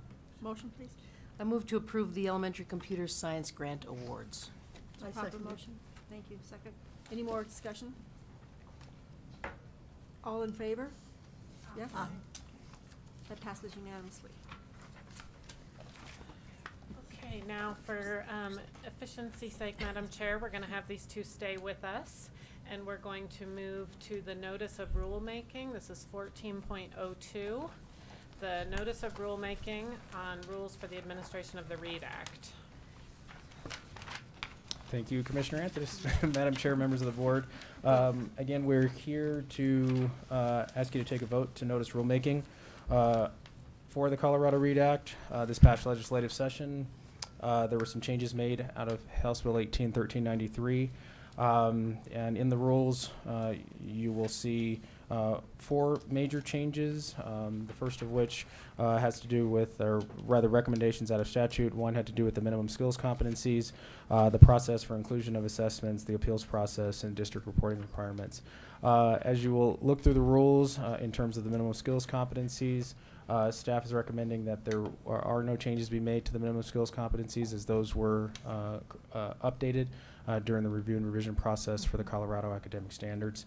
And in terms of the process for inclusion of assessments, those result in some adjustments in terms of the technical review and the stakeholder reviews specific to English learner populations.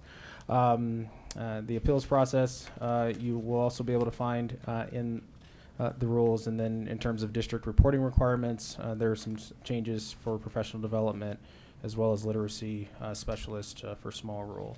The one other piece that we had mentioned in the prior presentation has to do with the board reviewing to approve the assessments and update them as needed by July 1st. And prior to getting into this, we wanted to provide you with a list of the current assessments that are authorized to be provided under the READ Act. As you can see, there are 7 assessments specifically for English-speaking students, and there are 3 assessments for those in Spanish. And so as a result of this, we wanted to have a conversation with you about this list and what the board thinks is best.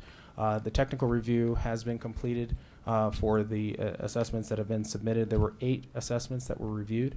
And 5 were recommended by the technical reviewer. Now, 2 of those were simply newer versions of assessments that are already on the list. However, an additional one was, however, the remaining 3 were new assessments. So with that, we have our timeline in terms of March being the notice of rulemaking, with May scheduled for the rulemaking hearing. And so that concludes that portion of the presentation. And Madam Chair, I will turn it back over to you to see if you have any questions. Any questions? May I have a motion, please? Oh, Board Member Rankin. So, I'm looking at the assessments. Are the ones in Spanish the ones that we were saying they take Spanish if they're here in their first year in our country? Is that the way that works? So under a previous change to the READ Act, there was an allowance for districts to determine the language in which a student will take an assessment. Right now, there's only Spanish options, and so this would only apply to native Spanish speakers. But the statute does allow that choice to be made at the district level. Okay, so I'm asking, I guess what I'd like to know is, are these Spanish tests in alignment with the English test? Are we testing the same thing? We just don't have as many of them because we just have the 3 in Spanish, but the whole scope of what we're getting at in the English tests are exactly the ones in the Spanish. So the Spanish test would look at kind of the reading skills that are necessary for Spanish. There would be things that would be different in terms of some specific skills for Spanish versus English because of some of the Differences in the sounds, language. right, the Okay. different sounds that are in Yeah. the Spanish language versus Okay. English. And so that while they test similar areas, there would be obviously differences based on language. But the basic skill test would be the same. Correct, and basically what the Spanish assessments would say is, can the student read in Spanish? It wouldn't give an indication of whether or not the child can read in English. Okay. And these are the only tests that are allowable right now? Correct. This is the list you currently have approved. All right, thank you. And may I add? No, I misunderstood. I thought there were 3 new ones.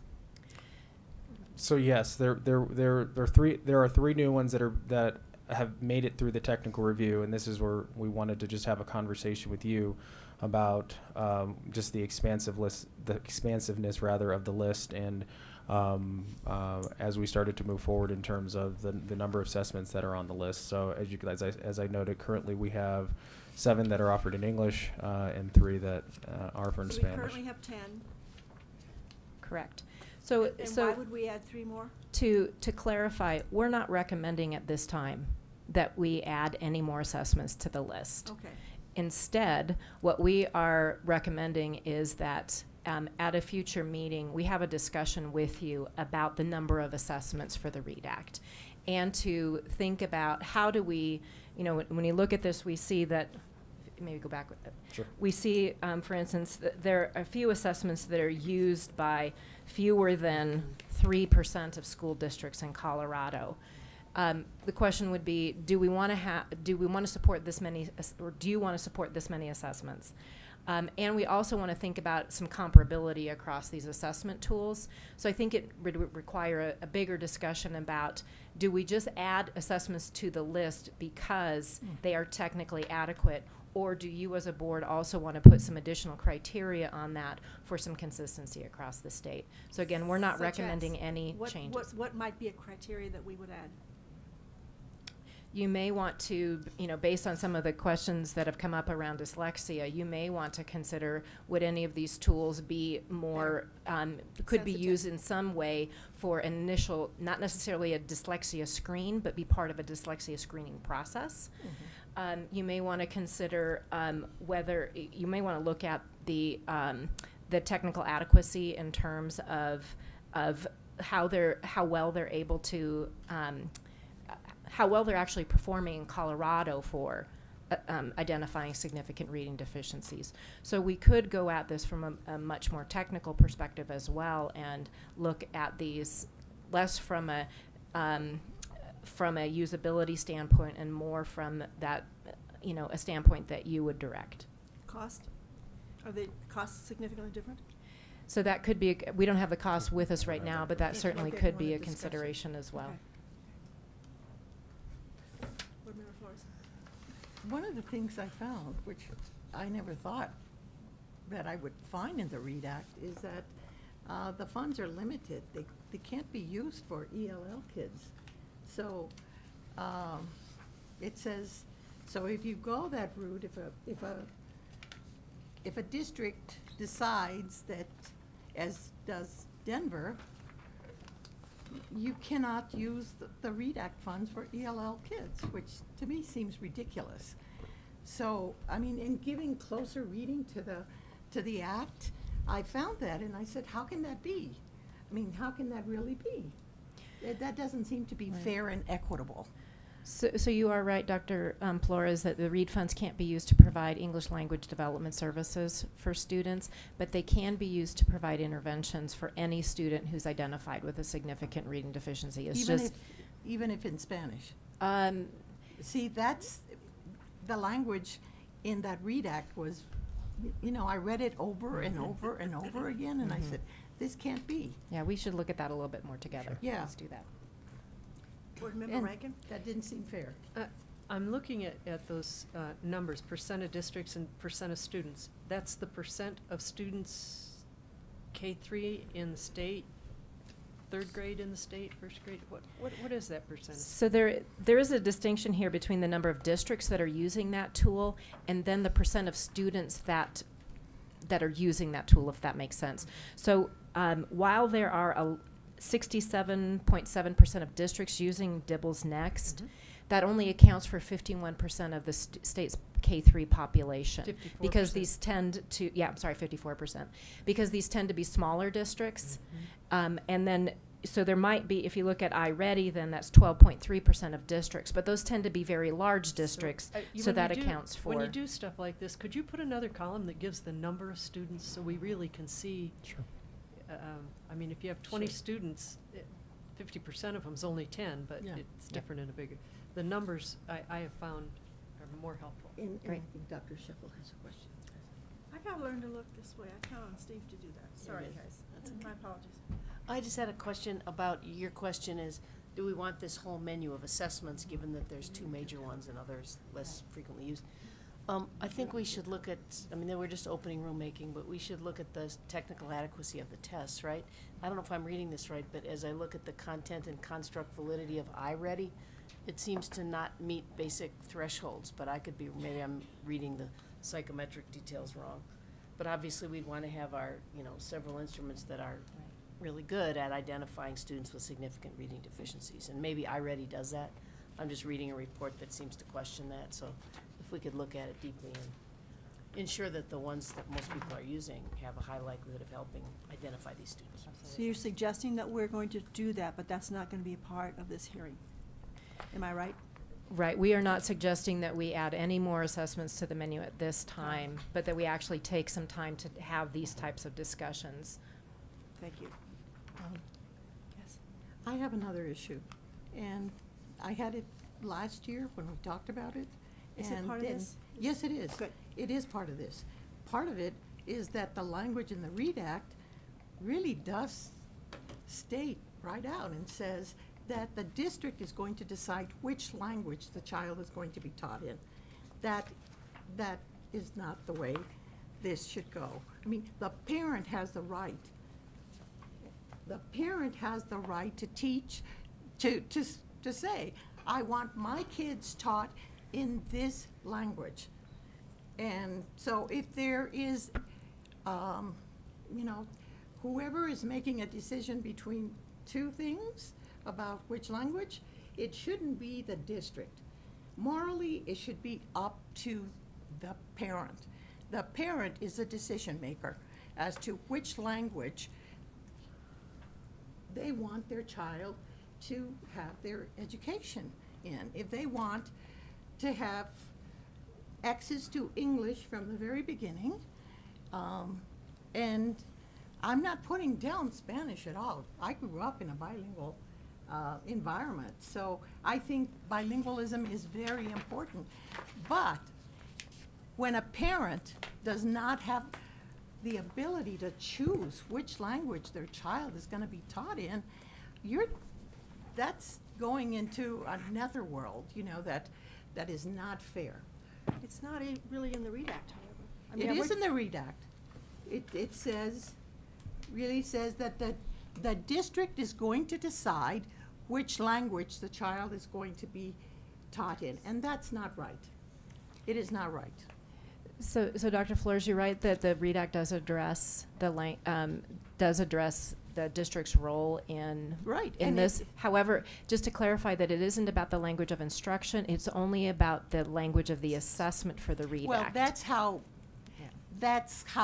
you guys played with it the last time I brought it up. But it shouldn't be played like that. It should be which language does, and the parent needs to be the decider of which language, not the district. The parent says, I want my child, or at the very minimum, it should be dual language. It cannot be any less than dual language. You cannot have a monolingual, especially when kids are learning language and their brains are so susceptible to being ready for any language, 2 languages, 3 languages, at a very young age. And to take that away from ECE students, kindergarten students, is wrong. It's just, the literature just is, redundant with, this is a time that's ready for children. But I'm not debating that, for children to learn a second language. The issue I'm debating is that the parent has the right, and not the district, to decide which language the child should be taught in. Board Member Reagan? So going back to this list, is there any way that we can look at what our standards are and look at these different assessments and say one is better than another? I know the amount of districts and students, but maybe it's been around longer, maybe it's easier, I'm not quite sure. But if we're talking about adding more, I would like to see it lessened if there are some that are really better at doing what it is we want to do. So that would, if you're talking about that when you come back, that would be my question. So maybe. Thank you. You guys want to do a motion? Can I have a motion, please?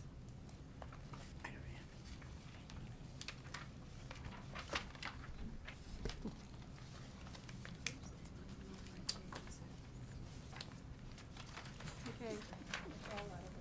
What number was Yeah. that? 14? Yeah, that was 1402. I move to approve the notice of rulemaking for the rules for the administration of the READ Act, 1 CCR 301-92. Thank you, too. That's the proper motion. Do I have a second? Second. Any objection to the notice of rulemaking?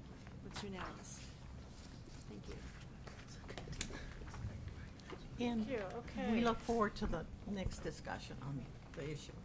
Flip a coin, Katie. Where do you want to Yeah. go next? So next, we are going to go to the accountability procedures. We're hitting the home stretch here. Guys, I really appreciate you staying an extra hour so that we just, with condensing a whole day of board meetings and not having enough time and now having to figure out a charter appeal, unless you guys want to have meetings till the cows come home, staying an extra hour will get us through several other items. So Who's the charter? I've asked our team to be as succinct as possible. I'll be very And Please tell us where you are. we are at, 15.01, administrative procedures for considering early accountability actions. And I'm gonna turn this over to Alyssa Pearson. Yep. An Hi. hour, Alyssa? What'd you say? Sorry. An hour? An hour? No. Oh. No, I can be very quick. Thank you. Okay, so quick refresher. House Bill 181355 added a pathway for early action. So if a school or if a district wanted to bring a school in front of you all before they got to year 5, they wanted to get going and move on things, they could do that. So these administrative procedures that you have in front of you are the process for doing so. We have a district that's asking to come in April with 2 schools, so we wanted to get the process in place so that we kind of knew how we were going to handle it next month. You all saw the draft of this last month. We have made a few changes based on your comments from you, and then I have a little bit of feedback to share with you that we received from a district. So the changes we've made in this, the state review panel language aligns with the language that we have at the end of clock procedures. That's why it was in there, but we've clarified if that feels to you, it's the same language at the end of the clock. We know you all want the state review panel. You've made that very clear to us.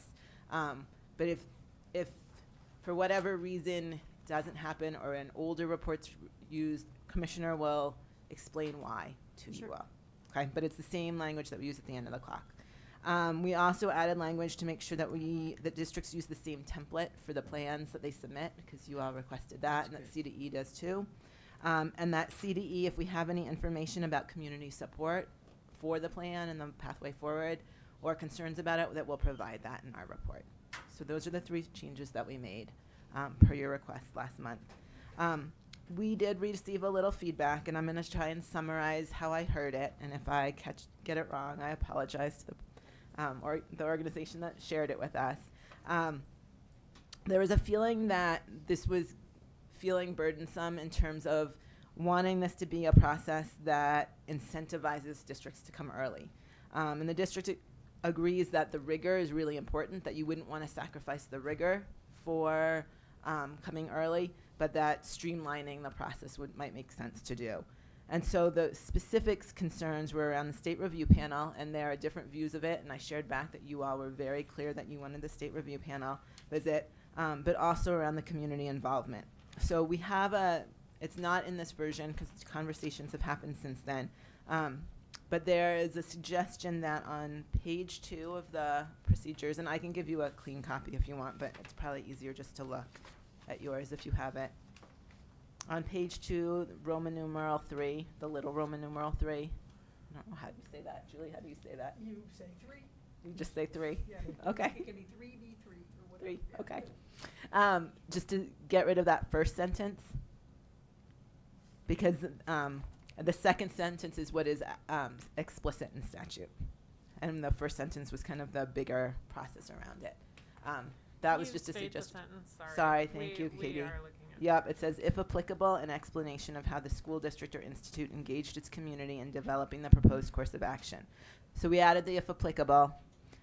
We could take out that sentence entirely, or you guys can leave it in how it's proposed in here. Just up to you. We felt like we needed to share the feedback that we received. Yes.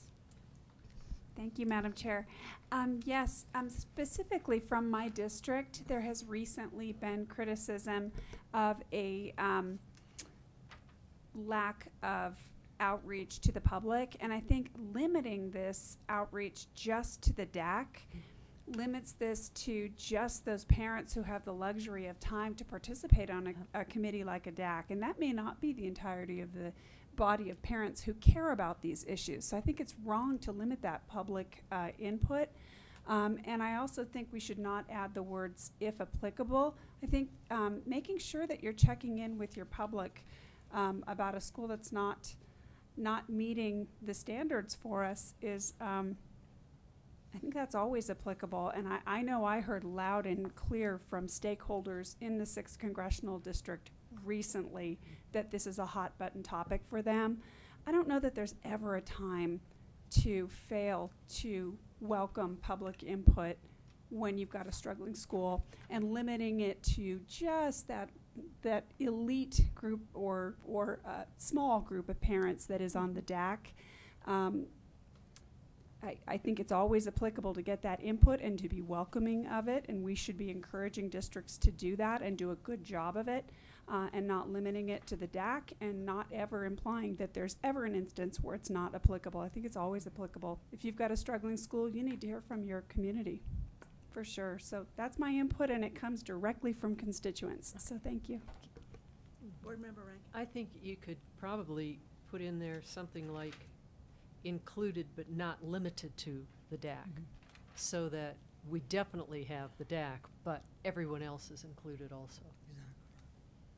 Madam Chair, I would love for Julie to weigh in here just on what's in statute and what makes sense here, if Remind me we're again okay. why we're with that talking language. about this. There's a request to have it be easier if you come early? A request to streamline the process, not to reduce the rigor, just to streamline the process for the paperwork and everything that needs to get submitted. But this is all on you. I'm sharing a message. And the argument is that streamlining the process is not moving out as strongly to their community. Or in terms of what gets documented and sent in to you all. So. Counselor?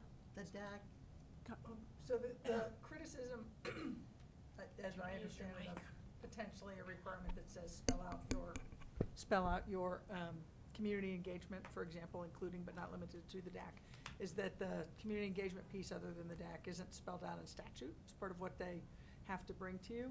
Now, these are procedures. They're not rules. They're not you exercising that sort of authority. So you're really saying, when we hear these, here's what we'd like to see. So I think if you say we'd like to see that, I think that's permissible. The big question is if you get one and it says we don't have anything to share with you, or we don't really have any evidence of that, how you would treat that, because it's really isn't one of the statutory factors for how you act on an early action request. So we could cross that bridge when we come to it, Yeah, right? but the statute has us decide some of this stuff, right? It does. It does. So, So the fact that it wasn't written in statute doesn't, we were given not just the authority, but the request to set these procedures. yeah, so I think put in the procedures what you'd like to see, but if we get in a really fact-specific situation around community engagement and how you can treat it, we may wind up having a more detailed conversation. But I do think you should put districts on notice of sort of what you care about and what you want to see when you're going to vote on an early action request. That's why we put it in newspapers and stuff. Board Member McClellan. Thank you, Madam Chair, and thank you for your indulgence with my multiple questions or comments. Because this specifically has been a problem in my district and stakeholders have come forward to say, we were skipped, we didn't get the public input we wanted, and because we know plans are less likely to work where public input and public buy-in is not happening, I think if we're not really clear with everyone about what our expectations are in terms of public outreach, and that it be inclusive and that it be a vigorous plan, we already know that there are stakeholders in my district that are telling me it's already a problem. And if we don't spell out clearly that we want this to take place, I feel confident that we're going to hear more of that. And then what we don't want to have happen is to have a plan, whether it's coming to us early or at the end of the clock. In either case, what we don't want is a plan that lacks public buy-in and a nice public input process. So I think this is our opportunity to be clear about what we are hoping for. So I would remove if applicable, and then I would keep all the language that's there, including an explanation of how the district or institute engaged its community in developing the proposed course of action. I don't think that's too much. I think that inclusiveness is what it takes to get that public buy-in that we're hoping for so that it can be successful. We don't just want the plan to come to us streamlined and quickly and early. We want it to be successful. Yeah, I agree. You see any problems with that? I think people will disagree, but I think you all are the decision-making Well, let's body. think about why That's somebody's all. coming early. Yeah. And And I don't want it to look like they're trying to make it easier to get our grants, which is ultimately what we're talking about. Yeah. I want it to happen because they want to get going on the work first. And to suggest that it should be easier or shorter has to be justified to me, honestly. And if you look at how the DAC works at different school districts, in Denver, it used to be that there was a DAC, and whoever wanted to be in the DAC, there had been people that had been in the DAC for 20 some odd years and such. And then all of a sudden, about the time that I came on board here, they decided that they were going to, the district was picked just certain people that they wanted on that DAC. So they were handpicked by the district. I mean, you could apply, but just a very small number of people that they felt that they wanted to hear from. And that's, when I looked at the roll of the people they had picked, that's what it felt like to me. You're absolutely right that it's different in every district. My district is somebody from each school. Yeah. So I'm sure it varies Right. across 178 districts. So I don't know that that is necessary. I mean, I certainly would not call that engagement. I'm much more concerned about, or much more interested in hearing from that community beyond its own school accountability committee. Exactly. I think one thing, as we've all been going through this process and learning about it and learning what you all really value in the process and the feedback, we've evolved to a point where you all are very explicit in your support for community engagement and understanding that. Not that it wasn't necessarily there before, but it's gotten very explicit. These procedures for the early with this language are a little bit, have gone further in what we're asking for than the 5-year, like the end of the clock ones do. So I think that's part of the disconnect too, and we can go and revise the end of clock ones to We get might. all that language in there that Right. you've gotten to. But right now, I think that was the other kind of issue, that we've got more in here than we do at the end of the clock. Let me ask you something else, if I may. I think it's under 1355. There's a requirement that after 2 years on turnaround or priority, that there has to be some sort of a school public engagement process anyway. Yeah, thank you. Does that not serve what we're talking about to some extent? I think that's going to be really helpful when we get to the point where we've got the schools that have hit year 3, so it's a year 3 community meeting, and then that are coming forward to you, because that will give us some of that information. We're just in this in-between now where that hasn't been implemented for Right. the ones that are coming. So for the future, Yep. I don't think it'll be quite as much of a challenge, because we've got in the law the requirement that that already happens within that school. So I'm trying to understand, when they're talking about district accountability committee, you're talking about district accountability, you're not actually engaged in a conversation with that school accountability committee and that school community. For the school section, it specifies the school accountability committee, so that's Good. page 5, so we were Good. just looking at the Okay. district section. Because that's where Yes. the engagement Absolutely. is really meaningful. So it sounds to me that you all want to take the draft that we sent to you initially, or not initially, but for this board meeting, and then there's a proposal to remove the if applicable language on page 2 and on page 5. Yeah. I know I had.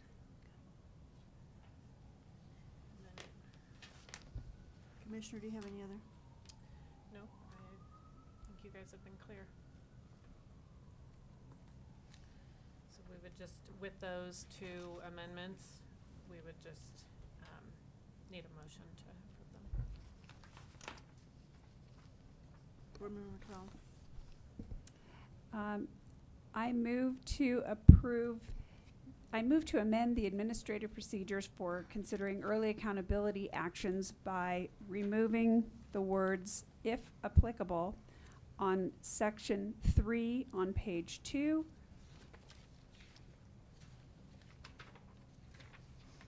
and section 3 on page 5.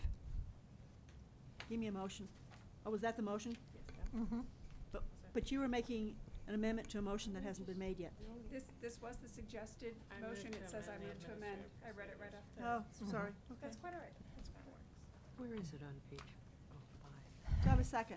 I got If it. that's a I proper got it. motion. Thank you. Second. Why don't you call the roll, please? Board Member Flores? Yes. Board Member Goff? Yes. Board Member McClellan? Yes. Board Member Rankin? Yes. Board Member Sheffel? Yes. Board Member Schroeder? Yes. Motion carries unanimously. Hope we did that right. So yeah, we need a board.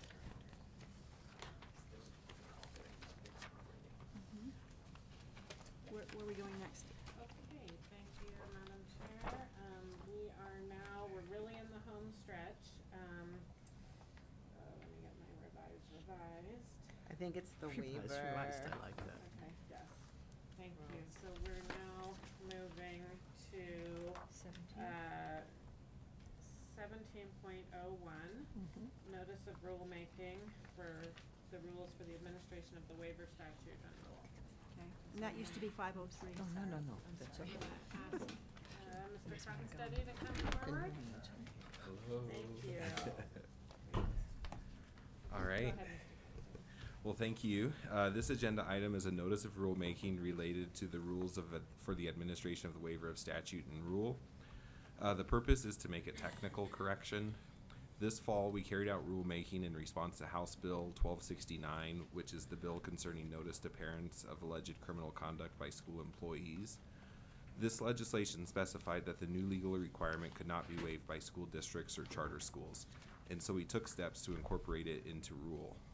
The rule itself is divided into two sections, one section for school districts and the other section for charter schools. In both sections, we've historically listed out the specific provisions of law that cannot be waived either by school districts or charter schools. But with the last rulemaking, we inadvertently referenced charter schools in the district section, and so we needed to carry out this rulemaking to make the technical correction. This rulemaking corrects the mistake. However, currently in statute, specific subparagraphs already list out all the provisions of law that cannot be waived. So in an effort to streamline the process moving forward, rather than listing out in rule all of the sections of law that cannot be waived, the proposed revision would simply reference the relevant section of law that includes the list. This is a notice, and so if approved, we'll come back in May to conduct the hearing.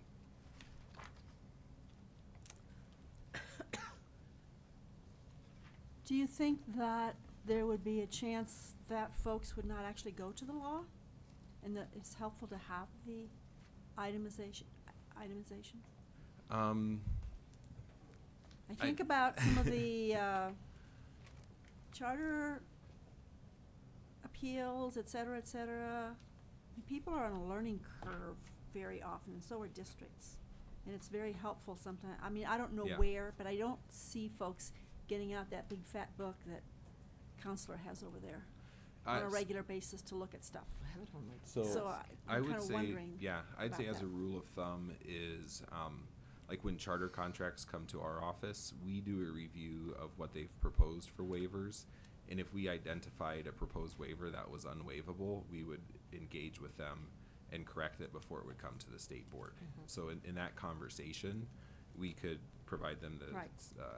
the references My if thought necessary. is that if they have that information before it comes to you, that when they're developing their plan, that they are very clear on what's waivable and what's not waivable. Yeah. So that there's not that necessity for you to correct it. I'm just wondering whether that wouldn't be helpful to Yeah. not take out specifics in our rules that are important to folks. Okay. I'm just Oh. wondering about that. Go May- ahead. May I Board just Member say Flores. that interestingly enough, that's something on Facebook that's, people go straight to the law. And they're reviewing something and then they'll say, no, under rule something or other, that's not right. Or they ask people and then they go straight to the page and such. I mean, sometimes I call Bill, but I'm just amazed that these issues are discussed, and that people know about that, and they Counselor, should. what's your thought about You're talking about a cheat about sheet. itemizing as opposed to just sending somebody to that fat book you got over there? And I don't specifically recall that it's possible, but I'm the one that proposed eliminating it. I'm just, that's exactly why I'm, Was that your suspicion? it's my suspicion, yeah. Which is So- why I'm asking you. And anytime that They're you're sort sophisticated. of repeating statute and rule rather than just cross-referencing it, it means you're amending your rules every time the statute's amended, and you're kind of in that constantly playing catch-up. In a really hyper-technical issue like what statutes or rules can be waived, and it is hyper-technical, because even in statute, you don't look just one place. Right. I don't know if people aren't either calling the schools of choice office or talking to their own counselor or whatever, they're probably already acting at their own peril. Yeah. There's probably not a right answer. My default generally is to not do anything where we're constantly having to update just because the underlying statutes changed.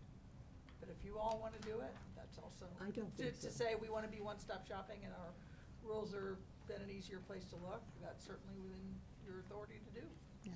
Rulemaking already takes up over half your time. Do you want us to keep bringing it back and everyone takes 3 months at least? And people, I think, are understand. some people are sophisticated enough to Yeah, have well, that. I am not that one, rule. let me be really sure, everybody, of that I'm not one, and so I'm wondering, Well, as you're learning, this is a learning curve for folks, right, to understand both districts and charters on what they can waive and what they can't waive. and one thing I can offer as well is we do maintain a website that speaks to the waiver process, and we provide information as to automatic, non-automatic. Do you articulate the whole list on there? Yes, we do. Okay. And as we were, things are looking positive with the decision item we went to the state with, which would allow us to really have the support to continue to provide that policy support to the field. As long as it's easily, I don't find that book, I'm not thrilled when I have to look there. In fact, I have a friend that I asked to help me with that, right? I mean, there's gotta be an easier way to get No. to the, You go to the back and the subject matter is right there and you Yeah, go to yeah, the yeah, page yeah. and.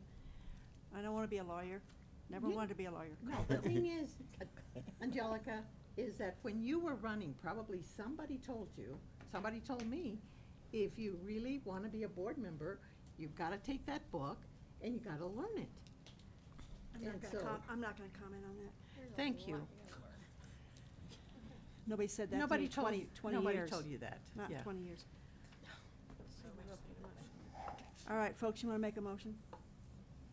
Anybody ready? I mean, it sounds like I'm the only one who wants it articulated, so that's fine. I move to approve the notice of rulemaking for the rules of the administration of the waiver of statute and Rule 1 CCR 301-35. Proper I motion second and a that. second. Thank you. Any other comments? Anyone oppose notice of rulemaking? Good job. All right. You're off the Thank hook. you so much. We'll get you next time. 2 All right. minutes. Okay, Madam Chair, I think, but my staff should correct me if I'm wrong, I think we're on the last thing. And are we actually on track with the rulemaking hearing time that we allocated? We're 5 minutes early, so that's fine. By the time Ms. Rusvin tells us what we're doing, we should be in time for the hearing, and no one signed up, so I think we'll be okay. Oh, good. So, Which number is this, I'm Ms. sorry, this is 16.01. 16.01. Oh my, man, we're going out of order. Yes, I mean, we really. It's okay. Yep. So, this is 16.0 run.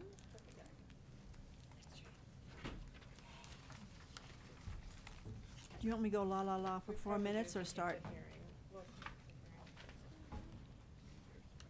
I can.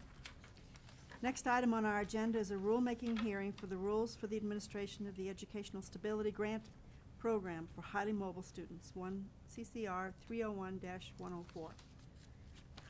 The State Board voted to approve the notice of rulemaking at its November 14, 2018 board meeting.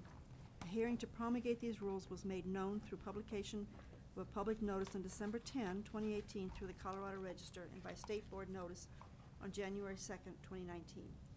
State Board is authorized to promulgate these rules pursuant to 22-2-107-1C CRS.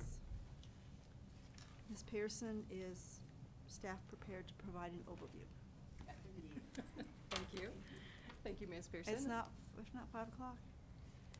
They have a few minutes to explain what they're doing. Talk slow. Talk slow. Thank you, I Madam think we're Chair. not gonna get dinged Reminds for me 4 of the minutes board. early now. Commissioner Anthus. Yeah. Thank you. Does that remind you of that movie, that zoo movie? Oh, And that- this is after I've been emailing them all day saying, go fast, go fast, go really fast. And now you're telling them to slow down. I just don't want you all to come back and make us do this again. I'm just, I can talk slowly No. through the through think the you're intro, good. if that's Go ahead. helpful. I also have with me today Ms. Judith Martinez, who's our Director of Dropout Prevention and Student Re-engagement as well, for questions that you might have in detail today. So this is a rulemaking hearing, rules for the administration of the Educational Stability Grant Program for highly mobile students. So this was prompted by a bill from 2018, House Bill 2018-1306. It creates a grant program within the department. This grant program is scheduled for a $900,000 annual allocation that will go out to school districts to assist highly mobile students. To date, no comments have been received in response to the rulemaking. So, I'll keep going. No, I think we're okay. We're 2 minutes before Okay, the 2 hearing, minutes aren't we? before. So All I right. think. Trying to see, if I should. I think we're good. Expand. No. As a reminder to all of you, if members are not unanimous or have outstanding questions, second vote will take place at the next meeting. So. Is there a time pressure? Well, so we have. Do we have applications? So we don't have applications in. We're about ready to send out the RFP to school districts. Okay. And this is a time period by which, school districts are saying usually that they would like to try to get grants back to us so that they can plan for next year. Okay. And so the primary information we received. We did receive a few questions from you all last in our January notice. We did respond through email back about the specifics of some of those. We're happy to expand and go into more detail if you all would like to do that, or walk through the rules if that's helpful to you. Anything big in the rules? I mean, I can't, these are grants to support foster kids. Yeah, it's a basic grant outlined in the rules. Is there anyone here to testify? I have no one signed up. Okay, do you have a motion?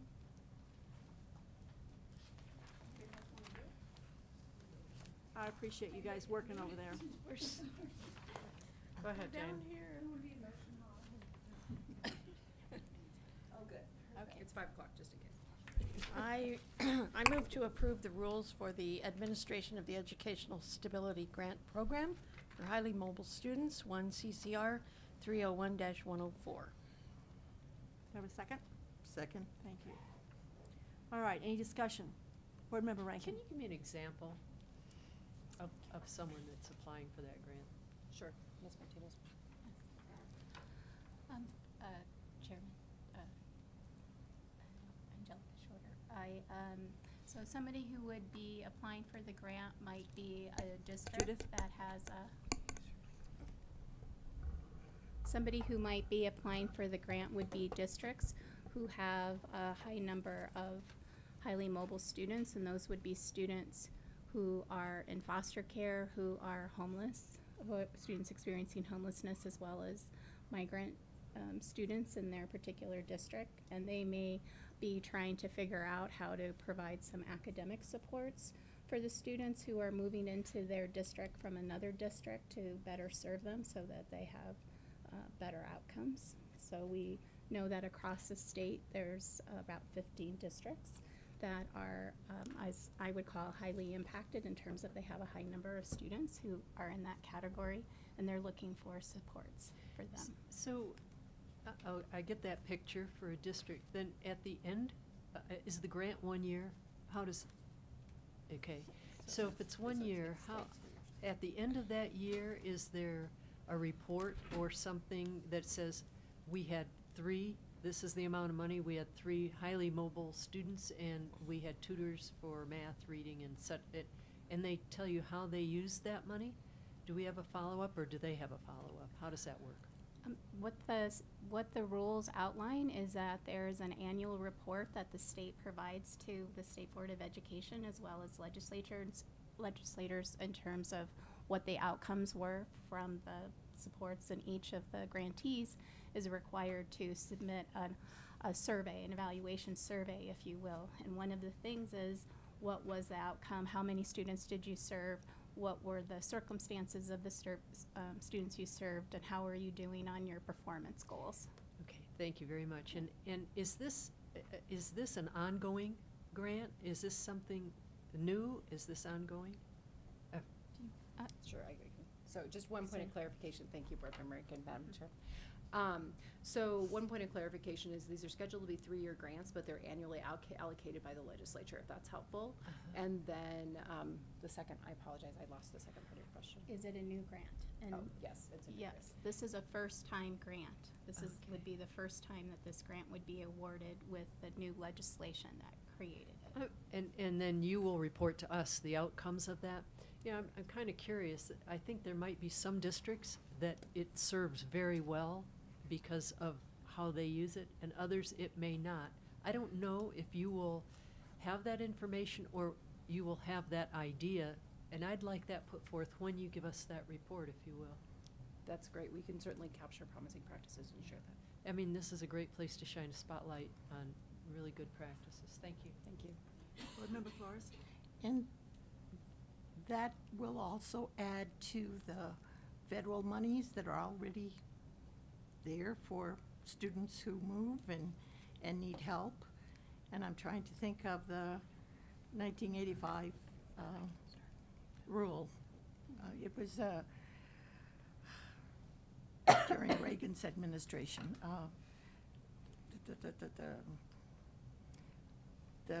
McKinney-Vento, Dr. Flores, is that Yes, what you're? the Kenny-Vento, yes. Great.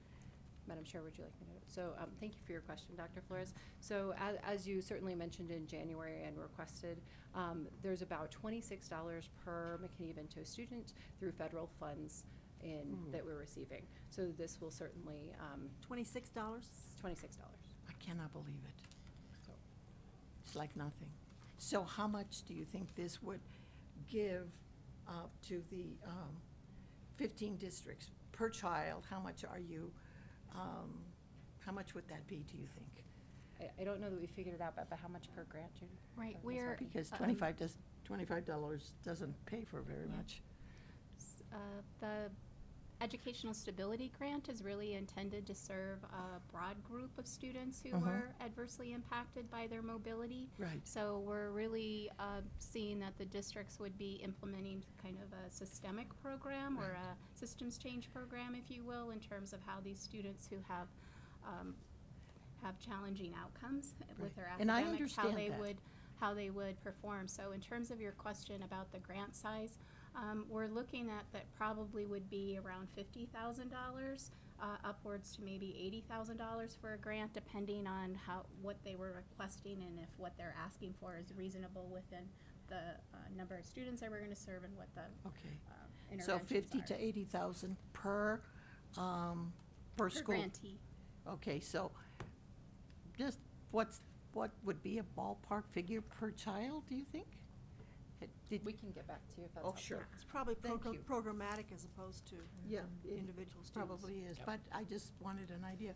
And I'm so glad I learned that it's $25 with the Kenny-Vento Act, and that's, I thought that got boosted under ESSA. yeah.